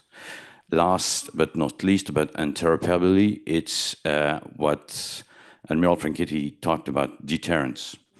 Once you show to another competitor that you can meet each other in just a couple of days, launch heavy strikes, do some high-hand maneuvers that they are not even able to do on their own, but that two nations or three nations can do just in a glimpse of an eye. It's a very, very strong message of deterrence. Last point is about sustainability. I think sustainability, we talked about logistic, we talked about support. This is one of the main points where interoperability is applying for its strike group, like the French Carrier Strike Group. When you have to refuel in the Indian Oceans, you're quite interesting in having same procedures and very smooth interoperability things. We have a couple of competitors that are not able to refuel at sea. And this is just an example, but when the Carrier Strike Group just sail along a Japanese oiler, it can just plug, take the fuel, of course pay, and then go back. So mainly we have a kind of strong history of interoperability that we're building all together, and this is part of the alliance we have around. Concerning the lessons learned from the last month in the Med, I think all these small exercise, all this knowledge of the different points have paid. We've seen that meeting each other with the Sixth Fleet or the Littoral Combat Group from the Royal Navy or the Volcano and San Justo that were sailing around helped us a lot to just deconflict, build a plan, work together, align objectives, and then be ready not to act as a coalitions, but to act together on a strong and powerful response in case of bad events. For this point, if I may, I would like to jump in because once again, I would like to put on the table let's say my experience of being operating with the Carrier Strike Group in the Med, and last year was very, very useful in this term in terms of interoperability, because we, with the other alliance, NATO alliance, the US and all the NATO country, we have been operating in the framework of Neptune strike activities which is very important in terms of employing carrier strike group under the authority of NATO, in this case, Strike for NATO. And I have to say, being part of this Neptune strike 3 times during all the 3 Neptune strike of 2023, that is, I have personally been impressed by the level of integration we have been able to reach with the US, with the Spanish, UK carrier strike group, and hopefully also with the French unit operating, and being able to deliver effect in a very large area, starting from the Central Med to the East Med up to the Baltic, which has been really fruitful in terms of operating together, but also in terms of strategic message, of course, in supporting the alliance deterrence objective. So just 2 things. One, I come back to the EMAL system again. That is a system that allows many different types of platforms to be operated off the Ford aircraft carrier, and perhaps the next French aircraft carrier. That actually is one of the tools that will enable this interoperability and the exercising of it. So not just common systems, but just the ability to operate from each other's platforms. The other thing is a cautionary bit. While I agree with the Chief of Naval Operations comments earlier about deterrence, there's a cautionary, having been a China watcher for many, many years, is that if there are seams, the rapidity and the fact that you practice it does have a deterrent effect. But also the opposite has the exact opposite effect, that if allies that practice a lot go their own separate ways, in the mix of a fight, it actually encourages more aggressive action by the Chinese, because they'll see it very differently than we are in our capitals, and they'll see it as an opportunity to sow and to push even harder. So we have to be very careful on that. What is the antidote for that? Have many, many partners and practice with many, many different navies. So the Italian Navy doing a Western Pacific deployment, the French Navy returning again with their aircraft carriers, exercising with the Japanese, the South Koreans, with their aircraft. That's all good, because the more options, the more challenging it is for the Chinese for these 2 allies are not supporting each other on this operation, but yet there's 15 others that are. So mitigate the danger by having more partners, practice more. That does come with a cost, a bill. Oh, that's a great message, and can be a motivation for all navies that are represented here. And so we've been talking a lot about deterrence and strategic signaling and strategic messaging that can be achieved through a carrier strike group. But of course, it comes with a cost and a risk to deploy a carrier strike group. And you've briefly touched upon this notion in your initial remarks, Emma.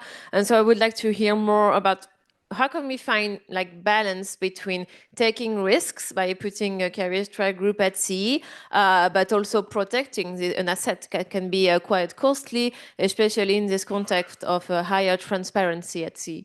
Just a quick comment. Taking a risk is having a carrier strike group sailing in a non-permissive area. But when a carrier strike group is at sea, is not taking any risk. No, but I mean in a non-permissive area, of course. I think the big thing that we have to think about is the political will behind deploying carriers, because the risk comes not only militarily, but also politically. So will a country be willing to lose a carrier? And that's either a mission kill or, God forbid, a sinking. And these are huge ships, they are expensive, and they have thousands of crew members on board. So the loss of life, the loss of money, this is blood and treasure again. What we need to think about is, have we thought about the risk inherent in deploying carriers in contested environments? Because if we are not willing to risk a carrier, but we are willing to send it into a contested environment, that means that its defenses must be perfect. And there is no such thing as a perfect defense, especially when we're facing mass. If it only takes one thing to get through to cause problems, then that's going to be something that's going to be a big problem.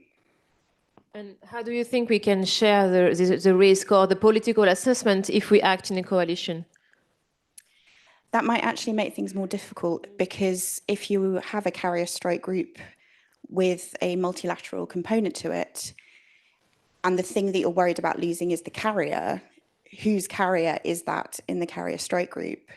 And if another country has maybe a couple of destroyers or other smaller ships in that carrier strike group, their assessment of risk is going to be different to the country that owns the carrier, which is most likely to be the United States in like a contested Indo-Pacific space. So that has to be something that the decision taken in different countries will be different in terms of risk, depending on which specific assets are in play.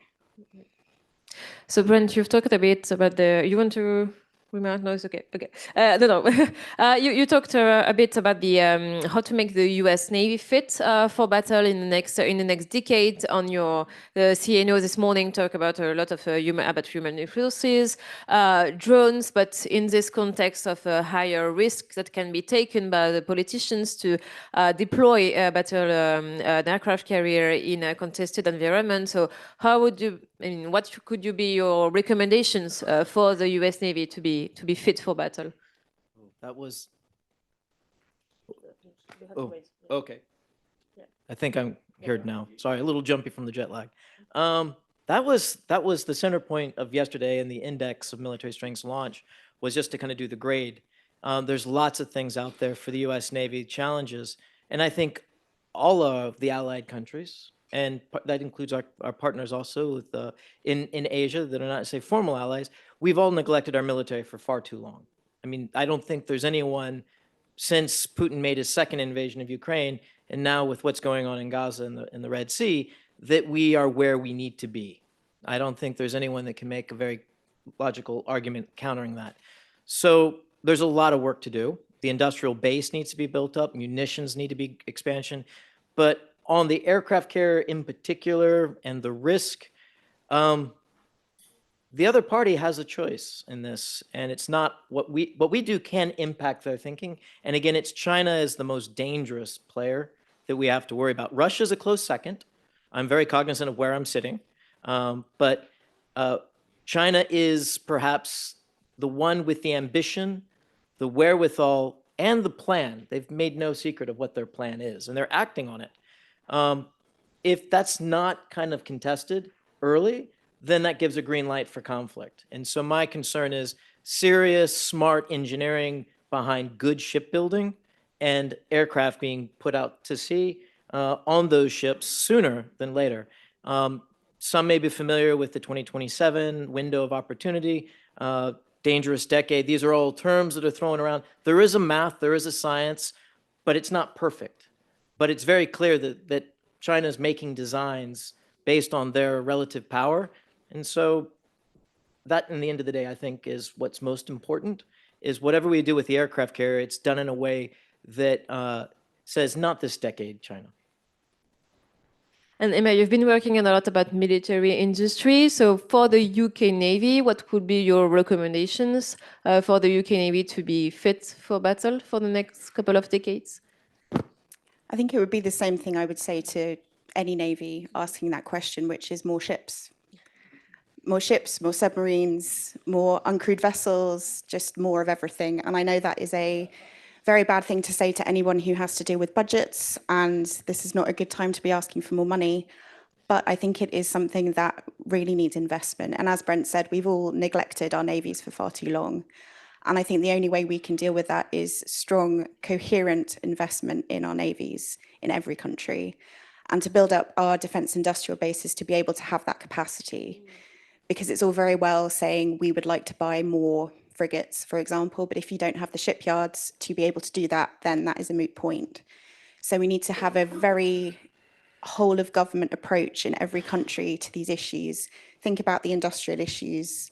Think about how we can work together on R&D, on innovation, on buying things from different places, and just really focus on investment in the Navy. Yeah, because we've been talking about human resources, but regarding sailors on the ships. But of course, you need people to build the ships before, and so to do investments in a very specialized skills that can disappear or can go through the private sector, and so it's quite concerning. We are now going to open the floor for questions from the room. I mean, I still have questions, of course, for the panelists, but it's good to open the floor for questions. If you want to raise your hand, and again, short question rather than statements, and introduce yourself briefly. Yes, Alessio, of course. Hi, sorry, I'm back. I think going back to the panel's title, I think perhaps we should start with the idea naval warfare is by design in history very attritional. If we place in the context of the war in Ukraine, since the beginning of the second war in Ukraine, or the upscaling of the invasion as it were, both sides reconstituted an army. That, I'd say, doesn't end, right? Naval warfare is first salvos. Once you're done, right? There's no round two. And so I think there is a risk in suggesting that there's a risk in deploying the carrier, right? Because it's an understatement of what naval warfare is about. The naval warfare is attritional. We have lived in an exception for the last 70 years in which naval war was the exception of the rule. But previously, anyone who owned a fleet had mass at its heart because of that intrinsic character. So that being the case, two quick questions, one for Brent and one for Admiral Millard. Brent, what do you think about the development of DEWs, direct energy weapons, and to what extent they will contribute, if range grows, to reduce the missile threat in terms of the defense capacity of carrier strike groups? And to Admiral Millard, because we're lacking mass collectively in Europe, to what extent do you think, for the time being, interchangeability as something that is on top of interoperability? How far are we in Europe to get that in terms of that sort of broader European carrier strike group formation? Thank you.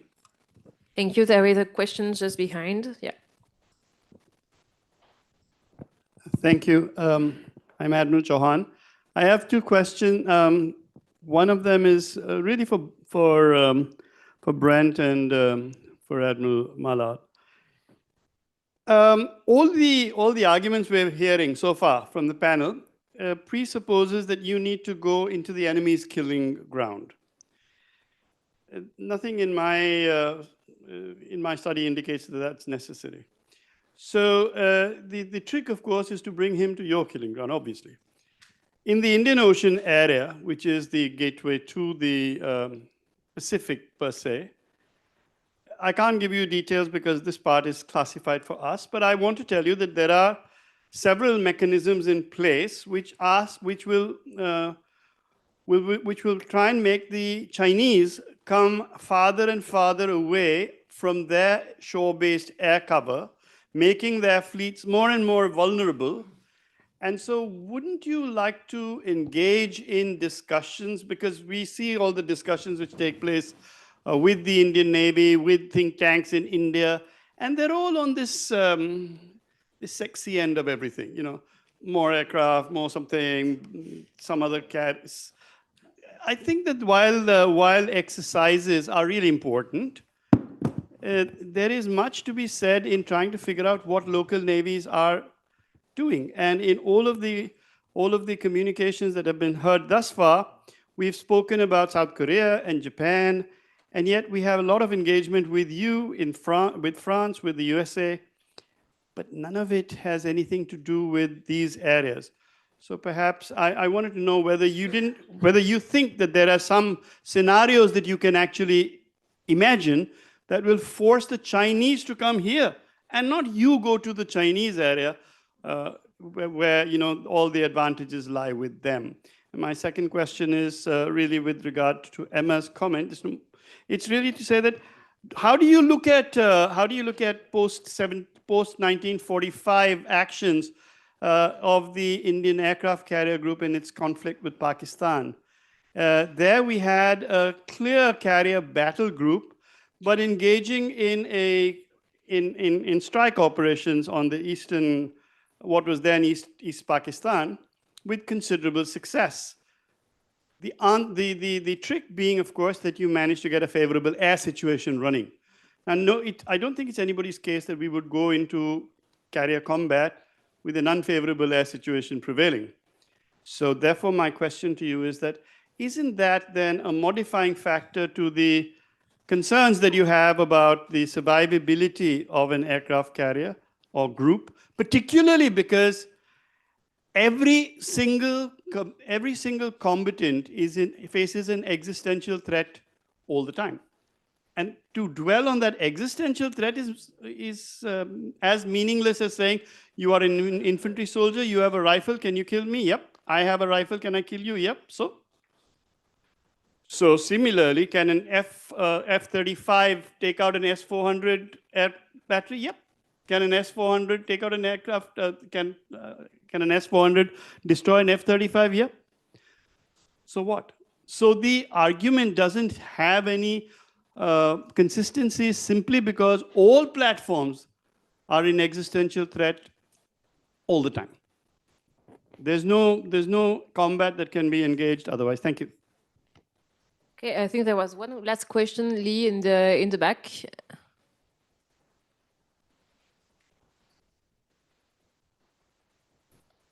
Thank you, Lee Willett from writing for Naval News. A small comment and a couple of a two-point question. And the comment follows on from Emma's point about building more ships and everything. I wonder what it has to take in Europe and the US and elsewhere to have a proper conversation about the importance of defence spending at a national level. We have two hot conflicts in the Euro-Atlantic zone alone, but still there is no conversation about spending more on defence. We have an election coming up in the UK this year. I bet defence doesn't get anywhere near the top 5 or 6 issues that will be discussed. So how do we have a national conversation about spending more money on defence when there is conventional war in Europe? That's my comment. The two questions, one for Emma. Welcome your views on what you given what you said about the carrier experience for Western navies, what you think the Chinese will have looked at and will have learned from that or read from that, and how they might do the same or do things differently, particularly given they are building carriers. And the other question is to do with the issue of getting stuff into service more quickly. And I welcome the panel's view on this. Brent talked about 3 new types of carrier. It takes 20 years in a Western country to get one new type of carrier into service. How will you get 3 into service next year? Because we need them now, not in 20 years' time. Thank you. Great. I'm happy I don't have to answer these questions. So who wants to go first? We have questions about technologies. We have questions about defense. Defense spending, European CSG, China. Who wants to go first? Well, I can start if you want. Just to answer Admiral Drian. Of course, we are interested in discussion with Indian Navy, and we are discussing with Indian Navy. But there are such matters that are a little bit ahead of our general perimeter of discussion. So we will continue to cooperate any times with the Indian Navy, and we are well aware of the importance of the strategic partner we have in the Indian Ocean. So that's for the first part. Concerning the interchangeability in Europe, I think it's of course a great idea, closest of the wishful thinking than the reality. We have also national industry, we have separate interests, and we're not really going through this interchangeability, except of course if you think that this is concerning only US aircrafts on US made armaments, so that would be completely interchangeability. The thing about interoperability, it just means agreeing on standards. And when you're talking about going with your assets on another nation assets, it's either industrial secrets or industrial knowledge that is difficult to share because there is a national interest, but also a national way of going at war. I'm just going to give you a small and quick example. We have, thanks to the interoperability with the US Navy, we have the capacity to have F-18 on board French carriers and to send Rafale on board the US carrier. That just doesn't mean that we will go to war with Rafale on board US carrier or either F-18s on board French carrier, and doesn't have to. It's just meaning that we are working together. We can use things, we know each other, we trust each other, but as long as there will be nations, there will be, of course, coalitions, but there will be interests. And this is the way political decision is made, and this is the way national defense is led. For the last part about, what was the question? No, I think I'm good on mine. Yeah, most of the questions were for Emma and Brent, in fact. Leave the floor to my friend. Sure. So, Admiral, for your question about existential threats, of course, I mean, everything in warfare can be destroyed, and there is always a risk that everything can be destroyed. The point I would make is that there hasn't been an existential risk to a carrier since the end of the Second World War, really. And I don't think that's something that the political decision makers have quite grappled with, the risk to a carrier.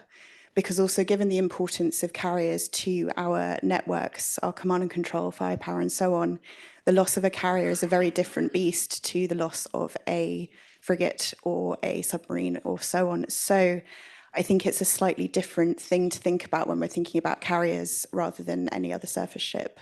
But it's absolutely the same kind of genre of threat. For Lee's question, on defense spending, I don't know. If anyone has the answer as to how we can spend more on defense, please tell everyone, and we can let everyone know, because I think that's one of the big questions of our time.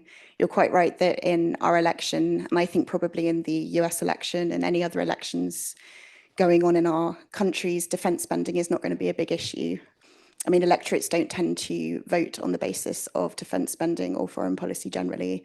So it's not something that political parties tend to build their platforms on for elections. In terms of how China see carriers, they obviously see that carriers are important because they're building their own. But it's very interesting to see that their other defense planning is also structured around killing carriers. So the construction of missiles, the so-called carrier killer missiles, whether you think they actually could kill a carrier is neither here nor there. The point is that that is what the Chinese are intending. So they see killing a carrier as an important thing to be able to do. Whether they can do it or not is another question. And obviously we have a vote in that in terms of our defenses, but it's clearly something that the Chinese are focused upon. And there was another question about air superiority and how it can be useful for aircraft carriers, I think. Yes. I think given that carriers also bring their air superiority with them, that's a very interesting question. And it depends, again, if you're going into the contested littorals of a large land power who have a great deal of air power that they can access from their coast. So air superiority from an aircraft carrier is going to be limited, especially with the range, as Brent was saying. So it's something that you need to think about differently when you are conducting operations from the littorals against an enemy that does not have air superiority.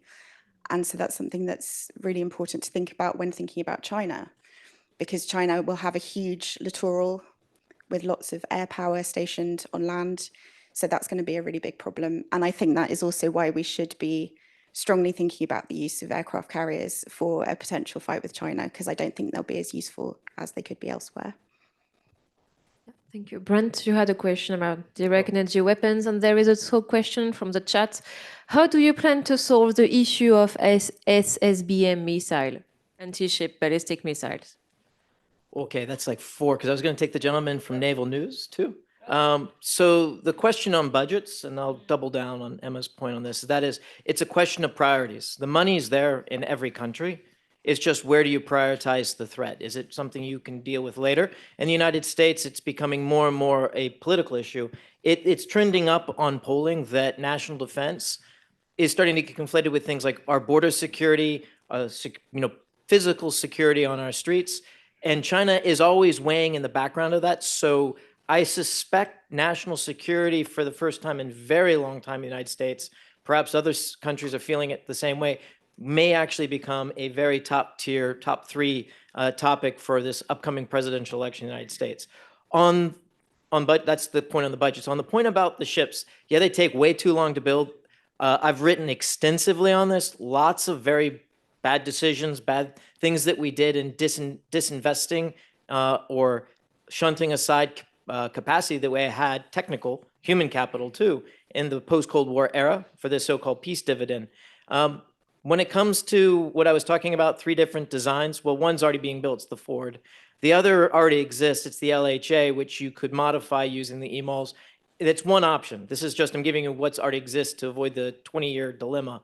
The other one is the CVS, and there's a little heavier lift, but a hull that already exists with this design work that's on the shelves, and that is the San Antonio class second flight LPD, and that could be modified with a larger flight deck. And again, using lighter unmanned helicopters like Fire Scout, maybe having a reinforced portion of the deck for the VTOL F-35 for very limited air defense and strike. So that's the short answer. There's a lot written on it that goes into a lot more engineering detail. Admiral, on the point about drawing them out, absolutely, and that I think is very much a part of people's concept on the tactical level, drawing them into ambushes, so to speak, at sea. But it really harkens to, and I almost was wondering if, Alessandro, you're going to get to it, and you're saying about Mahan, the decisive battle. The United States Navy right now, because it doesn't have the industrial base behind it, would want to seek a Mahanian decisive battle, destroy the Chinese fleet at sea. But that's not good enough, unfortunately. The other thing is that's not what the Chinese really are planning for. They really right now are focused in on Taiwan. That's their existential, central national interest. And so how they would fight that, it's not as necessary for them to come out too far. Will they? Given the right enticements, yes, they will. But it's not going to determine that war. And to avoid a Pyrrhic victory, where the Chinese fleet sunk, but their shipyards are remaining intact, and the United States fleet is, 30% destroyed, it takes us 10, 15 years to recover from that. It'll take the Chinese 2 or 3 years, and then they're right back at it. I suspect the same thing is possible with what's going on in Ukraine, with the Russians, and there's a history in both strategic cultures to do exactly that. But you're absolutely right. Draw them out and kill them. That's how to do that's a lot more trickier. But this is like my favorite setup of questions, quite honestly. And then on the directed energy, part of a layered defense. The only way it works. Physics becomes a nuisance. When it rains, I don't think the laser is going to go through the rain very well. It might still go through to a distance. Then you have optical focusing, not to be oversold, but the lasers are really good for point defense and a layered one. So you're still going to have some of the missile defense systems in place. But what's going on in the Red Sea right now, the question that I'm scratching my head is we have systems that could have been out there, and I wish they were. And even with Israel right now, they're finally testing in the field their own laser systems. So we should be, I think we're about to take an exponential leap up in learning and maybe even design. So it's really a material and an engineering problem, not a physics problem on that, when you think about it in point defense. I think, and I'm committed to the notion that lasers will become a standard armament of future warships in stop. And I think there was, what was the, remind me? Yeah, there was a last question, well, still about the Red Sea and the Houthis, about the threat posed by anti-ship ballistic missiles. Yes. So, and the same applies to the Chinese. The Chinese are the apex predator in this. The Houthis are kind of shooting I came in and I caught part of it, where because of the geography, they're just throwing ballistic missiles out and their targeting data may not be that good, but they'll just, like an artilleryman, I guess, aren't just lay down an area. It's like area kind of effect.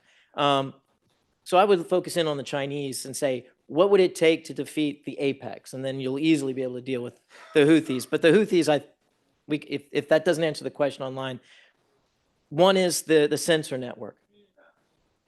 I think the Chinese said in open source, there's like 4 different nodes and a constellation, I think of 4 or 5 satellites in order to maintain targeting fidelity on an American ship at sea. They didn't say how far, they didn't say where, but that tells you that's 4 or 5 nodes right there. Those are a lot of parts that you could play with or take out, and then the whole thing falls apart.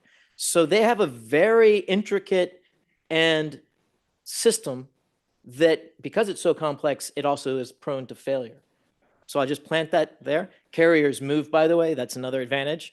So they're never in the same place for very long, unless they're in port. So there's the information and the targeting. There is the sensor on the missile itself. That's another. The lasers enter in the lasers, because the lasers may not be good enough to stop it on the speed, but maybe they could take out the sensors, whatever they have on the end of that, or cause it to spiral off because they cause uneven heating. Lots of weird things you could do with that, or shoot it down with a missile. Then, of course, when you get really close, decoys.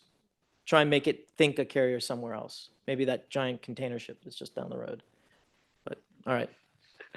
Thank you. So we have around 6 minutes left. So it's enough to take another round of questions if you have. Elie? Yeah.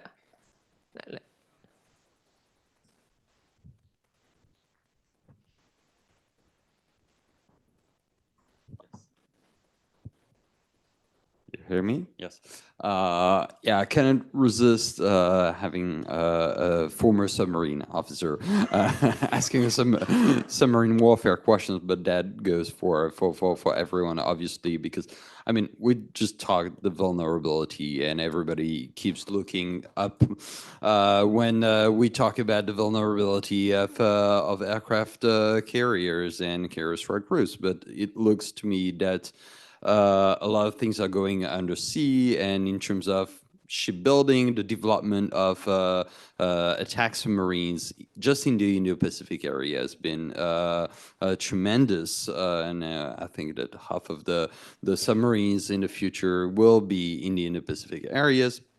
And you know, how do you see this game, if we can call it that way, evolving, of hunting and hunters, sensors, undersea sensors, are they evolving? And so how does this also impact the structure of the group, of the carrier battle group? Or do we need more anti-submarine warfare frigate vessels? And so that was one question. The second question was more about uncrewed system, and how does this affect also the structure of future carrier strike groups? We touched upon it a bit, but I'm still not totally satisfied with the answers. How does it change to have more uncrewed systems operating in one single formation, because they need to interact with crewed systems all the times, and how do we prepare for that? No other questions in the room? There is one on Zoom. Oh yeah, there is one. Philippe. Philippe Gros, Foundation for Strategic Research. Thank you very much, all of us. I have two questions. How do you consider the place of the future carrier strike group in the more distributed operations concept, which I understand are the key to enhance the resilience based on these massive CDAIL capabilities? Second question, how do you consider the place of the carrier strike group in a joint campaign, which would be necessary to deal with the extensive land-based CDAIL capabilities, which are the bulk, as a matter of fact, as we see the last years, the bulk of the CDAIL capabilities, as a matter of fact. Thank you very much. Thank you, Philippe. So you have 3 minutes to answer these 3 questions. So 1 minute, no, even not 1 minute per question, because there are 3 to answer. So who wants to go first? For 3 questions, yes, yes, and no.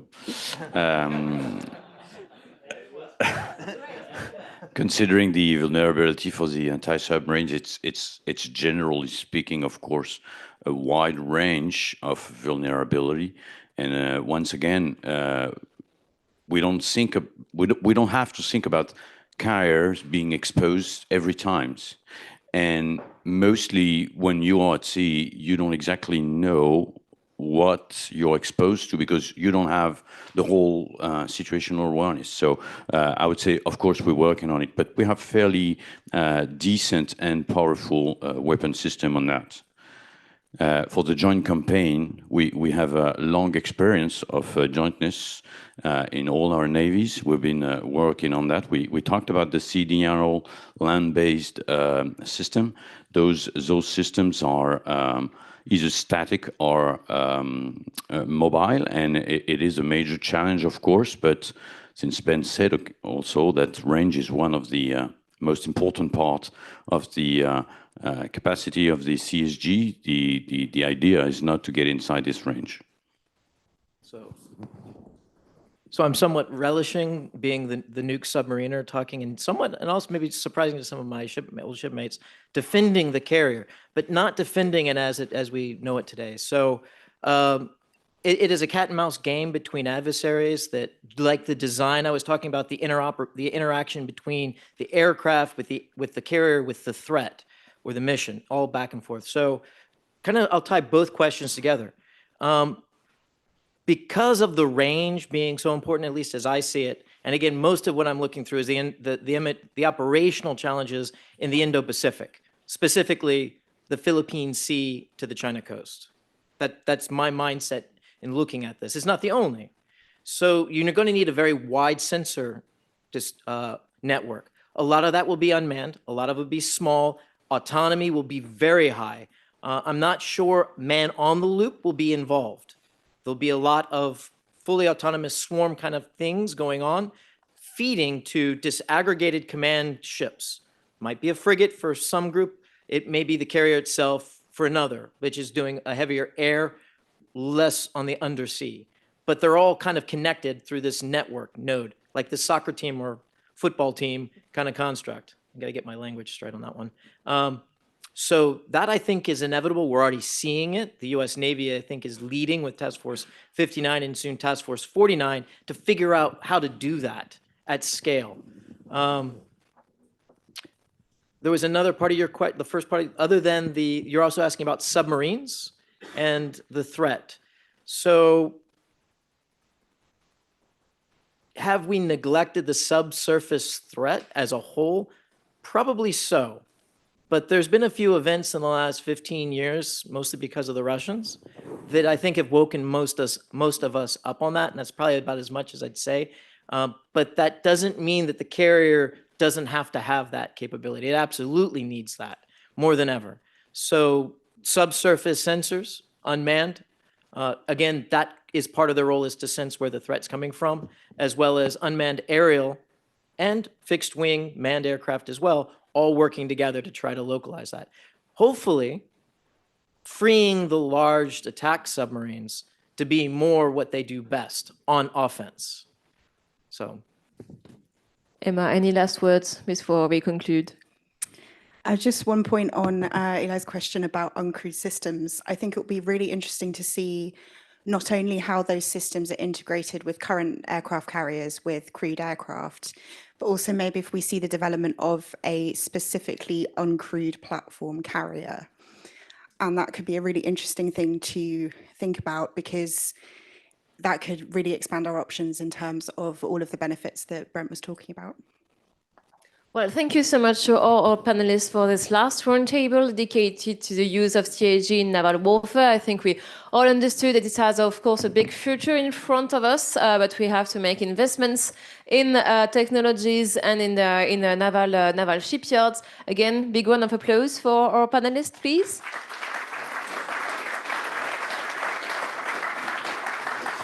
Thank you.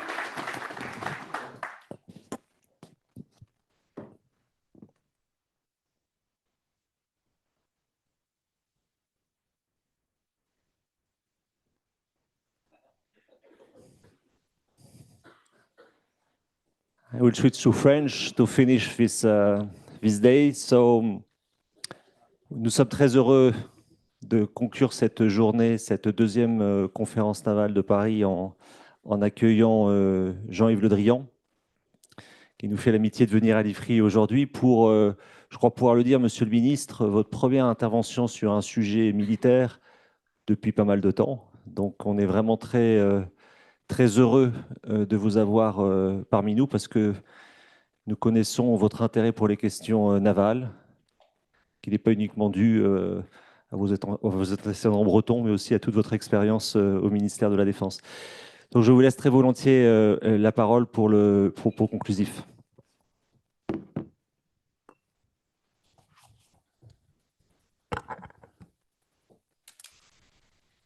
Bien, amiral, messieurs les chefs d'état-major, mesdames et messieurs, je suis particulièrement heureux et honoré que vous m'ayez invité à conclure cette deuxième édition de la conférence navale de Paris. Vous avez bien voulu rappeler mon attachement au monde maritime, mon attachement à la mer, mon attachement à la marine, et l'intérêt que je porte à leur évolution, à leurs enjeux depuis le début de ma carrière politique, que ce soit dans des fonctions territoriales ou de des fonctions ministérielles. Cet attachement-là ne m'a jamais quitté, même si quand j'étais ministre de la Défense, il fallait que je sois modéré. Cet attachement ne m'a jamais quitté, que ce soit au niveau politique, qu'au niveau personnel, même au niveau passionnel. Et il se trouve précisément qu'à l'image de notre environnement stratégique, le monde maritime et la stratégie navale sont en plein de bouleversements, ou plutôt leur mutation s'est fortement accélérée ces dernières années sous le triple choc et les conséquences profondes de trois événements majeurs, la pandémie, l'agression russe en Ukraine et la politique des sanctions. Et puis depuis le 7 octobre, le choc, certes encore régional, mais à prolongement international multiple, né de l'attaque du Hamas contre Israël et de la réponse virulente de l'État agressé. Comment situer la stratégie aéronavale dans ce contexte? Quelles sont les perspectives aéronavales? Quel est leur avenir? Quels sont les défis à relever? Autant de questions que vous êtes posées tout au long de cette journée. Et je pense que ces questions revêtent d'autant plus d'acuité que la capacité aéronavale a été à constituer l'une des épines dorsales les plus importantes de la défense de notre démocratie depuis la Seconde Guerre mondiale. Or, ces démocraties et la conception occidentale de l'organisation multilatérale des États, du maintien de la paix, du respect du droit international sont aujourd'hui mises au défi de résister à des contestations de tous ordres jusqu'à leur fondement même. Par conséquent, définir ou redéfinir le rôle des groupes aéronavals, leur adaptation aux nouveaux enjeux, aux nouvelles formes de menaces, est au cœur de la sécurité future de nos démocraties. Pour autant que la capacité aéronavale sache montrer toute sa pertinence et sa capacité d'adaptation, je crois qu'elle dispose à cet égard d'atouts formidables pour le faire. Je suis un peu audacieux en disant que finalement le porte-avions est le garant de la démocratie, mais c'est un précipité qui peut avoir du sens. Je commencerai par vous dire que, d'abord, ma conviction de l'importance majeure des enjeux maritimes et navals dans ce XXIe siècle, à l'heure où les crises semblent se multiplier, pour me référer à quelques grands anciens, le temps du sea power de l'amiral Mahon ou de la liaison des armes de la mer chère à l'amiral Castex, ce temps-là est loin d'être révolu. Et le président Macron, lors des assises de la mer, les premières assises de la mer qu'il présidait en 2019, avait affiché cette stratégie comme quoi le XXIe siècle serait pour la France le siècle maritime. Je pense qu'il a raison. J'ai été un peu pour quelque chose, mais il y a prescription. Mais l'enjeu est mondial et au demeurant lié et nourri par la mondialisation. Faut-il rappeler ici le nombre de pétroliers qui passent chaque année par le détroit d'Ormuz, le nombre de bâtiments civils et commerciaux qui empruntent chaque année le détroit des Dardanelles. Rappelez ici que le flux des micropuces électroniques partent de l'île de Taïwan. La mondialisation est une maritimisation et la mondialisation repose largement sur la mer. Et les crises qui menacent la stabilité comme la croissance mondiale ont une dimension maritime qu'il faut constamment garder à l'esprit. Et à cet égard, comment ne pas observer que les lieux que je viens de citer sont autant de de points chauds sur la carte des crises avérées ou potentielles, résultant des évolutions des dernières années et qui mettent en péril la croissance et la paix. La mer de Chine, pour commencer par elle, dont l'éloignement géographique ne doit pas faire oublier aux citoyens européens et américains qu'ils passent 6 fois plus de pétrole par le détroit de Malacca que par le canal de Suez, et 17 fois plus que par celui de Panama. Et cette mer de plus en plus militarisée, bordée par 10 des plus grands ports mondiaux, qui voient transiter 90% du commerce extérieur de la Chine, dont on sait l'importance pour l'économie mondiale. Il y a ce sujet, mais il y a aussi le détroit de Taïwan, que j'ai évoqué il y a un instant, qui est un des lieux, vous le savez, le plus sensible, à la fois pour la paix et pour la guerre dans les années qui viennent, avec les conséquences majeures qui peuvent résulter pour la paix comme pour l'économie mondiale d'une crise à dimension militaire. J'ai déjà cité Hormuz, il faudrait ajouter le Bab el-Mandeb, familier des gens de mer, pour situer l'un des principaux nœuds gordiens du destin du Moyen-Orient. On le voit bien aujourd'hui avec toutes ces conséquences en mer Rouge et la conflictualité avec les Houthis. Citer aussi le Bosphore, qui, comme la mer Noire, sont l'un des épicentres où se joue la guerre déclenchée par la Russie contre l'Ukraine. À cet égard, je voudrais rajouter un point au-delà des points chauds qui montrent l'enjeu maritime majeur du XXIe siècle, que les politiques de sanctions déclenchées par la condamnation des agressions contre la paix revêtent des dimensions maritimes majeures. Ainsi, des embargos sur le pétrole, les produits pétroliers et d'autres formes de biens décidés contre la Russie depuis février 2022 sont essentiels à contrôler par la mer. Et la maîtrise de la mer est une des conditions du respect et du succès des sanctions. En gros, la sanction passe par la mer, pas uniquement les nœuds gordiens et les conflictualités. Et sur cette toile de fond que je viens de décrire rapidement, de manière un petit peu géopolitique accélérée, ce qui me frappe aujourd'hui, c'est l'accélération préoccupante de ce que certains appellent le réarmement naval dans le monde. Un réarmement inégalement partagé, en voie d'accélération foudroyante, et à cet égard, je partage complètement le sentiment de Thomas Gomart dans l'accélération de l'histoire sur cette dimension-là. Sur les autres aussi, mais celle-là singulièrement. Nous avons d'un côté, vous le savez, un monde occidental qui a considérablement réduit le format de ses flottes. Nous-mêmes, mais pas que nous, les autres aussi, y compris les Britanniques. C'est s'il y en a dans la salle, mais y compris les Britanniques, quand même, où l'enjeu était historiquement très essentiel. Et partout ailleurs, c'est la montée en puissance des marines de combat qui augmente singulièrement. Le cas de la Chine est particulièrement spectaculaire. Vous connaissez les chiffres. Entre 2022 et 2030, le nombre de ces croiseurs lance-missiles va doubler.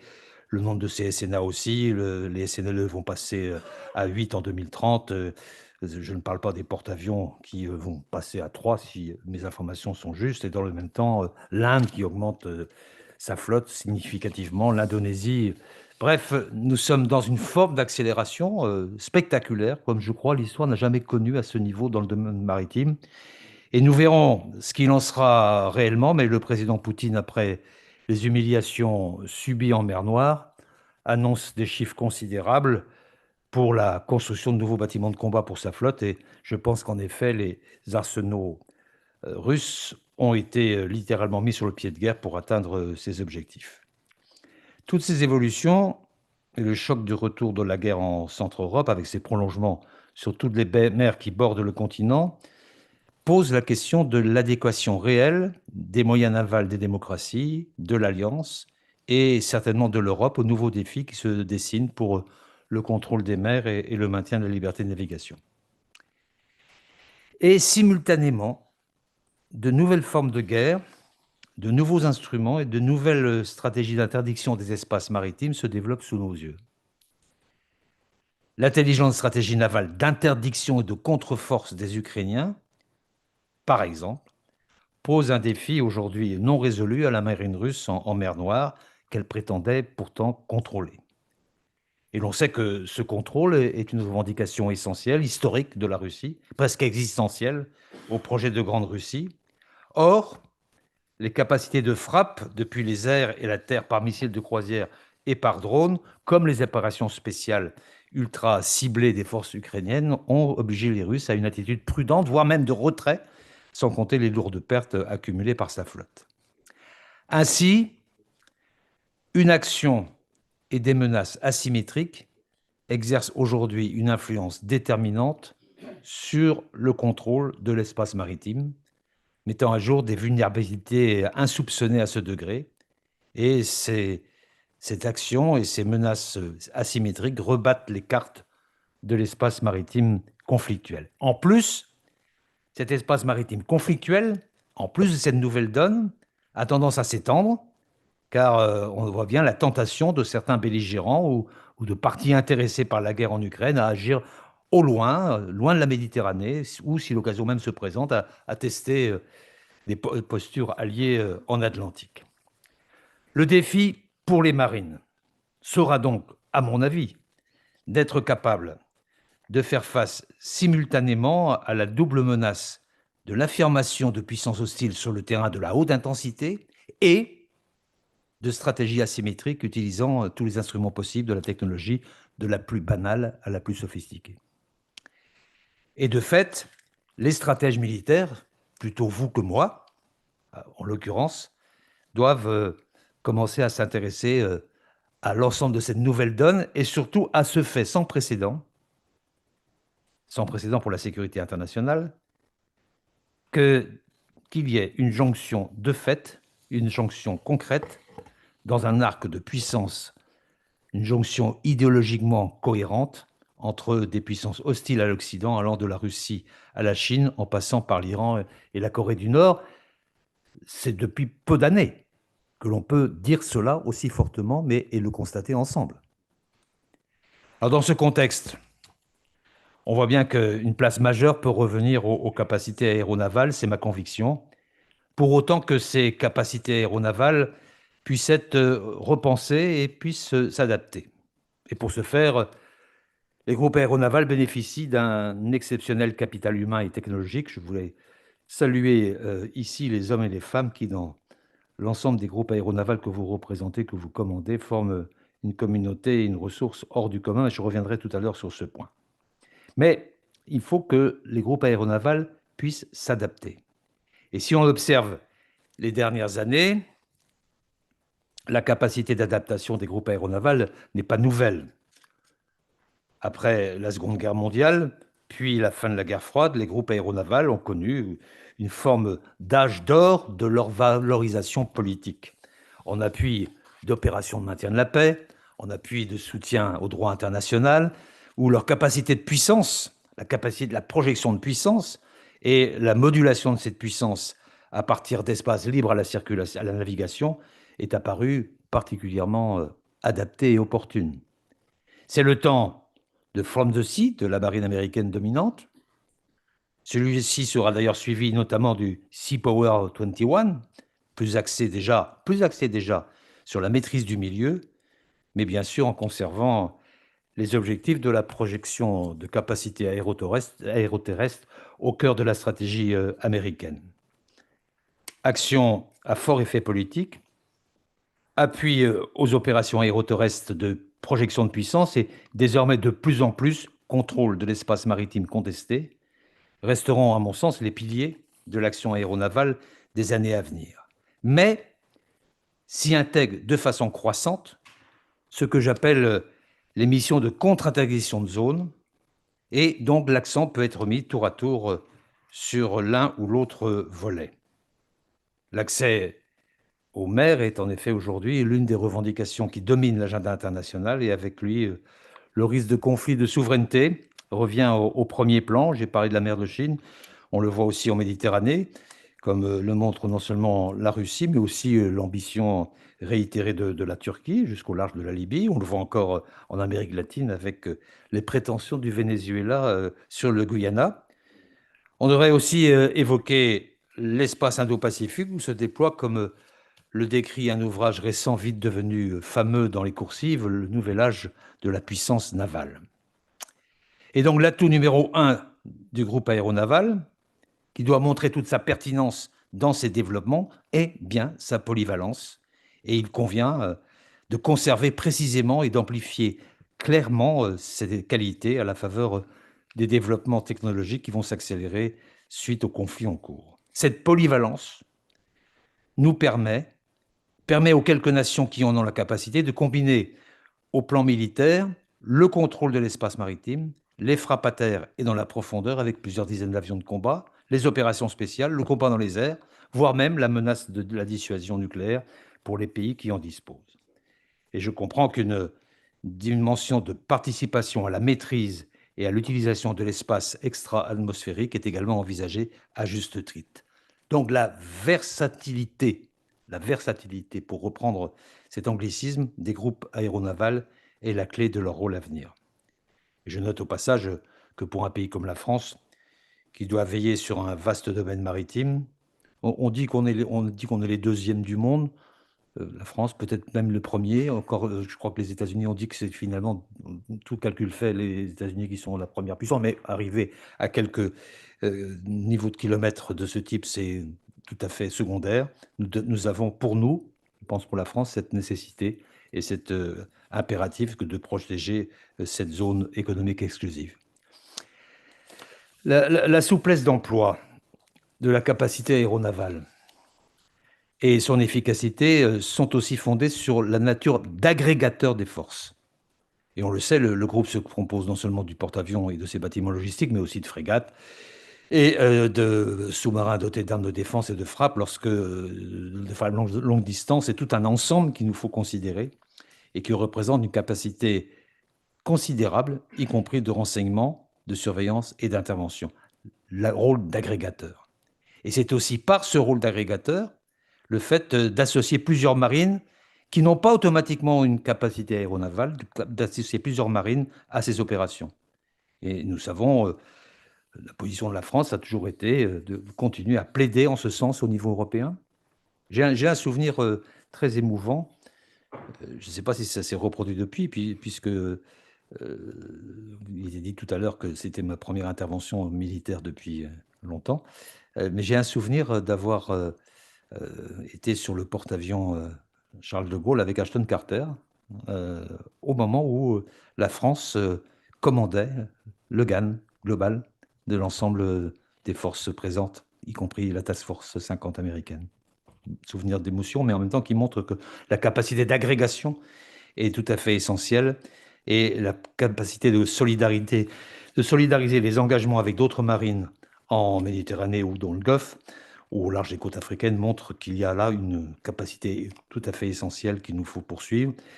Il nous faut la poursuivre au niveau européen. Je pense que de ce côté-là, il y a des avancées qui ont été faites, mais l'Europe met trop de temps à concrétiser davantage cette capacité agrégative que représente le fait qu'il y ait un groupe aéronaval, deux groupes aéronavals, d'autres groupes aéronavals qui permettent à l'Europe, par ce biais, d'affirmer sa puissance.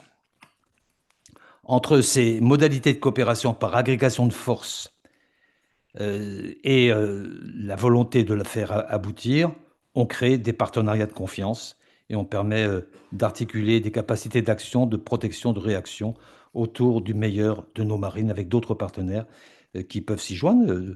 Le fait que l'Inde puisse contribuer aussi, par exemple, d'autres ont pu déjà le faire à cette capacité d'agrégation que nous devons promouvoir. Alors pour finir, je distinguerai 6 enjeux pour les groupes aéronavals parmi ceux dont vous avez débattu durant cette journée. Premièrement, il nous faut trouver en permanence, au fur et à mesure des crises, les réponses aux vulnérabilités qui peuvent affecter ces grandes plateformes dans la guerre du XXIe siècle. Alors, ce n'est pas la peine de revenir ici sur pour ou contre le porte-avions, c'est un débat franco-français, mais l'impératif de la sauvegarde de ces plateformes dans l'action impose de trouver les solutions sans dédaigner l'analyse critique. Et en France, des moyens ont été mis, le déploiement de nouvelles générations de frégates antiaériennes, de frégates multimissions, mise en service opérationnel des Barracuda. Les capacités de détection et d'interception, comme des moyens de surveillance longue distance, ont apporté des premières réponses à ces questions. Mais la question des vulnérabilités doit être au centre. Et des progrès sont, à mon sens, indispensables dans la guerre électronique et les mesures d'autodéfense. Il faut sans doute aller plus loin et mettre sans arrêt sur la table les enseignements des conflits réels, comme en mer Noire, ou potentiels, comme dans le détroit de Taïwan. Et dans ce domaine, je ne sous-estime pas, je le dis pour avoir beaucoup travaillé sur ce sujet à un moment donné de ma vie de responsabilité, le rôle des drones qui doit impérativement figurer au centre de nos préoccupations et de nos objectifs. Je sais que le ministre Lecornu s'y est très, très attaché et s'en préoccupe beaucoup. Deuxième point, deuxième enjeu, les évolutions des théâtres d'opération, leur extension, leur diversification, posent le sérieux problème de l'efficacité de nos déploiements et, in fine, celui du format de nos marines, spécialement en Europe. Nos moyens sont-ils positionnés ou prépositionnés ou prêts à être positionnés aux bons endroits? Alors que les risques de confrontation armée augmentent dans plusieurs parties du monde, qu'une guerre de longue haleine est entretenue par la Russie au centre de l'Europe, avec des tentations d'action de celle-ci sur des théâtres périphériques, la nécessité s'impose de vérifier l'adéquation de nos formats en Europe, et il en est de même pour un avenir proche de l'Indo-Pacifique. Et je ne serais pas surpris que l'analyse objective des besoins globaux nous conduise à réévaluer ces formats, dont ceux de l'environnement des GAN. Je sais que la marine américaine est déjà engagée dans cette réflexion avec son Navigation Plan, de même que la Home Fleet britannique, qui prévoit de remonter à 23 frégates en 2030, soit une augmentation d'un tiers. Et je sais qu'en France, les discussions qui ont eu lieu sur la loi de programmation militaire ont permis de poser l'ensemble de ces sujets sur la table.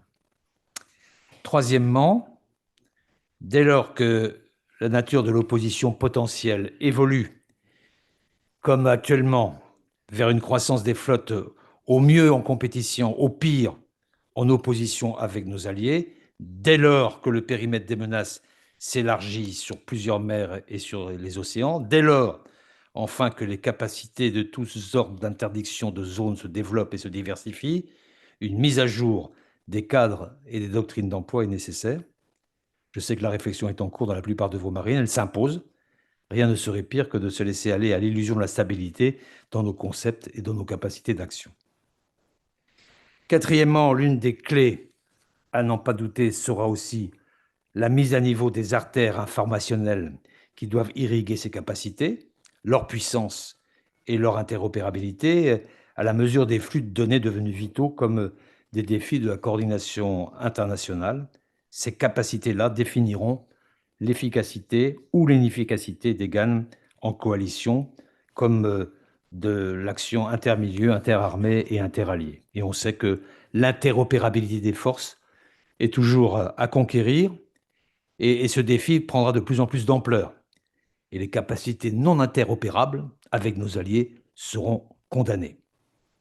Et le surgissement des potentialités nouvelles attachées à l'intelligence artificielle ne fera qu'accroître cette contrainte, et il est urgent de le prendre en compte. Je n'ai pas de doute que les plateformes uniques en leur genre que représentent les porte-avions et les GAN peuvent devenir les centres par excellence de l'exploitation de ces possibilités nouvelles.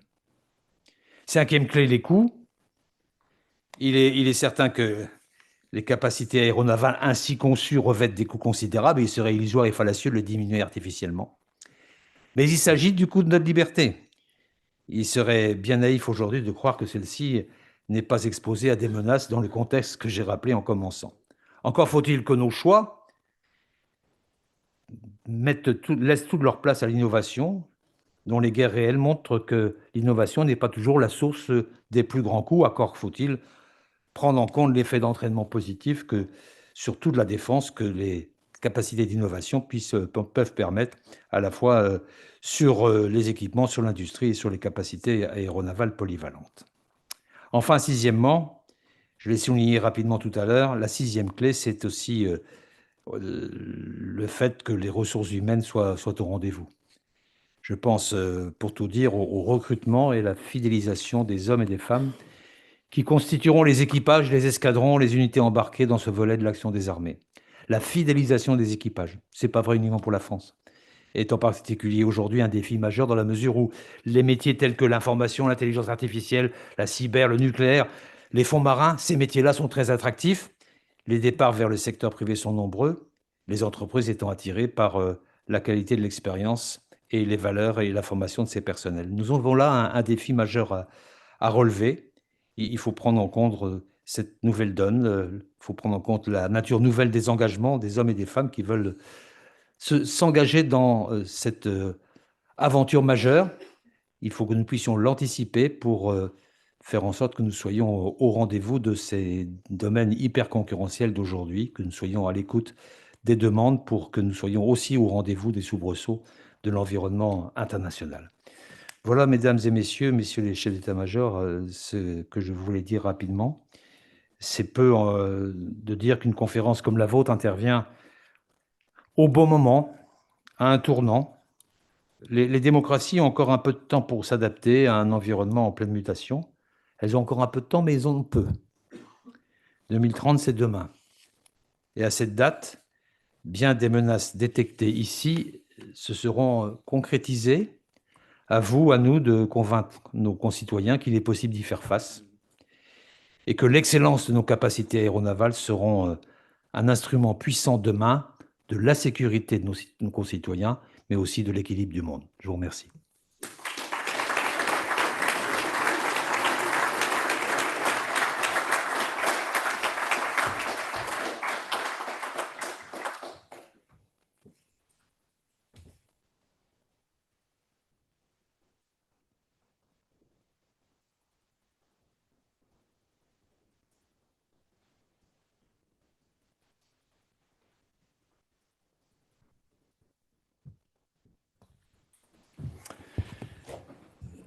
Je vais peut-être poursuivre en français. Merci infiniment, Monsieur le Ministre, pour vos propos. Je pense que ça résume vraiment parfaitement l'ensemble des débats que l'on a eus sur la journée.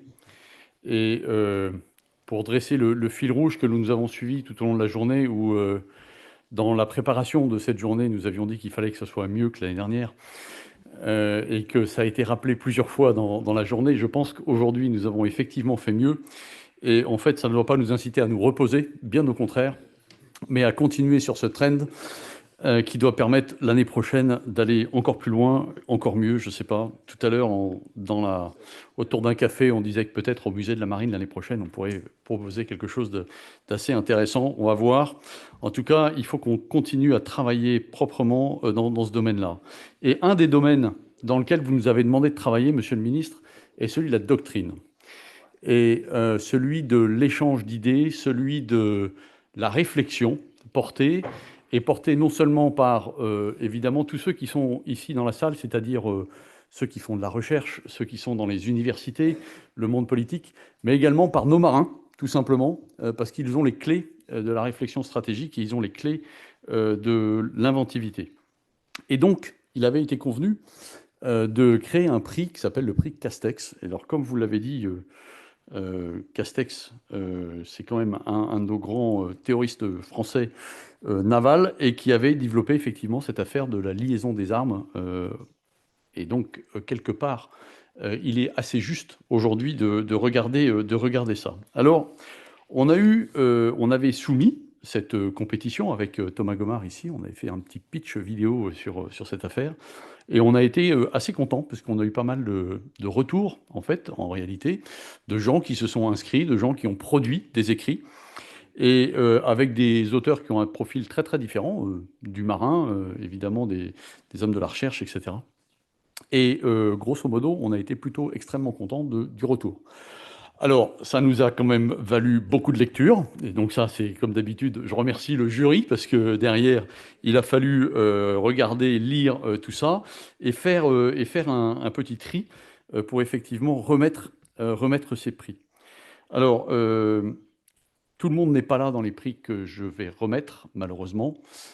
Certains parce qu'ils sont très occupés, certains parce qu'ils sont en mer, donc c'est plutôt une bonne excuse, donc c'est très bien. Et donc le premier prix, alors je ne vais pas me dire le premier prix, il y a un prix spécial d'abord, parce qu'il y a 3 prix et il y a un prix spécial. Donc le prix spécial, il revient au capitaine de vaisseau Cormand pour son essai.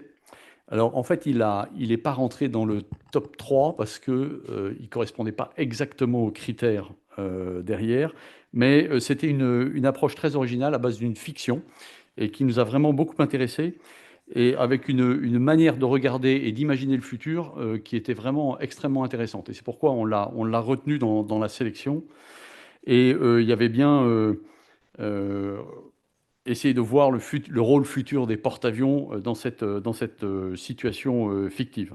Et donc, vraiment un très bel essai. Et donc, il reçoit un prix spécial que je lui remets virtuellement, entre guillemets, et qu'on lui donnera derrière. Donc, je vous propose de l'applaudir.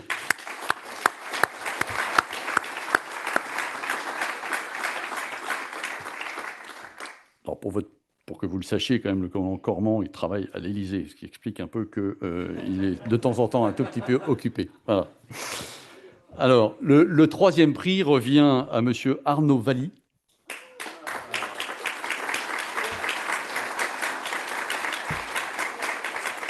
Hop, hop, hop.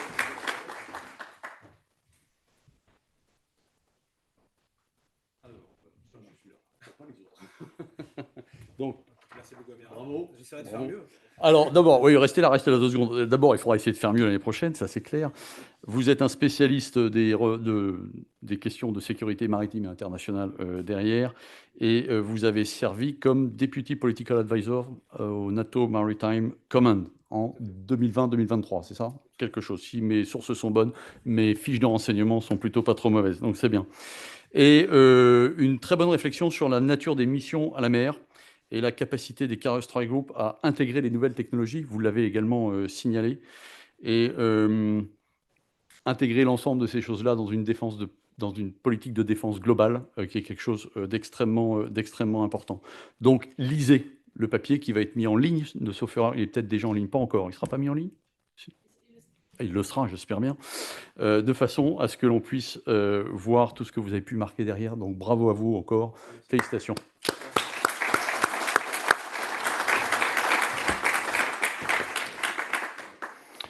Alors, le deuxième prix revient au commandant Thibault Laverne. Commandant Thibault Laverne, qui est en fait l'actuel commandant second du porte-avions Charles de Gaulle et qui est en ce moment même en essai au large de Toulon. Et donc, malheureusement, il ne peut pas se joindre à nous. Mais lui aussi nous a fait un très bon essai à partir d'une étude historique assez approfondie. Et vraiment, ça donne une bonne exemple de l'adaptation au fil du temps, comme vous l'avez signalé, des porte-avions et comment ça peut répondre effectivement dans le futur. Donc, on lui remettra son prix quand il daignera venir à terre. Mais il se trouve que je vais le rejoindre dans pas très longtemps, puisque là aussi, pour expliquer comment fonctionne un porte-avions, la meilleure manière, c'est d'y aller. Et donc, le comité des chefs d'état-major, c'est-à-dire le chef d'état-major de l'armée de l'air, de la marine, de l'armée de terre, le chef d'état-major des armées, nous mettrons notre comitologie traditionnelle, notre réunion de tous les 15 jours sur le porte-avions la semaine prochaine. Voilà, donc ça...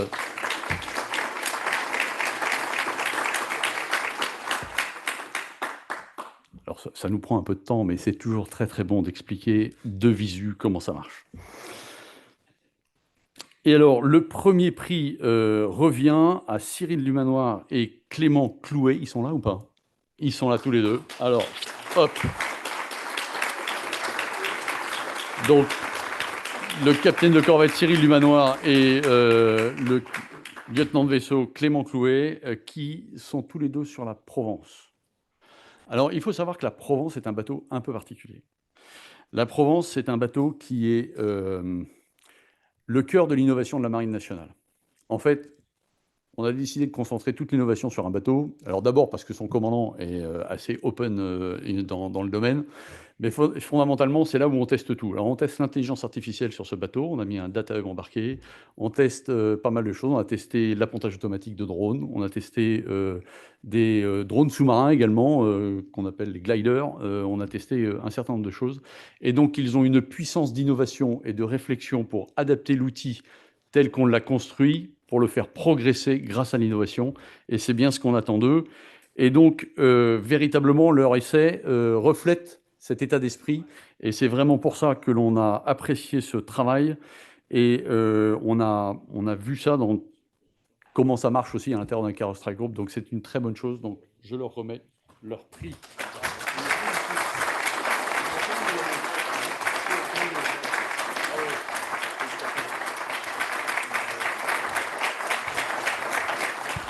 Donc vraiment, bravo, bravo à eux. J'ai demandé à l'ensemble de la marine, quand j'ai pris mes fonctions, de faire preuve d'audace, d'accepter de prendre des risques, d'être combatif, d'être ouvert, et d'avoir le cerveau ouvert à l'innovation. Et vraiment, on est dans le bon état d'esprit. Donc, merci à ces ambassadeurs de l'audace. Voilà. Merci.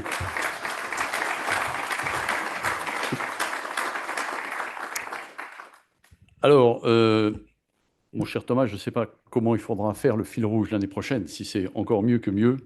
Mais en tout cas, je voudrais vous remercier véritablement tous pour cette journée. Je pense qu'avoir tous les chefs d'état-major ici ce matin ensemble pour montrer à quel point nous sommes capables, en fait, de nous parler, de travailler dans le même état d'esprit, de voir comment on peut faire progresser nos différentes marines pour la défense des biens communs. Les biens communs, évidemment, la prospérité, la protection de nos lignes de communication est quelque chose d'extrêmement important. Et ne serait-ce que cette présence à côté de moi de la CNO, Admiral Lisa Franchetti, thank you for coming. Évidemment, Ben Key, First Sea Lord, thank you also for coming. Vice Admiral, thank you for coming for India. And bien sûr, l'amiral Enrico Colennino, le chef d'état-major de la marine italienne. Ça a été un grand honneur pour moi de les avoir autour de nous. Et je pense que le message que l'on transmet ensemble est de montrer que nous, marines disposant de porte-avions, nous coopérons, nous travaillons ensemble pour faire évoluer nos outils et pour répondre aux enjeux auxquels on fait face. Et vous les avez cités, ils sont nombreux. Et je ne pense pas être au chômage dans les mois et années qui viennent. Voilà, je vous remercie infiniment pour cette journée, pour l'organisation à l'Ifri, évidemment. Et puis ce soir, nous avons... Alors d'abord, il y a une petite conférence de presse, mais ce soir, nous avons un autre événement à l'hôtel de la Marine. Vous êtes conviés, évidemment. Et je remercie évidemment M. Thibault de Montbrial pour son accueil derrière... Pardon, M. de Montbrial. Alors... Thierry de Montbrial, pour son accueil ici. Merci infiniment. C'est vraiment un très bel endroit d'abord, et où on peut échanger. Et puis, avoir 200 personnes ici présentes et presque 600 en ligne, c'est quand même un bel événement et un très bel événement. Et donc, je n'attends qu'une chose, c'est que l'année prochaine, nous puissions continuer ce partenariat pour faire la 3e conférence navale de Paris. Alors, je ne sais pas s'il faut que je donne déjà la date, mais ça sera en janvier 2025. Et on fera encore mieux que cette année. Voilà.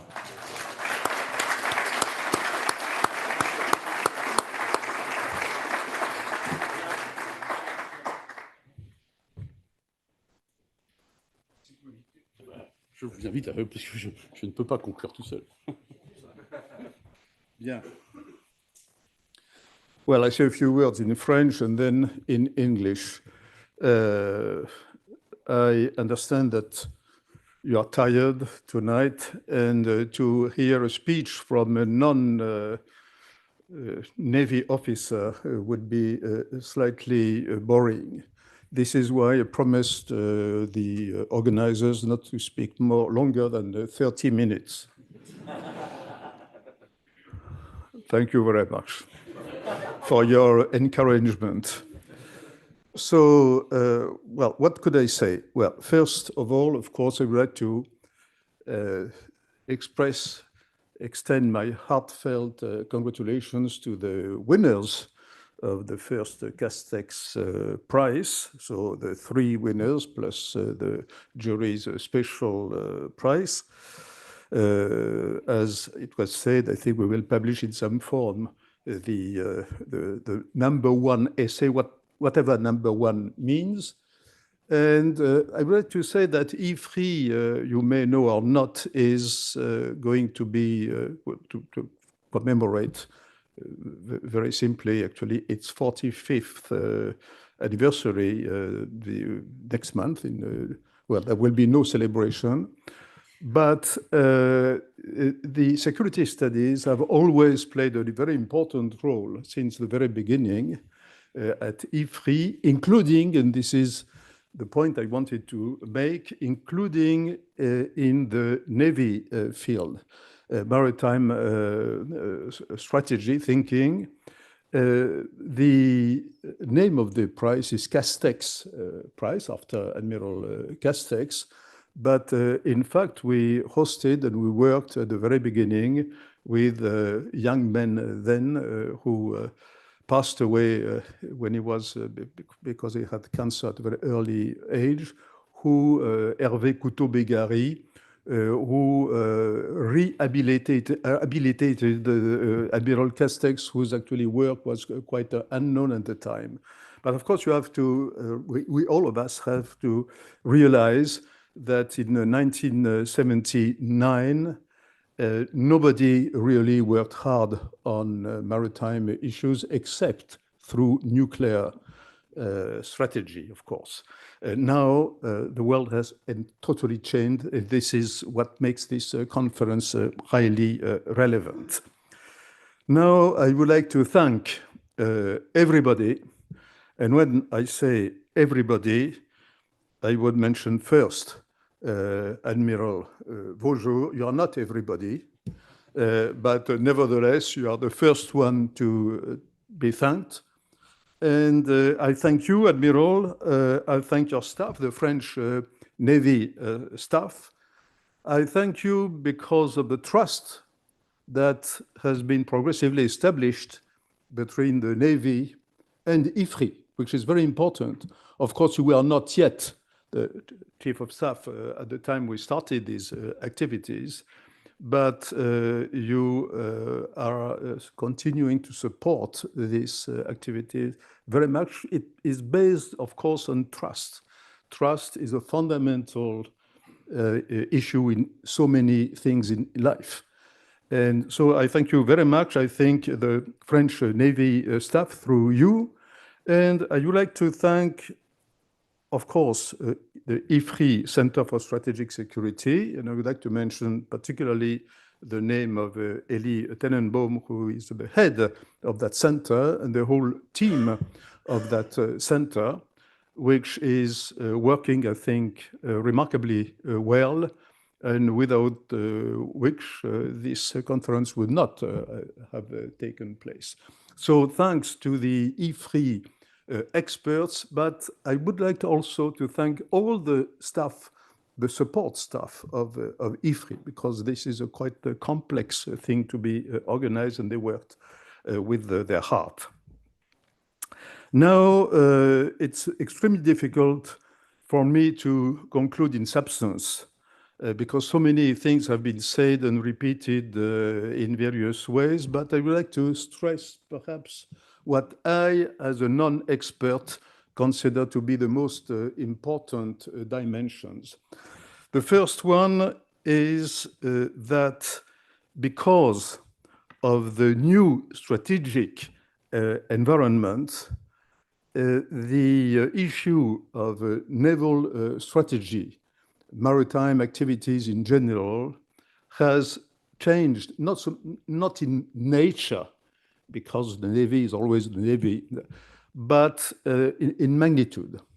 That is, today, it is impossible to think strategically without paying a lot of attention, major attention, on naval issues. This is relatively new. I say relatively new. And the reasons for that have been mentioned today, of course. The first one is the transgression of international law, to use a simple expression, and the fact that going to war is now becoming again a way to resolve or to try to resolve political problems. That is the famous Clausewitz sentence, is more relevant than ever. And once you transgress, once you start with transgression, it means it's very likely that many others will continue. It means that war, and high-intensity war, unfortunately, is very likely to develop in the near to short to medium term. And unfortunately, this is a reality. And as was, to use the expression that General Burkhard used this morning, you know, the concept of imposed wars, which change the nature of war entirely. And here, Of course, the idea that the Navy, and especially the carrier strike groups, can help in a major way to avoid escalation, I think is a very important point, at least for my viewpoint, very important aspect of this. The second point, of course, is that the relationship between globalization and freedom of navigation. Well, this point has been made repeatedly, including a few minutes ago, very well, of course, by Jean-Yves Le Drian. And the maritimization, it's quite difficult to say even in French, of the world. And the third point I want to stress is the multiplication of navies, of warships, of submarines, of naval groups throughout the world.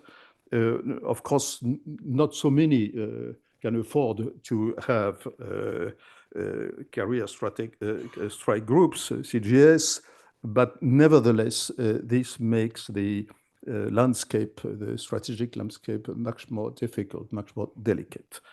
So all of us, including the non-experts, it's very important that the general public opinion understand these things, if only to support the expenses which go with it. It's important that the general public understand these issues better, and I hope that institutions like ours, like Ifri, can help to do that. And I mentioned two major issues. One is the reasons for the increasing importance of maritime issues. The second point I want to stress, of course, is interoperability. Interoperability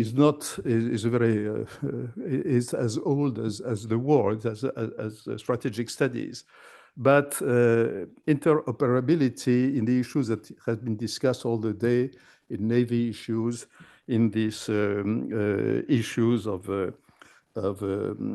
CSG, is absolutely fundamental. And interoperability is based on three basic ingredients. The first one is trust. I use the word trust relating to this conference, but trust, of course, among allies is vital. Second point is doctrine and tactical procedure. If there is no serious, in-depth understanding in these issues among allies, it cannot work. The third point, of course, is technology. This has been also discussed extensively. And if you allow me, I would say not only modern technology, new technologies, but perhaps also older technologies, as we can see with this Ukraine war. We should not neglect low-cost, old technologies, which are still quite relevant. So I conclude here. It was not 30 minutes, but it was perhaps slightly more than you expected, in which case you will, I hope, excuse me.